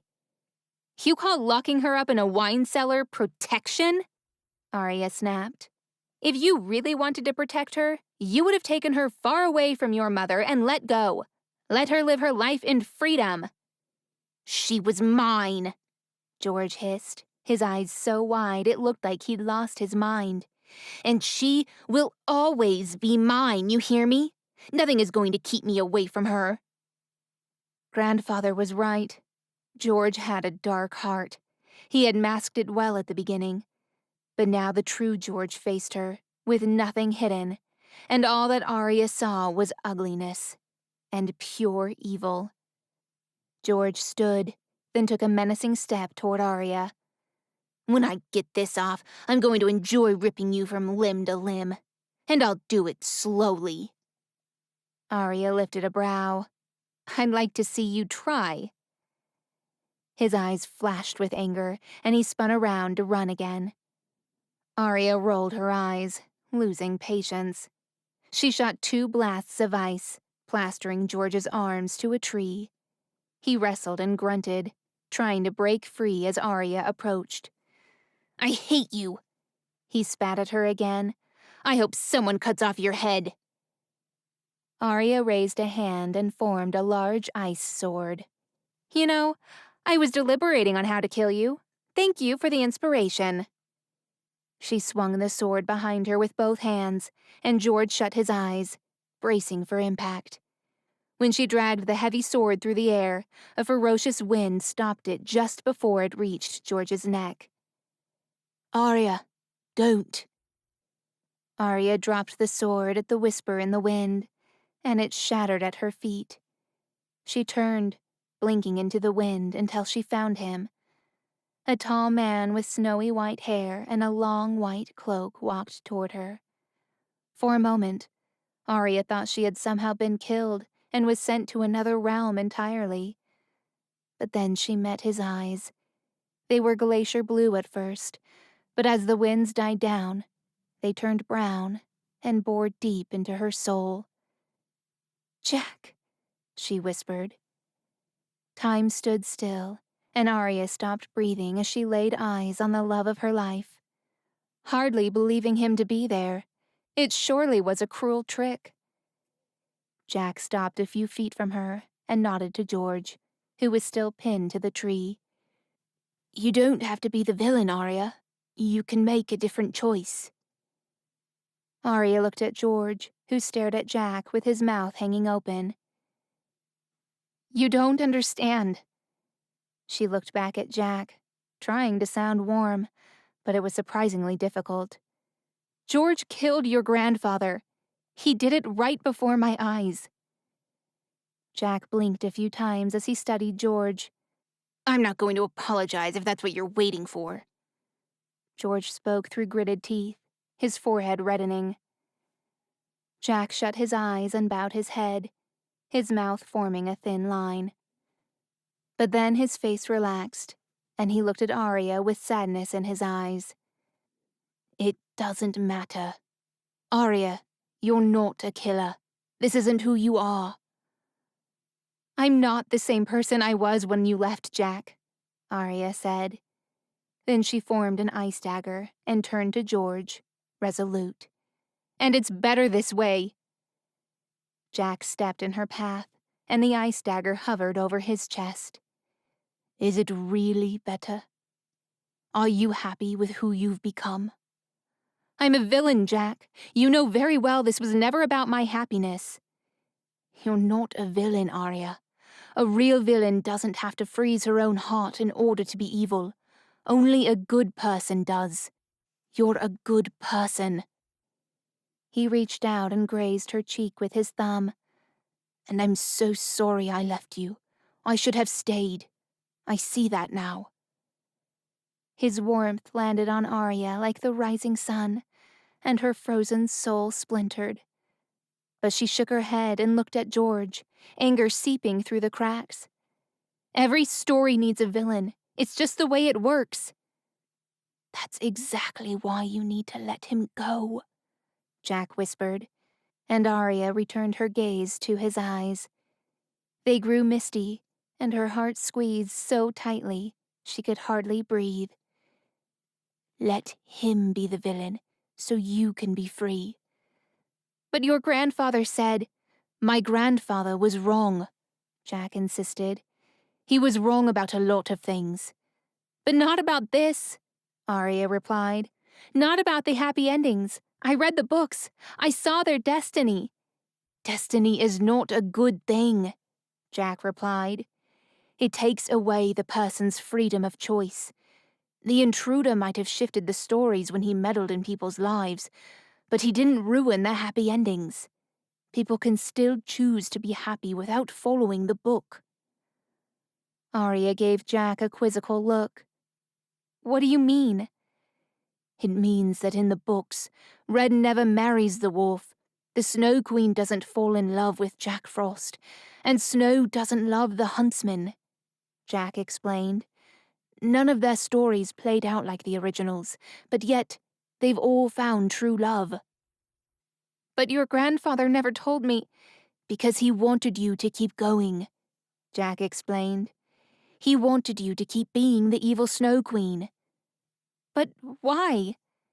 "Because you were the only villain he could control, and my grandfather was obsessed with fixing his mistake.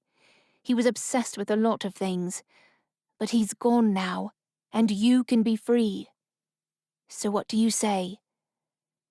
Arya held Jack's gaze, trying to think of an argument, but when she couldn't think of anything, she sighed and aimed her palm at George. He broke free, and without a word, turned on his heels and ran away. "Now what?" she asked Jack, looking around them. Everything was white, and icicles hung from the glistening, frozen branches of the trees. The frosty lake sparkled in the weak sunlight, pouring through the white clouds above. Then she remembered the shockwave sending everything into an eternal winter. "I don't know how to fix this," she said. Jack took her hand, and the gentle touch gave her goosebumps. "Arya," he whispered. She raised her eyes to meet his tender gaze. "My darling Arya." He brushed her hair away from her face. "It's taken me some time to come to terms with what I've become. When I left, I thought I was doing the right thing. But you needed me, and by leaving you, I walked away from who I really am." He took her face in his hands, and Arya's chest pinched. I missed you," she whispered. "If my heart hadn't been frozen, I don't think I would have survived without you." She bit her lip at the confession, but Jack smiled so warmly it burned into her. "Why are you smiling?" she asked, her brows furrowing. "I just told you my heart was frozen, which meant I couldn't love you anymore." Jack pressed his forehead against hers and sighed, his breath warming her cheeks. "Freezing your heart was the greatest sacrifice you could do, and if that isn't an act of love, I don't know what is." Arya's body heated as Jack closed the gap between them, and his chest pressed against hers. He found her waist and ran his hands up her back as if to warm her heart again.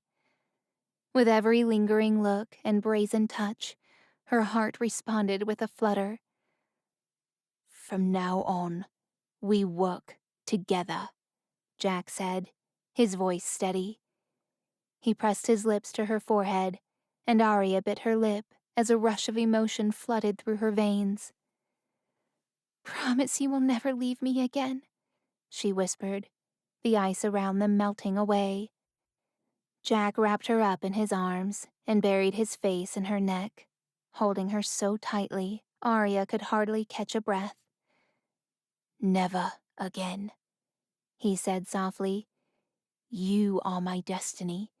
We were always meant to be together, and for as long as I live, you'll always have me by your side." He lifted his head, and the last of the ice dripped away. Arya's heart throbbed so hard it sent a gush of tears to her eyes. "You promise?" she breathed. Jack didn't answer with words. Instead, he grabbed the back of her neck and found her mouth with his. The kiss lit up every part of Arya's mind like fireworks. As she dragged her hands up to his hair, succumbing to the kiss, her heart soared, exploding with such intensity it sent another shockwave through her core. This time was more intense and powerful than before, as it blasted from her body and into the atmosphere. Jack and Arya broke apart and looked around in wonderment as a tremendous gust of wind took over the forest.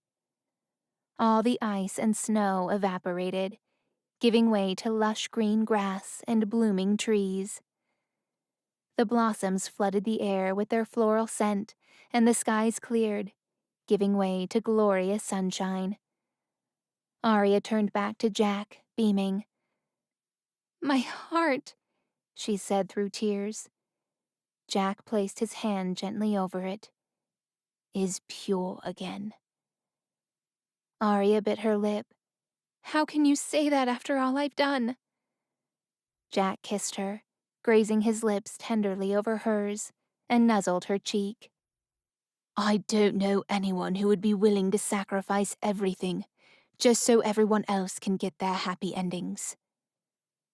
Arya closed her eyes, tears sliding down her cheeks.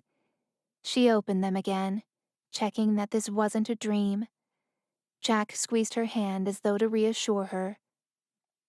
"Now isn't it about time you get yours too?" Chapter 21.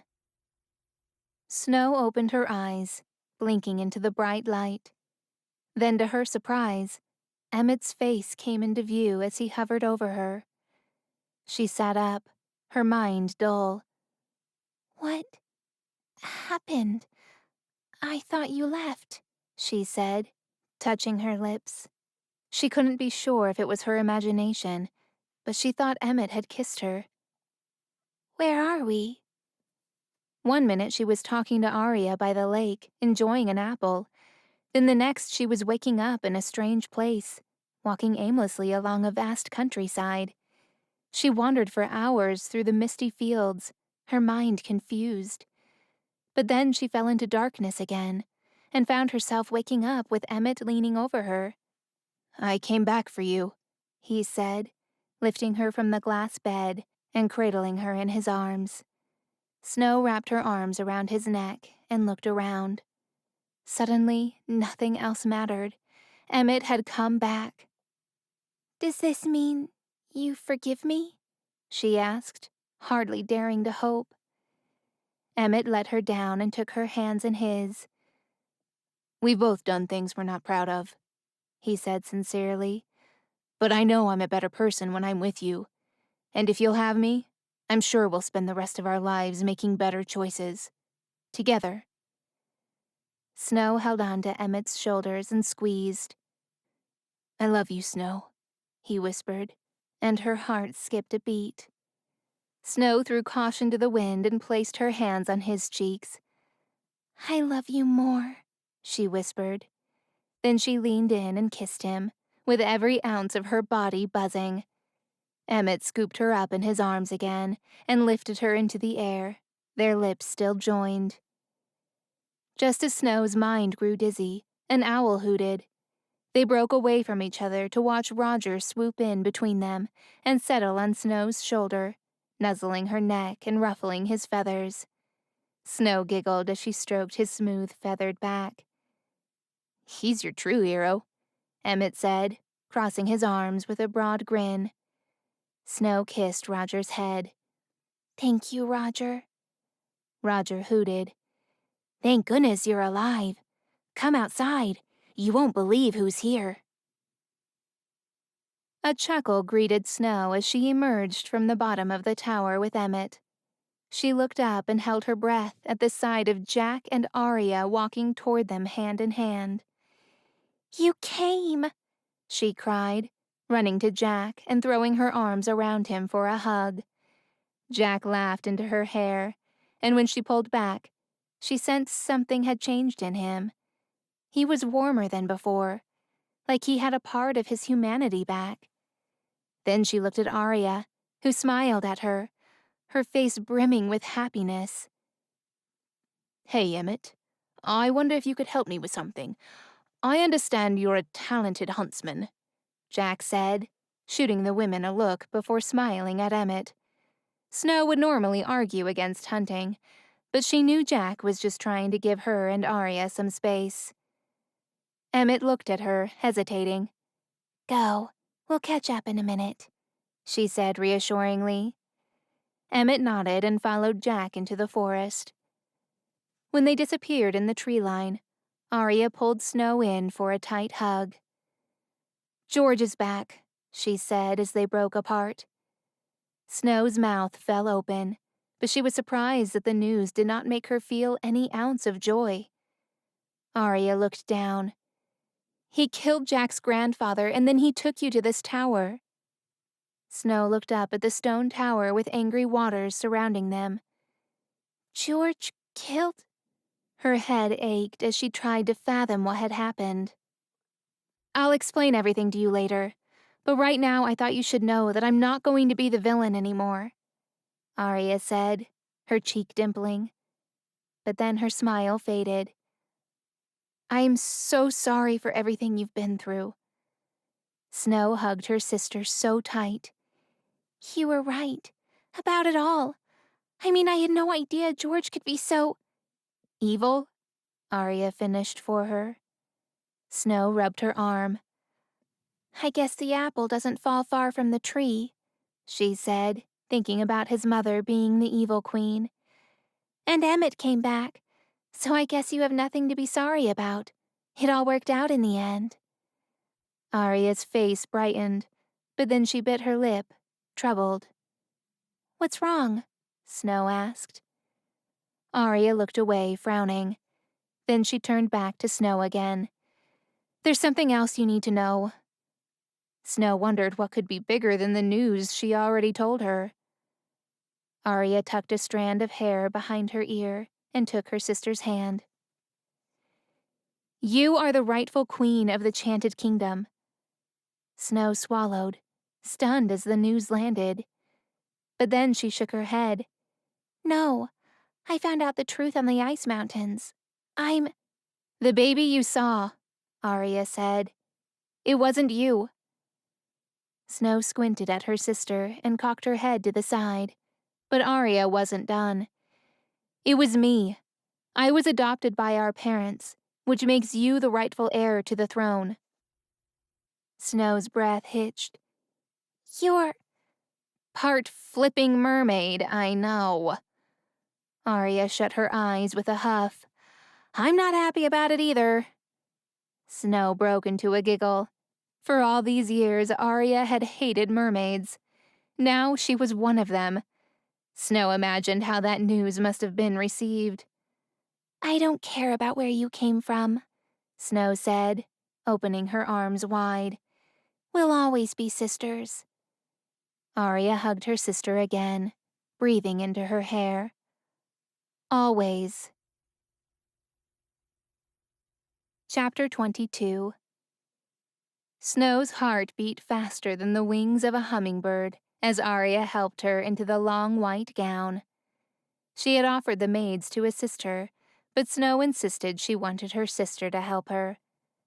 Especially when she saw the dress and eyed it with a mixture of wonderment and trepidation. The lace overlay had birds and butterflies embroidered along the skirt, which poofed out with so much material that the dress weighed heavier than a dwarf in her arms. But the dress wasn't the reason Snow didn't want anyone around. After several minutes of hobbling on one foot, grunting and struggling with the gown, Arya, who had been waiting outside, walked in and helped her climb into it. The gown fit Snow like a glove. The boning in the bodice held everything in place, and Arya fastened the 50 small loop buttons all down her back. Snow admired her dark hair fixed up with daisies and 2 sunflowers, thinking that she should wear flowers in her hair more often. She turned and pressed a finger in a rosy red paste, then dabbed it on her lips and blended a little on her cheeks until she had rose-red lips and a hint of blush to her complexion. Roger looked on from the windowsill. He was unusually quiet. Perhaps he was groggy from being woken up so early, or maybe he was simply replaying their adventures together, wondering how Snow was now all grown up, getting married, and on her way to ruling a kingdom. It was hard for Snow to comprehend it all as well. Snow looked up at the long wall mirror of ice that Arya had made for her. The frame had intricate designs of snowflakes and birds. As Snow looked at her reflection, she almost couldn't recognize the woman staring back. She had once been so unsure of herself, so worried and fearful of the future. Having lived years in hiding, being told she was too weak to fight for her kingdom, the woman looking back in the mirror told an entirely different story. Now she was a queen. There would be no more hiding, no more questioning of her worth or ability. Unlike her successors, she would rule with a pure heart and let kindness and charity guide her decisions. The Chanted Kingdom deserved that, after all the horrors that the people have had to endure. Arya hummed as though she heard Snow's thoughts and squeezed her upper arms, making eye contact through the mirror. "You will be the most loved queen the Chanted Kingdom has ever known," she said with reverence. Snow placed a hand over Arya's and smiled. "They will come to love you too, once everyone learns of your sacrifice." Arya pulled her hand away, looking troubled. Snow turned and looked at her. "George was the villain this time, not you," she said firmly. "He murdered Jack's grandfather in cold blood. He took me to a deserted tower, and I could only imagine what other atrocities he had planned if you hadn't saved me." Arya looked at the floor with her brows pinched. He only became the villain because of what I did to him." Her face screwed up in anger. "Now he's out there, alive, and all alone. And I'm afraid for him. He may have lost his mind, but he was my friend, Snow. What if I turned him into a monster?" Snow held Arya's hand and squeezed it tightly. "Our relationship was never an equal partnership. He convinced me that I was weak and unable to take care of myself. He knew what his mother was, what she did to the villages. Never once did he try to stop her. Not once did he accept that she did terrible things." Arya pulled Snow in for a gentle hug, and the two sisters stayed like that for a breath. The birdsong floated in through the open window, and when it picked up, Snow could just make out the words. "Snow and Emmett are getting married today. Hip, hip, hooray! Hip, hip, hooray! Snow and Emmett are our queen and king. Shout out hooray! Come along and sing."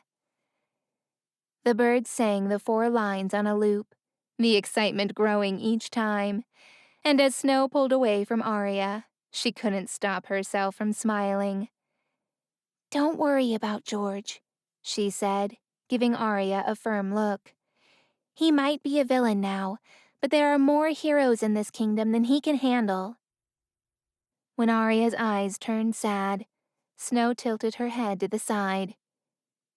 "You're not staying, are you?" Though it might have been naive, Snow had envisioned a future where she and Emmett and Jack and Arya lived happily in the castle together, and that Snow would rule with the occasional advice from her sister and Jack, who had become wise beyond most humans in their lifetime. "Jack said I could learn so much more about my powers at the Ice Mountains," Arya said, her smile growing. "He also thinks my mother came from that tribe, just like his family." Snow frowned, but Arya shook her head, picking up on Snow's thoughts. "But if you ever need me, for anything at all, I'll be here in a heartbeat." Snow pulled in a deep breath as a pair of bluebirds flew over, holding her veil in their claws. They lowered the dainty tiara to her hair, and Snow thanked them. She turned back to Arya. Her white blonde hair was in a braid over her left shoulder, with strands of hair flowing freely, framing her face. She wore a simple dress, a light shade of blue, and for the first time in a long time, she did not have a worry line between her brows. Her face radiated happiness, and there was a wholeness to her that wasn't there before. Most people probably wouldn't recognize the Snow Queen, with a beaming smile on her face. But to Snow, that was her sister, not the villain Jack's grandfather had made her become. Snow believed in her when no one else did, and it was worth every sweat, blood, and tear. Arya was happy again, and healed. If Snow was able to save her sister, she was confident she would be strong enough to rule and be the kind of queen her kingdom needed her to be. Though Arya was still concerned about George coming back, Snow wasn't. She had no idea if the son of the evil queen would ever come back and try to take her again. One thing was certain. If he ever returned, Snow would be ready. Chapter 23. Emmett had never heard so many birds singing at once. The Chanted Forest began beaming with life at sunrise, and it hadn't stopped since. He sucked in a nervous breath as he stood in the garden under a gazebo made of flowers. A strong hand patted his back, and he turned around to find his brother with a proud smile. "Don't lock your knees," he said. "It might make you faint." Emmett nodded. "Thanks." "Who would have thought?" Nathaniel said, still smiling. "You become king once more." Emmett gave his brother a sincere look. "No, I'm not. I'll continue to be known as Prince Emmett. And I'll spend the rest of my days supporting my queen." "How much longer is this going to take?" Robin approached, holding a small silver bottle in his hand. "I'm starving." "Where's my sister?" Emmett asked. "She's with the rest of the girls fixing up your bride." Robin replied, offering Emmett the flask. Here. Emmett arched a dark brow. What is that? For the nerves. Robin didn't have to say any more. Emmett chuckled. No, thanks. Suit yourself, Robin said with a shrug. But then he fell silent and looked around the palace as if he was seeing everything for the first time. Can I ask you both a question? Nathaniel and Emmett looked at him, intrigued. Robin wasn't usually careful with his words. If he had something to say, he said it. Do you think your sister would prefer a wedding like this? When he turned to the brothers, he seemed genuinely interested in their advice. Maybe even a slight hint of concern in his eyes. I mean, she is a princess. Marian knows where you come from, Nathaniel replied. She chose you because of what you have to offer, not for the things you lack. So I'm sure that whatever you give her, as long as it's from your heart, she will love it. Robin looked at Emmett. Do you have anything to say? Nope. Emmett popped his lips for emphasis. I've learned the hard way not to make decisions for my sister, so if you really want to know what she wants, ask her. Robin let out a long breath. It's just that she deserves the world, you know? Emmett smiled, then clapped Robin's back. My sister doesn't want the world. If she did, she would have married Prince John. She just wants you. Roger flew from the castle's balcony and landed on top of the gazebo. He didn't have to hear Roger speak to understand what he was saying. Snow was ready and on her way. Emmett squared his shoulders and adjusted his tie. Belle and his sister walked out of the castle, giggling and gushing down the steps, with their own bouquets of flowers in hand, then made their way to the front row and took a seat next to the 7 dwarfs. Robin settled next to Marian as she beamed at the groom. Emmett gave a wink to mask his nerves, but when the orchestra began to play, he gulped and clasped his hands behind his back. His brother put a calming hand on his shoulder and gave it a hard squeeze. It was such a simple gesture, but it was enough to comfort him. Snow had already been crowned the new queen, and he would indeed become the king. But today, she was just his sweet and kind Snow, and he was just a man marrying his true love. The double doors opened, and all the guests rose to their feet. Arya stepped out, holding a bouquet of red and yellow roses. She descended the stone steps and walked down the aisle until she reached Emmett. She curtsied to him, and he bowed his head. She then went to stand to his left, and he focused on the double doors again. The moment Snow stepped outside, her eyes locked with Emmett's. Her dark hair sat in soft curls to her shoulders and posed a stark contrast to the lacy white dress sparkling in the sunshine. Red, yellow, and white cardinals flew behind her, and a line of bluebirds lifted the train of her dress, all the while chirping happily. She looped her hand in Jack's arm, and together they descended the steps. When she beamed, Emmett smiled back. It didn't fade until she was finally standing in front of him. The colorful birds lowered her train, then elegantly lifted her veil over her head. Jack brought Snow to Emmett, where they stood beneath an arch adorned by an array of spring flowers. They turned to face each other. When their eyes met, there was no doubt in Emmett's mind that Snow was his true love. By the time he was asked to share his vow, his heart overflowed with love for the woman standing in front of him. He took her hands in his and watched her for a moment.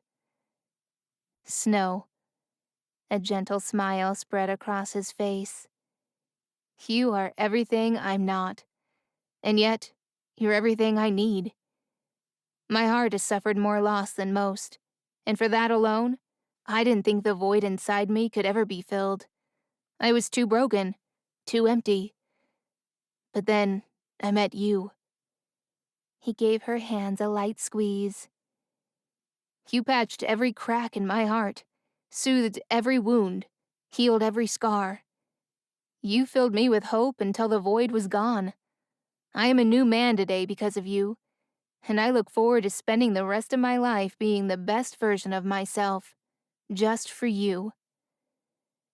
Snow's eyes turned glassy with tears, but she pressed her red lips together, trying not to cry. "Emmett," she watched him for a moment. "All my life I've hidden in the background, allowed others to rise above me. But you," she smiled, "you saw a side of me that even I never knew existed.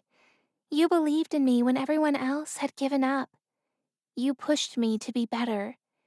You challenged me in ways that were both thrilling and uplifting. But most importantly, you taught me that true strength comes from within, and that love is the most powerful weapon of all. With you, I am the strongest version of myself, and I vow to spend the rest of my days loving you." Emmett pressed his lips to hers with such an urgency, she let out a little surprised gasp against his mouth. He knew it wasn't time yet, but he couldn't contain the urge. The pull toward her, to taste her, was too strong. Her red lips molded against his. It was sweet as an apple, and her cheeks were soft as he gently brushed his thumbs over them. He pulled back and opened his eyes slowly, as light chuckles came from the wedding guests. Though he paid no attention to them, for he could not take his eyes off her lips that were still perked as if beckoning him to continue. "Sorry," he whispered. "You were saying?" Snow gave him a lopsided grin, then threw her arms around his neck. "Oh, Emmett, who would have thought a huntsman could be so charming?" Epilogue. Lexa. Lexa watched fireworks decorate the sky as she sat on a large rock at the edge of the ocean. Her wet brown hair cascaded over 2 white seashells with gray speckles, the only form of clothing to keep her modesty, as was customary for mermaids. She lowered her eyes to the poultice she mixed in a jar, using a stick as she had done countless times before. Hackett, a seagull and friend, landed on the rock next to her, hopping in excitement. "The Chanted Kingdom will have a new queen." His voice entered Lex's mind telepathically. "I'm just happy someone dethroned the Snow Queen," Lexa replied. "Isn't she your half-sister?" Hackett asked, and Lexa was certain that if the seagull had brows, he would have lifted one. Nonetheless, he cocked his head to the side. Lexa frowned at him in annoyance. With all the thoughts weighing heavily on her mind, the last thing she needed was to be reminded of her wretched half-sister. Leave it to Hackett to always speak without thinking. She went back to mixing the poultice without dignifying his question with the response. Hackett hopped on her lap and looked up at her. "Have you spoken to your father?" "Why don't you tell me more about this new queen?" Lexa asked, skirting around the question. "Oh, her name is Snow White," he said excitedly, not even noticing she had changed the subject on purpose. "And she's getting married today. Did you know she can also communicate with animals?" "That I've heard." Lexa didn't know Snow personally, but she knew that anyone would have made a better queen than Arya. Though she was happy to hear that Snow was kinder than most land people.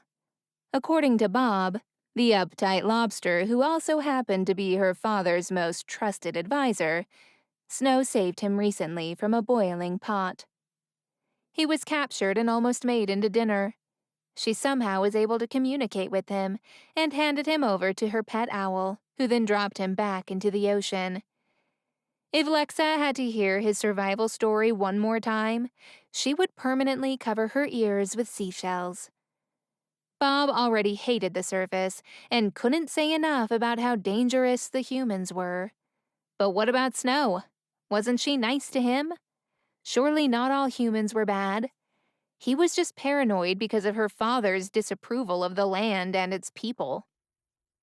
Lexa clenched her jaw. Thinking about her father stirred up an anger that she took great effort to suppress. All her life, he forbade her from going to the surface, from interacting with the humans, and yet he had a child with a human after Lexa's mother died. All those years, he made her feel like she was odd for being drawn to the land, when in reality, she was being just like him. Though, unlike him, Lexa never got to experience land in full as he had. Lexa enjoyed the heat of the sun on her face, the fresh air blowing through her hair, and the warm sand between her toes. Even though her father knew she would go to the surface from time to time, he had no idea she had the means to generate legs. Thanks to the stone she traded with Arya, Lexa was able to connect with the stone her mother had given her. The two stones fit together like yin and yang, and once joined, it gave Lexa the ability to shift into human form, even if only for a short time. It was just enough for her to enjoy the island she found in the middle of the sea. More fireworks of red, white, and green exploded like confetti in the distance, and bird songs traveled melodically through the swaying trees. The animals were euphoric with the new queen's wedding. The buzz of excitement flowed through the air, and all life in the Chanted Forest sang and danced with glee. Lexa had never heard of a human who could communicate with animals, and it was rare for them to honor and praise a human. So whoever Snow was, she had to be special. Lexa! The corners of her mouth twitched at the familiar sound of her best friend. His voice was unmistakable, light, charming, and that night, he was jovial. She turned to find Jinko, her dolphin, appearing on the surface of the water. He was tangled up in a long string of algae that wrapped around his head and nose, though this did nothing to dampen his happy mood. Lexa tilted her head as she studied him. Oh, Jinko. She placed the jar aside, then leaped into the water. What happened? I was being very careful, he said as she untangled him.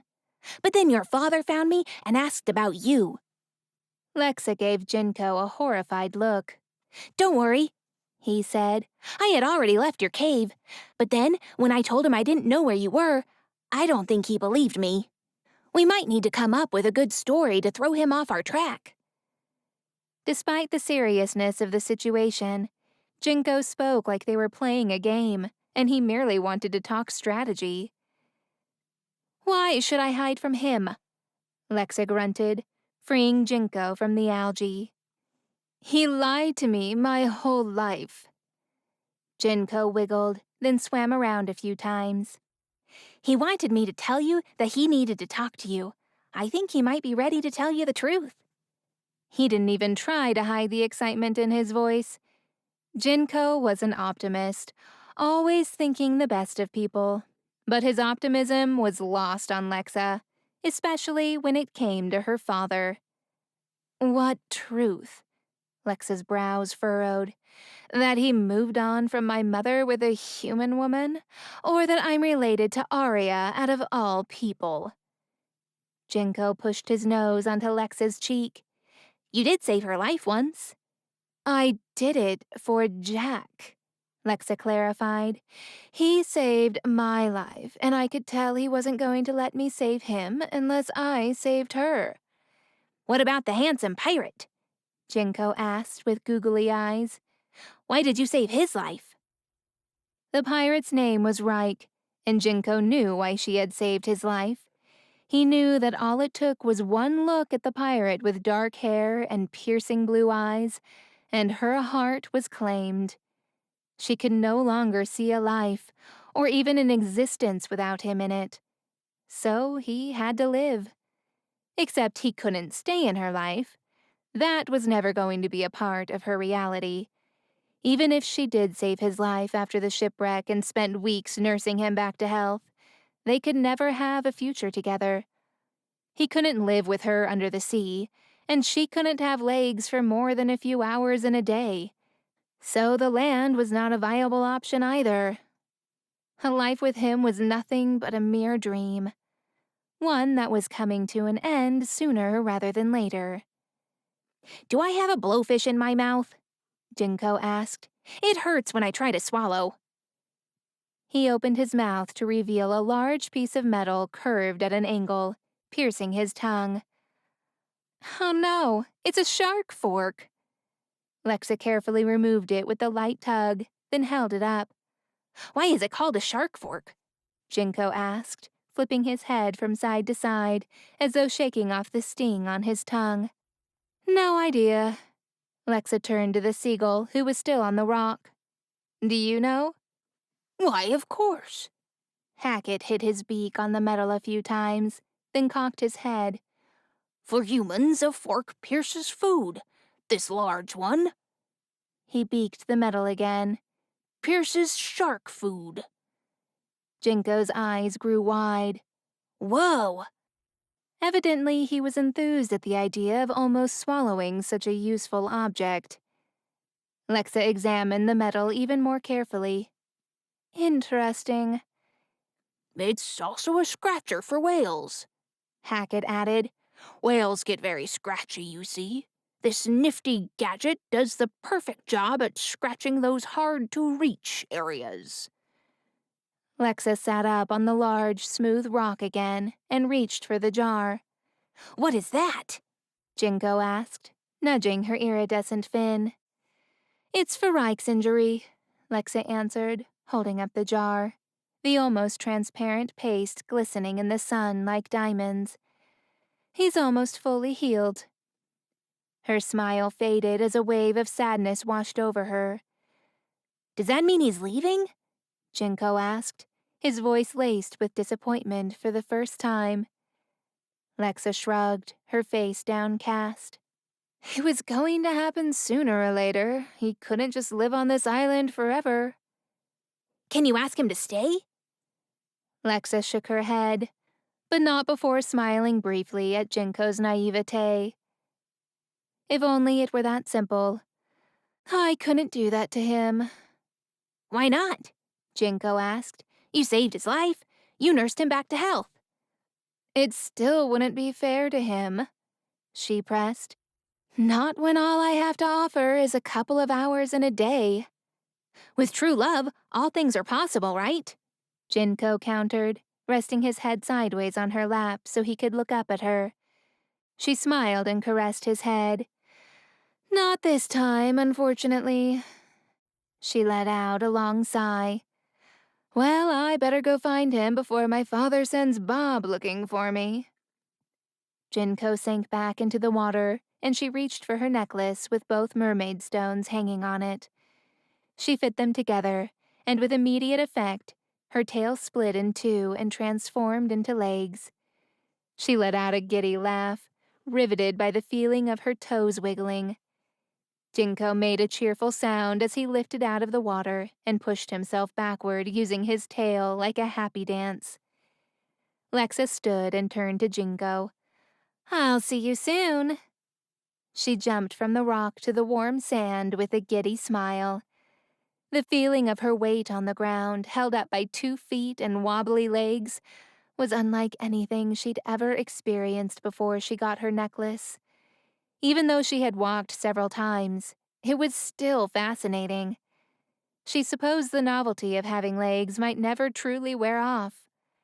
She grabbed the bundle of human clothes that she kept hidden by the rock, then reached for a satchel. She shoved the shark fork in the bag along with the jar of poultice.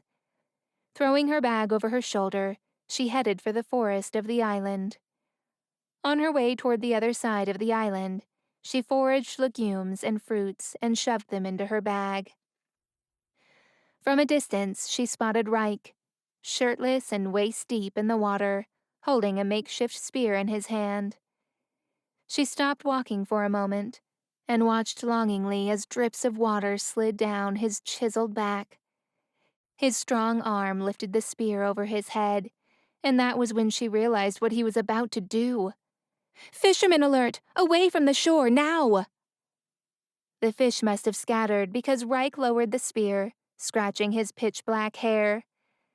Lexa watched him look around with confusion, as if wondering what just happened.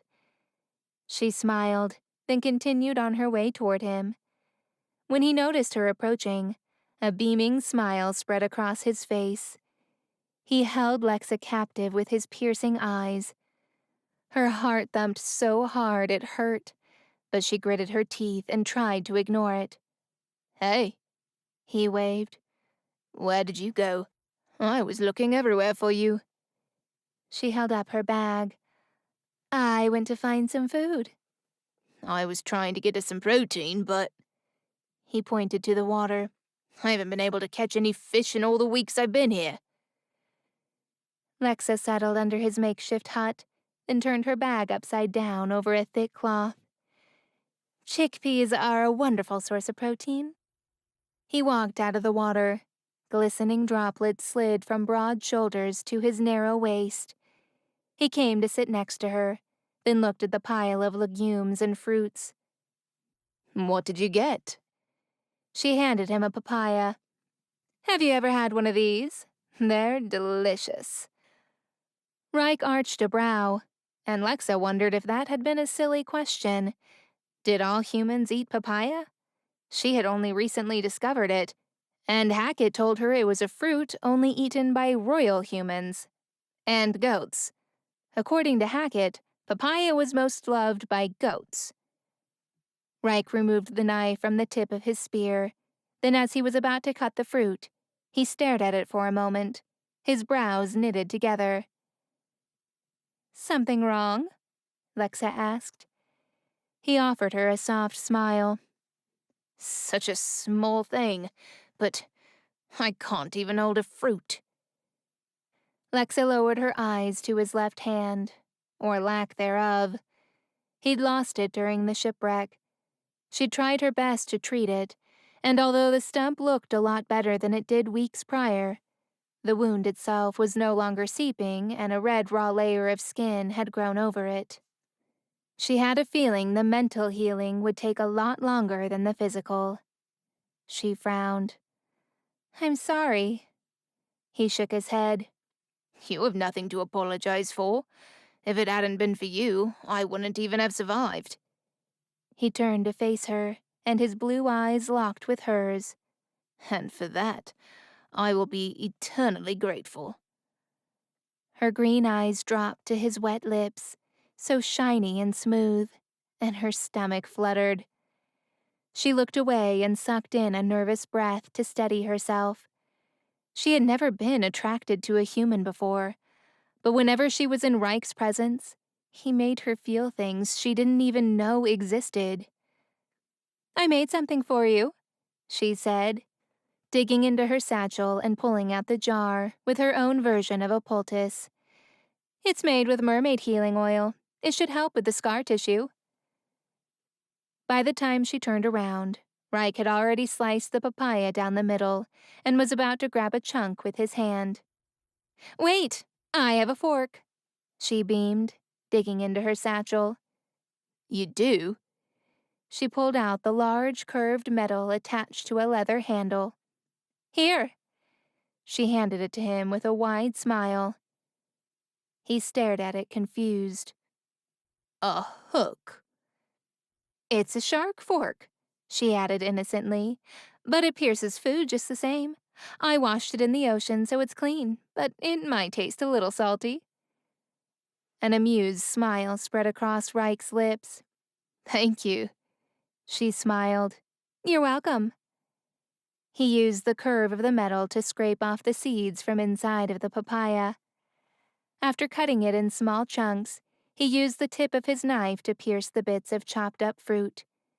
He fed her a few pieces, and the explosion of sweetness made her eyes roll back. She let out a moan. When her eyes opened again, she caught the look of amusement on Reich's face as he watched her. He cleared his throat and devoured the rest as if he hadn't eaten in weeks. But of course he had. She had made sure he got enough nutrition, though he did look thinner than when she had first brought him there. Guilt tugged at the pit of her stomach.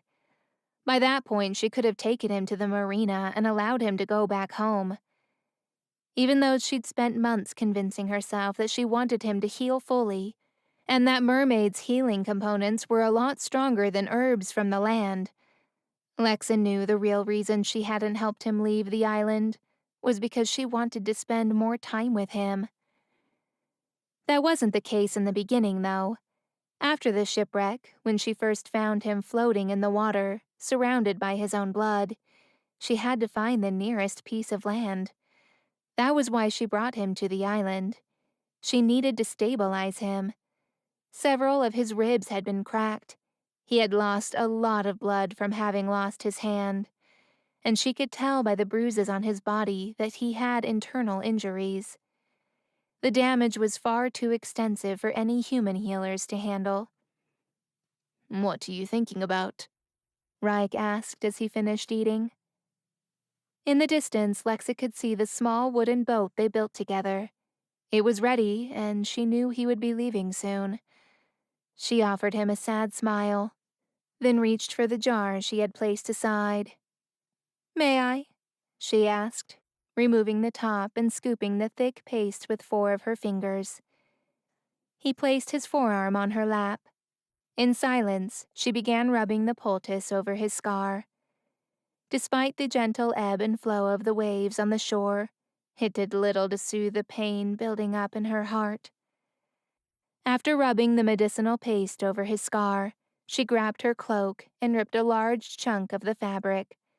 She wrapped it around his stump. "Wait."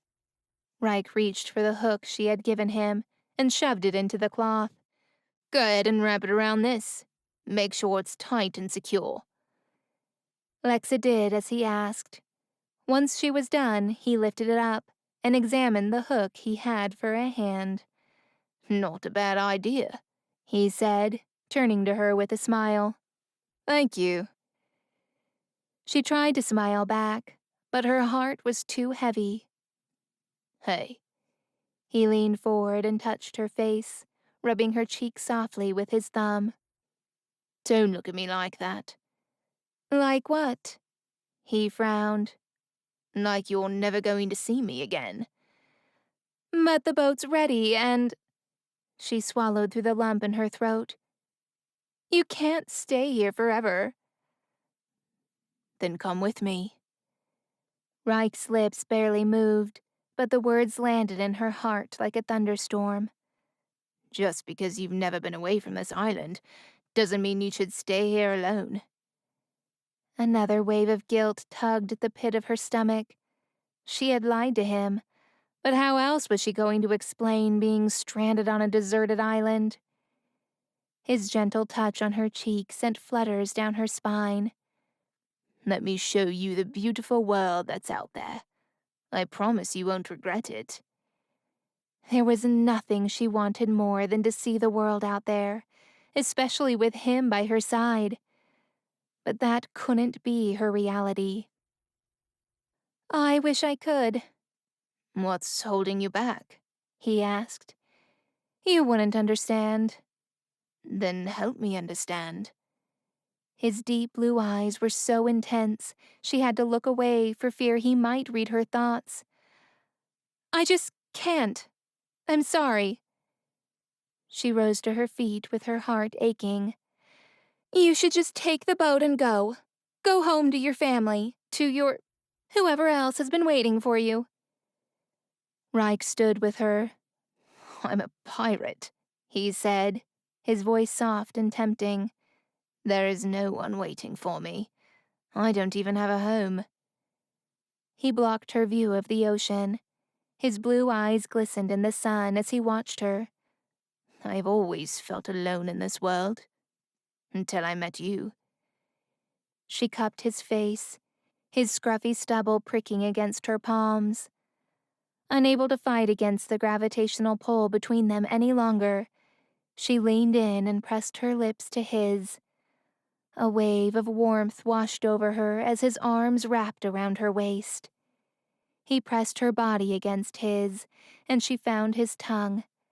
The sweet taste overtook her senses, and she moaned against his mouth. His strong arms tightened around her, and she wanted that moment to never end.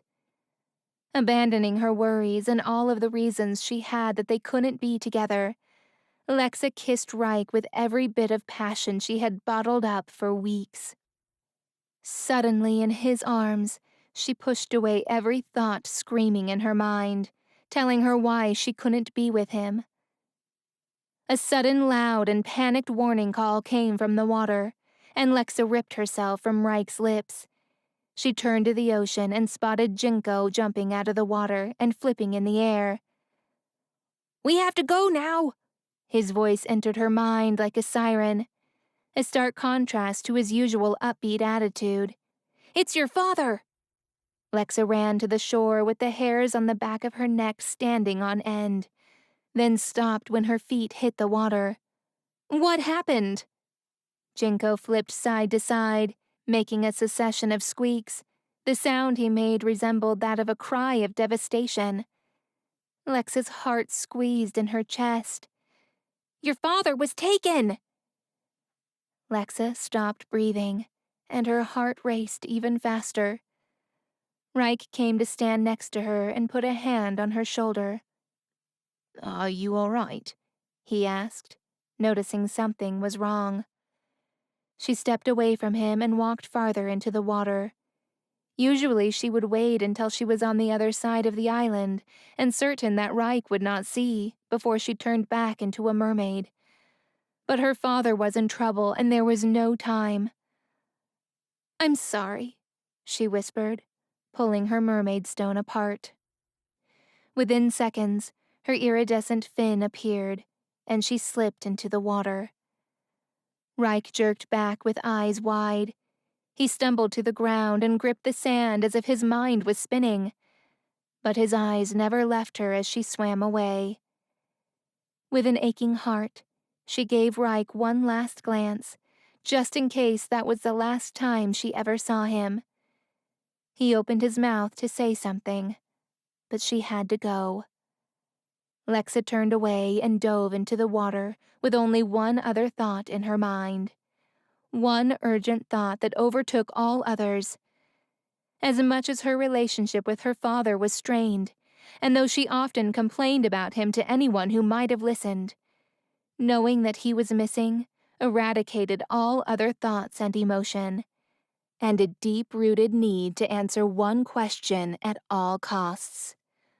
Who could have possibly taken her father?